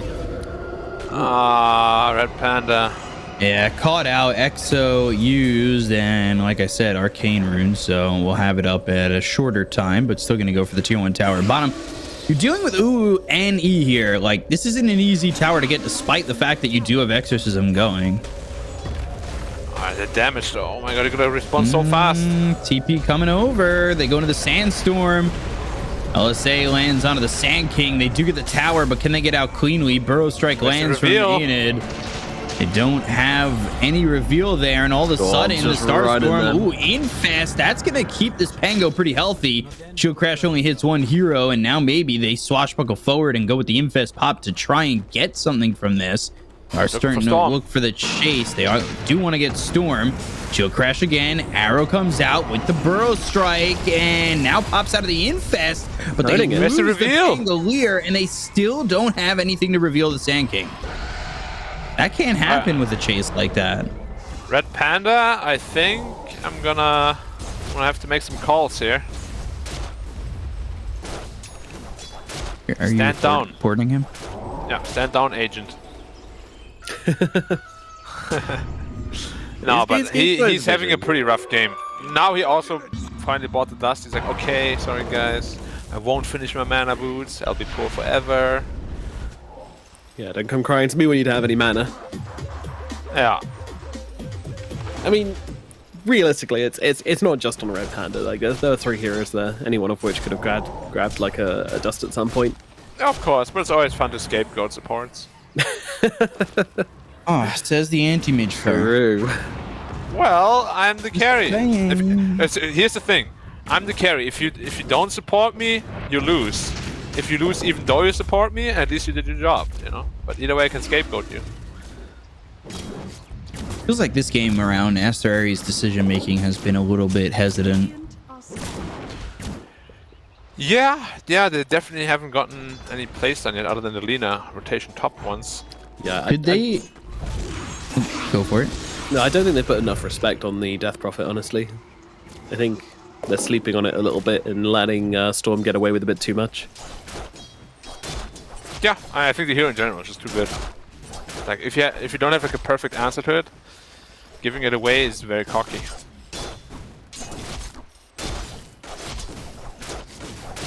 Like this time around, he has a way better game on the DP. Well, all of them do, really. Is this lineup, I know they have Shadow Shaman, but like, is that enough to just go for Roche, let's say, if they get like 1 or 2 kills in a fight? I think they should go before Senki gets his blink. Okay, never mind. Timing over? Well, they missed their window. I still think they can sneak it though, probably. They have the Bruce Pit as well. They're not weak, right? Pangolier there. Pretty strong as well. Yeah, definitely. Pumping. Wards always makes it possible. One. Oh, 9 to 8. Like, hello.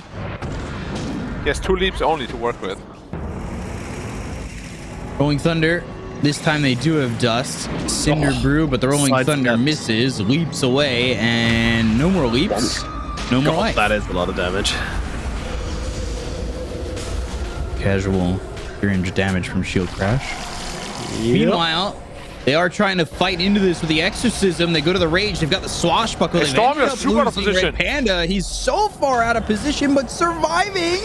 And one more shot needed with the Burrow Strike. There's the Dragon Slave to get that kill on the Storm. They land the LSA. They kill off Aeonid. They've got the double kill from E.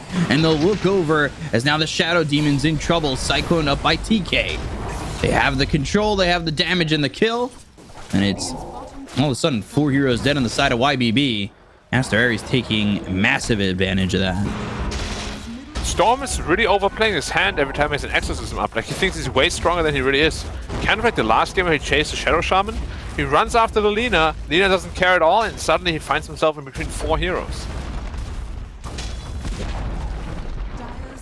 Gotta relax a bit. You're strong, but you're not immortal. Yet.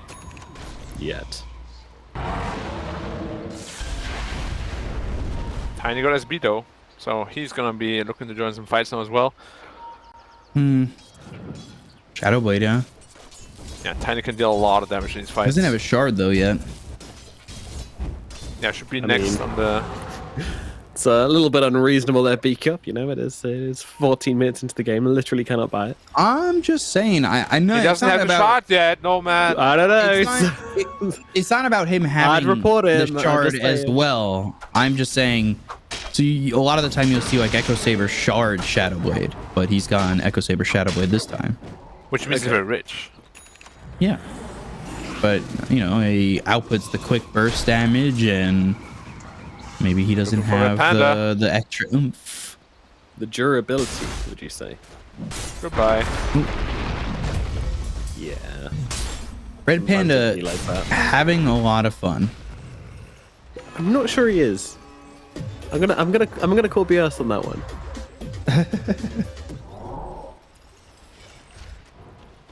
Well, at least what should have been revealed to kill him, not the Lina. Who almost has the BKB. We'll see if that ends up being enough survivability. TK Going Ags, he's got the point booster, but he's still 2,400 gold away from finishing that off. So he needs some time. He's going to need a lot of time. He's actually, well, he's a forward position, so I don't expect him to have so much farm. But certainly a stark difference from last game to this one. Yeah, YBB is definitely putting on a good fight. Well, they're even ahead by quite a bit, so. What is DP going? He went for Yules instead of the BKB. A little bit risky. I don't like it super much, especially against the Pangolier. Yules doesn't really strike me as great this game, honestly. Like, what's there to dispel? What's there to cancel, you know? Mm-hmm. It's a big investment. How much is Yules? 2.6 or something, right? 2.7. That's more than half your BKB. Because BKB in this game makes you immortal, pretty much. Ooh, in trouble top. Burrow Strike lands. Can he get out? Doesn't look like it. Avalanche toss there with the damage and the Moonlight Shadow. And now he does have that shard, so maybe I wasn't asking too much. Yeah, a minute later. Yeah, can't allow yourself to die there. Because Lifesteer is one of those heroes that like 1 or 2 deaths and he just feels like nothing, right? Yeah. Yeah, definitely. Not the easiest hero to farm up on. Tumblr's Toy into the Serpent Wards. They go for the Primal Split. They'll get the kill there onto the Shadow Demon quickly. Red Panda taken out. But they've got the LSA with the Laguna Blade and the right-click damage to get the kill on the A unit. Now they're looking over at E, who's on the run. Low health. Yules is there, but they've got themselves the Rolling Thunder with the BKB. LSA comes in. MS trying to help out. Roche, maybe an assist. You can't do this place all the time. They get the kill on the Storm. They lose the Pangolier, but now MS. Is he too far forward? Sentry Ward down, has the Shadow Blade, no mana for it though. TK too far. LSA is out, ooh, in, ooh, trying to get the kill with the dust. The arrow comes, but the rage timing. MS goes down to ooh, taking the dominating streak out of his hands. And Storm again, like he really needs to calm down a bit with his, like, Exorcist in place. He baits himself in with the Yule Scepter on the Lina and gets himself killed at the pit. Do something, B-Cop. I'm trying. Tell him. Okay. Unacceptable. Burrow Strike arrow, Red Panda. Ooh, avoiding the arrow. Surviving for now in the Sandstorm, taking a lot of damage, but the Infest right in, right out, and they'll get the kill unaided. Yeah, sweet revenge for Red Panda. He spent the whole game working up to this moment. You trying to go on chasing. Oh, boy's got my back. Follow-up kill coming. Yeah, Shadow Demon going down. Man, this is all of a sudden kind of turned on its head. And not in the good way. When you're saying a goalie standing on his head, this team is falling on their head. What does standing on his head mean? I don't know why it's a compliment, but in hockey, when a goalie's standing on his head, he's got like a great game going on. Standing on his head? Yeah. Is the implication that the rest of the team are standing on his head, or? I don't know. Is he upside down? I don't know. You're no help at all. No, I'm not. And they use these Serpent Wards, and they'll get this Aegis pretty easily. Yep. Unfortunately, Roshan is allergic to snakes. That's been something which has recently come up for him. It is a medical condition, and we do tend to develop allergies later on in our lives, and unfortunately, Roshan has experienced that. Doctor prescribed him some antihistamines, but for the time being, he's very, very vulnerable when Shaman decides to come into the pit and drop those wards. He doesn't like ghosts either, though. No, he doesn't like ghosts either. I don't think he has a lot of fears, actually, for a lot of allergies. Being his size. Yeah, he does. I mean, he's afraid of a little bear. He's afraid of a troll. Well, sometimes the biggest people out there are actually the most sensitive, and it pays to, stop and, just check in with them, because oftentimes we just assume that everything's okay just because they're big doesn't mean they can't feel, guys. Check on your big friends. Yeah. Check on the wide boys out Especially if there. they respawn every 13 minutes. Yeah, only to get murdered again in some kind of sick tradition. Top lane, ain't it? Dead to eat. And TK will also die, and that's over bottom. Rolling Thunder. And that was interesting because that was a Rolling Thunder from top that was used to kill Aned, and on the back end of it, the end of the TP to try and come in and use it to get another kill. Wait, are you saying value right the there. ability is too long? Yeah, it was a bit. It felt. He doesn't even have the 3-second talent yet. Uh-oh. And there's the rage. Storm's here. Arrow comes in, and Pango is in trouble. Who's in a bit far. He's got the infest to get into the Lina, who's BKB. They may have been out a little bit too Bruce far. here is coming. Brew trying to help. Two-man stun. What damage!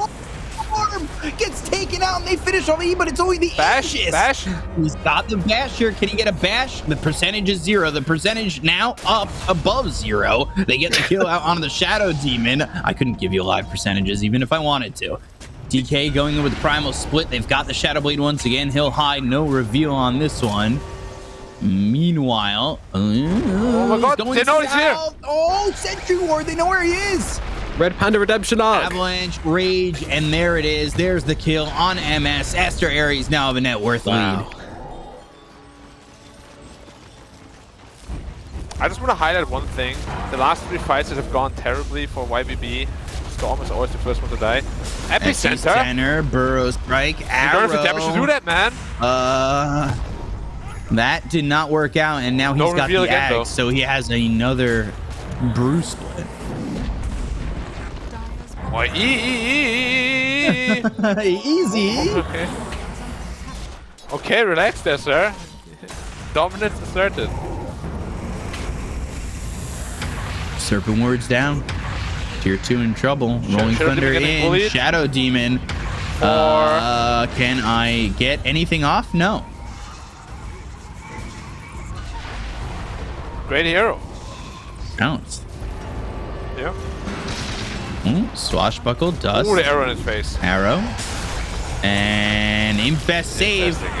And now they go after A. And this is all. All right. This is falling apart for YBB. It really is.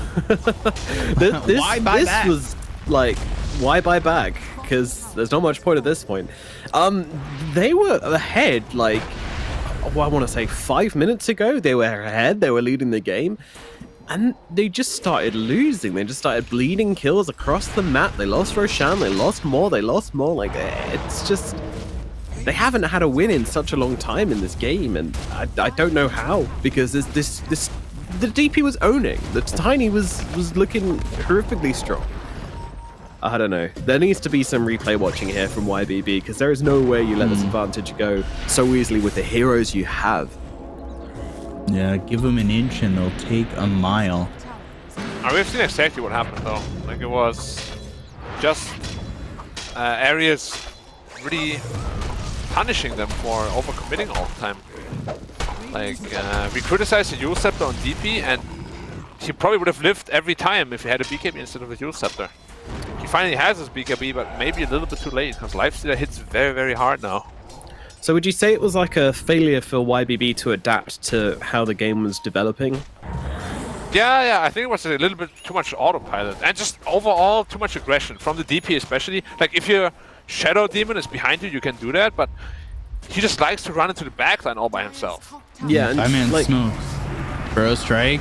Yeah, he should be gone. Silence and he's still tanky, man. alive. Big boy. And they're looking, but MS. This could be really dangerous. They Red need to Panda's be gonna very get sworded careful. up. Yeah, MS they've is got the speaking to you. sentries and.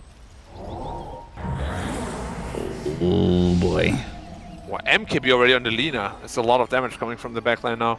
Yeah, it went BKB, MKB. You have to be careful though. Like this, DP can actually run him down now in a 1v1 duel. Cinderbrew Urn. Almost always igniting it. Going into the Primal Split, they look over Storm, they've got the disruption. That's going to be the save on the Shackable with the BKB popped in. Ooh, he can't go out! Oh my! Well, so much damage. You need your plate mail, sir, ASAP. And then they've stunned him. Burrow Strike comes through. That's going to be out on Ooh. Ooh needs to be careful. Tossed up into the air. He's tanky. Fight back, fight back. Oh, he fights gone. and he has Infest. He never used it. Epicenter coming through. Look at the Lina. Saved from the disruption, but the Lina doing so much damage. Aiden goes down. MS falling.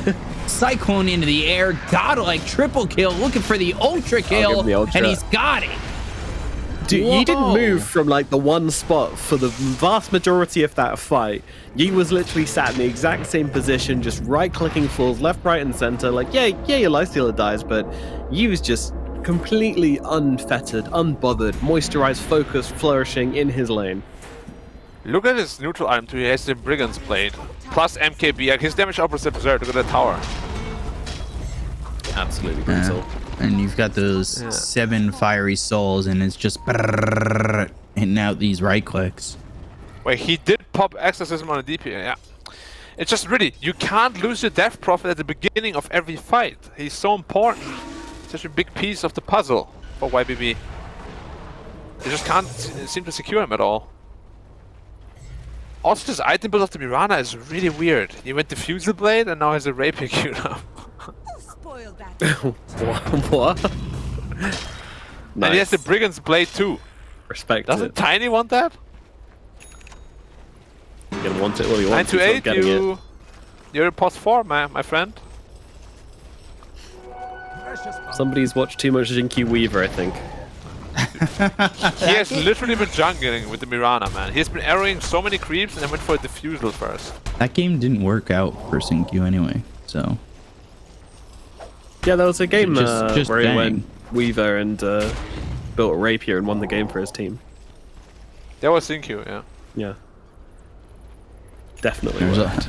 was also that game where Weaver, he went super greedy and paid for it pretty Well, he massively. went Maelstrom first item on the 4 Weaver. Of course, gonna pay for that. Yeah. Skadi now picked up on lifesteal, so DP. Rolling Thunder, They're on the blink hunt, across. jumping in. Full commitment here. And full commitment, not finding anything It's okay, yet. still half duration. And very balanced. They're just gonna back away. How is the spell 13 seconds duration?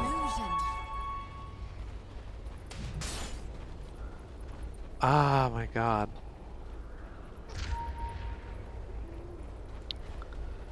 Still waiting on the Mirana Divine Rapier.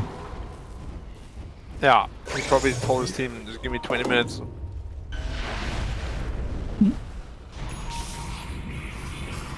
Silver Edge. Okay. Can Tiny do the damage? No.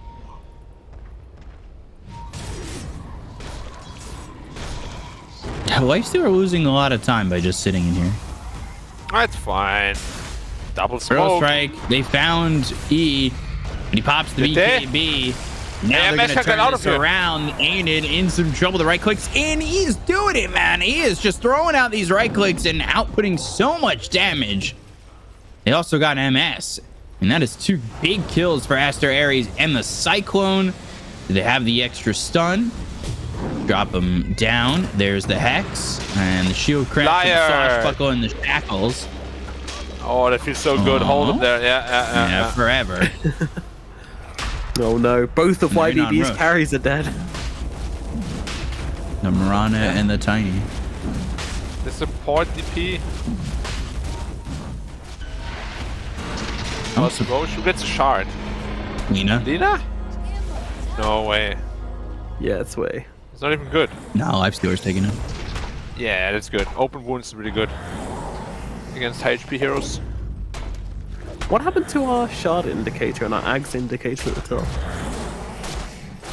We just lost it's gone. them? Yeah, that's Yeah. a shame. I like Spring those. cleaned. Spring clean. Oh, these hero portraits are getting a little bit dirty. Just playing them up. Open wounds are so good against a hero like Tiny. You just deal 2%. Oh, whoa, the Hex. Oh, Hex. He should be fine though.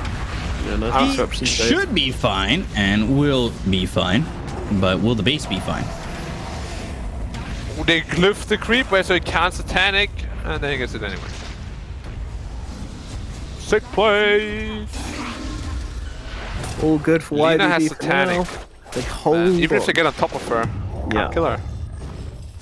And almost level 25. And this Lena's having a great game. Yeah, a little too great, perhaps. For his own good, you know? Mm-hmm.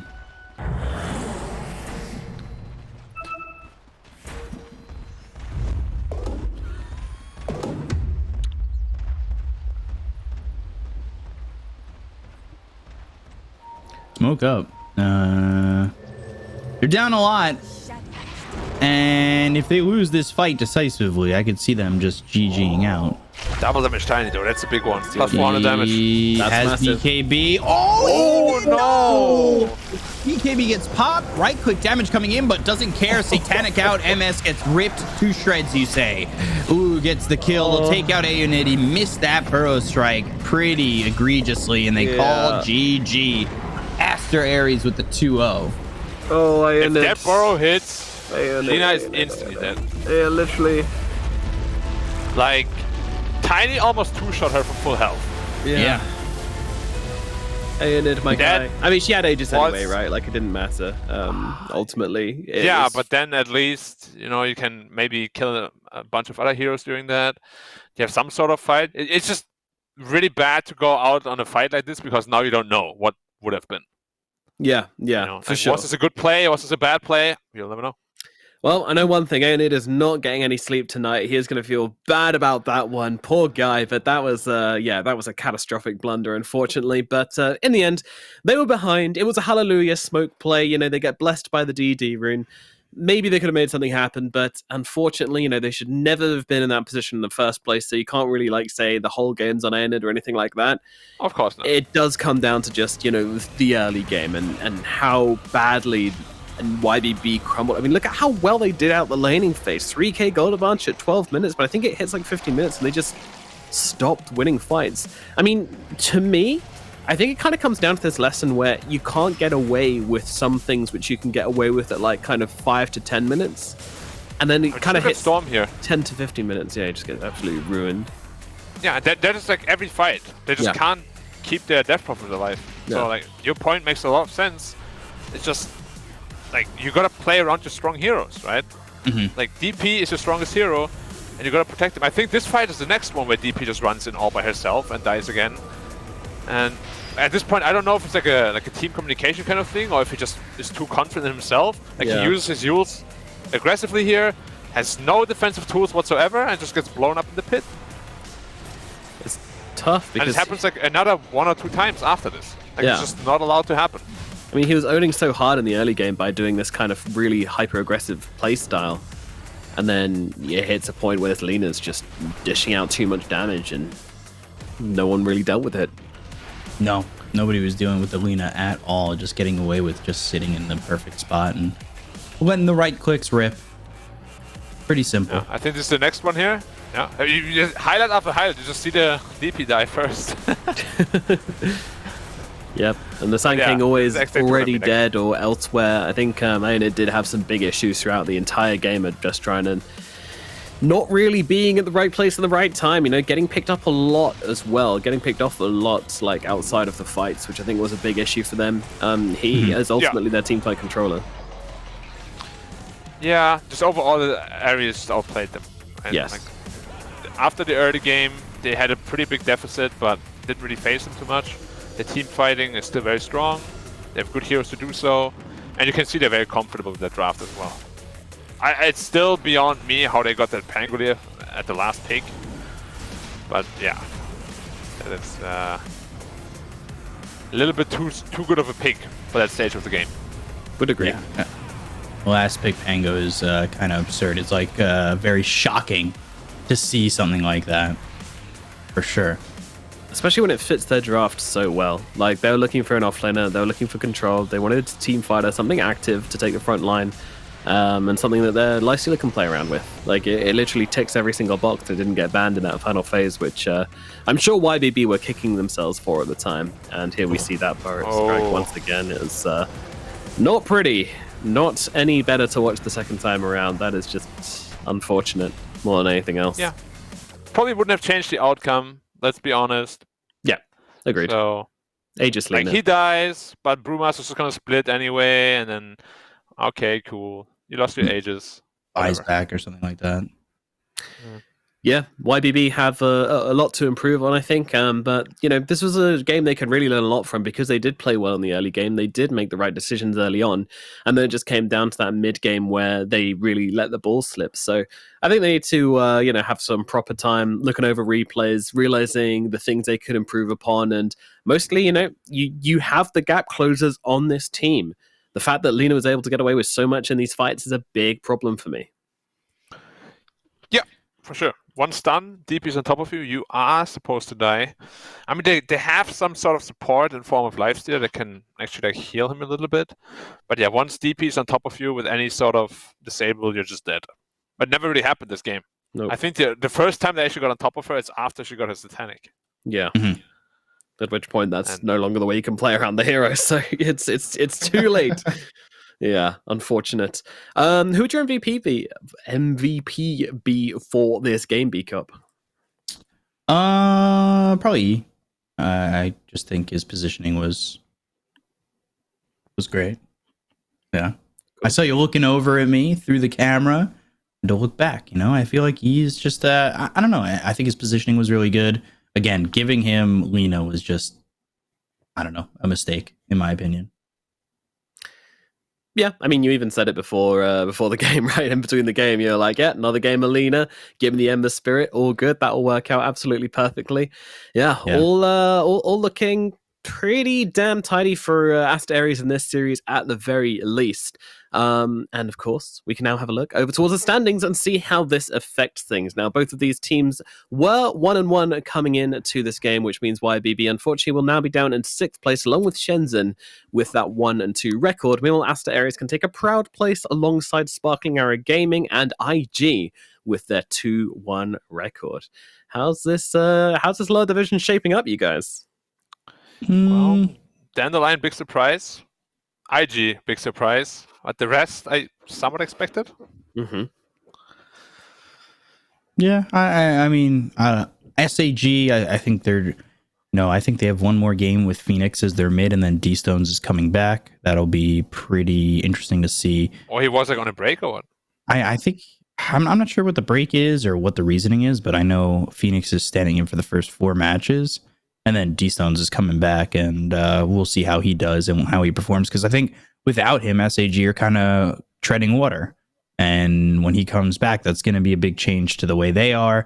With the fact that IG lost to Dandelion, like that could start to get close. And I think Dandelion are going to run away with the first spot. That second spot, we'll see like 2 or 3 teams kind of compete for it. Yeah, probably a good amount of tiebreakers for that one. Yeah, it's gonna get violent, it's gonna get vicious, and it's gonna be very exciting. The Division 2 in China is just such a treat to watch. So many up and coming players, so many great teams with so much potential, and very, very competitive, which is what we love to see. But unfortunately, we are going to be taking a break from the entire China DPC. This is news we've had recently that unfortunately Shanghai is going to be going into a city-wide lockdown in order to, because of this, unfortunately, we'll have to put the China DPC on hold. So starting on April the 1st, we will be halting all the games on the China DPC, and that'll be until the 8th of April, hopefully. Not guaranteed yet, but hopefully it will keep coming back after on the April 8th date. So yeah, guys will of course continue to keep you up to date. Make sure you follow Perfect World on Twitter, where all the updates will be posted, and then you can make sure that you're well informed of everything that's going on and ready to jump back in whenever the action starts back up again. And of course, make sure you guys tune in tomorrow, as we do have more matches coming up for both Division 1 and Division 2. For Division 2, we're going to have Shenzhen versus YBB, which again, another interesting match, as once again, these two teams are evenly matched now. So another bit of a kind of tiebreaker one between those two. That's going to be very interesting. Who would you guys back on that one? That's really tough. I'm not sure yet. Maybe YBB, just by a small margin. Small margin, YBB. The other team has a player called Drink. Can you really go against him? True. No, maybe I can't. Solid logic there from Black. And then, of course, we have over on Division 1 tomorrow. We have RNG versus LBZS. They'll be battling it out in the best of 3. And then Vici Gaming versus Extreme, which is going to be a very exciting matchup. 2 teams with a lot to prove. Extreme definitely looking so good. And Vici looking to prove themselves. So do tune in tomorrow for the last day of China DPC for a while. We will hopefully be back up and running on April the 8th. But again, make sure you follow Perfect World on Twitter to receive all the most recent updates. And we'll see you tomorrow for more Dota 2 action from today. It's goodbye. Thank you so much for watching, and we'll see you next time.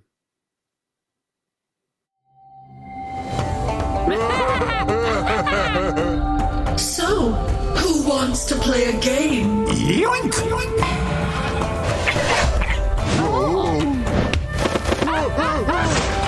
And again!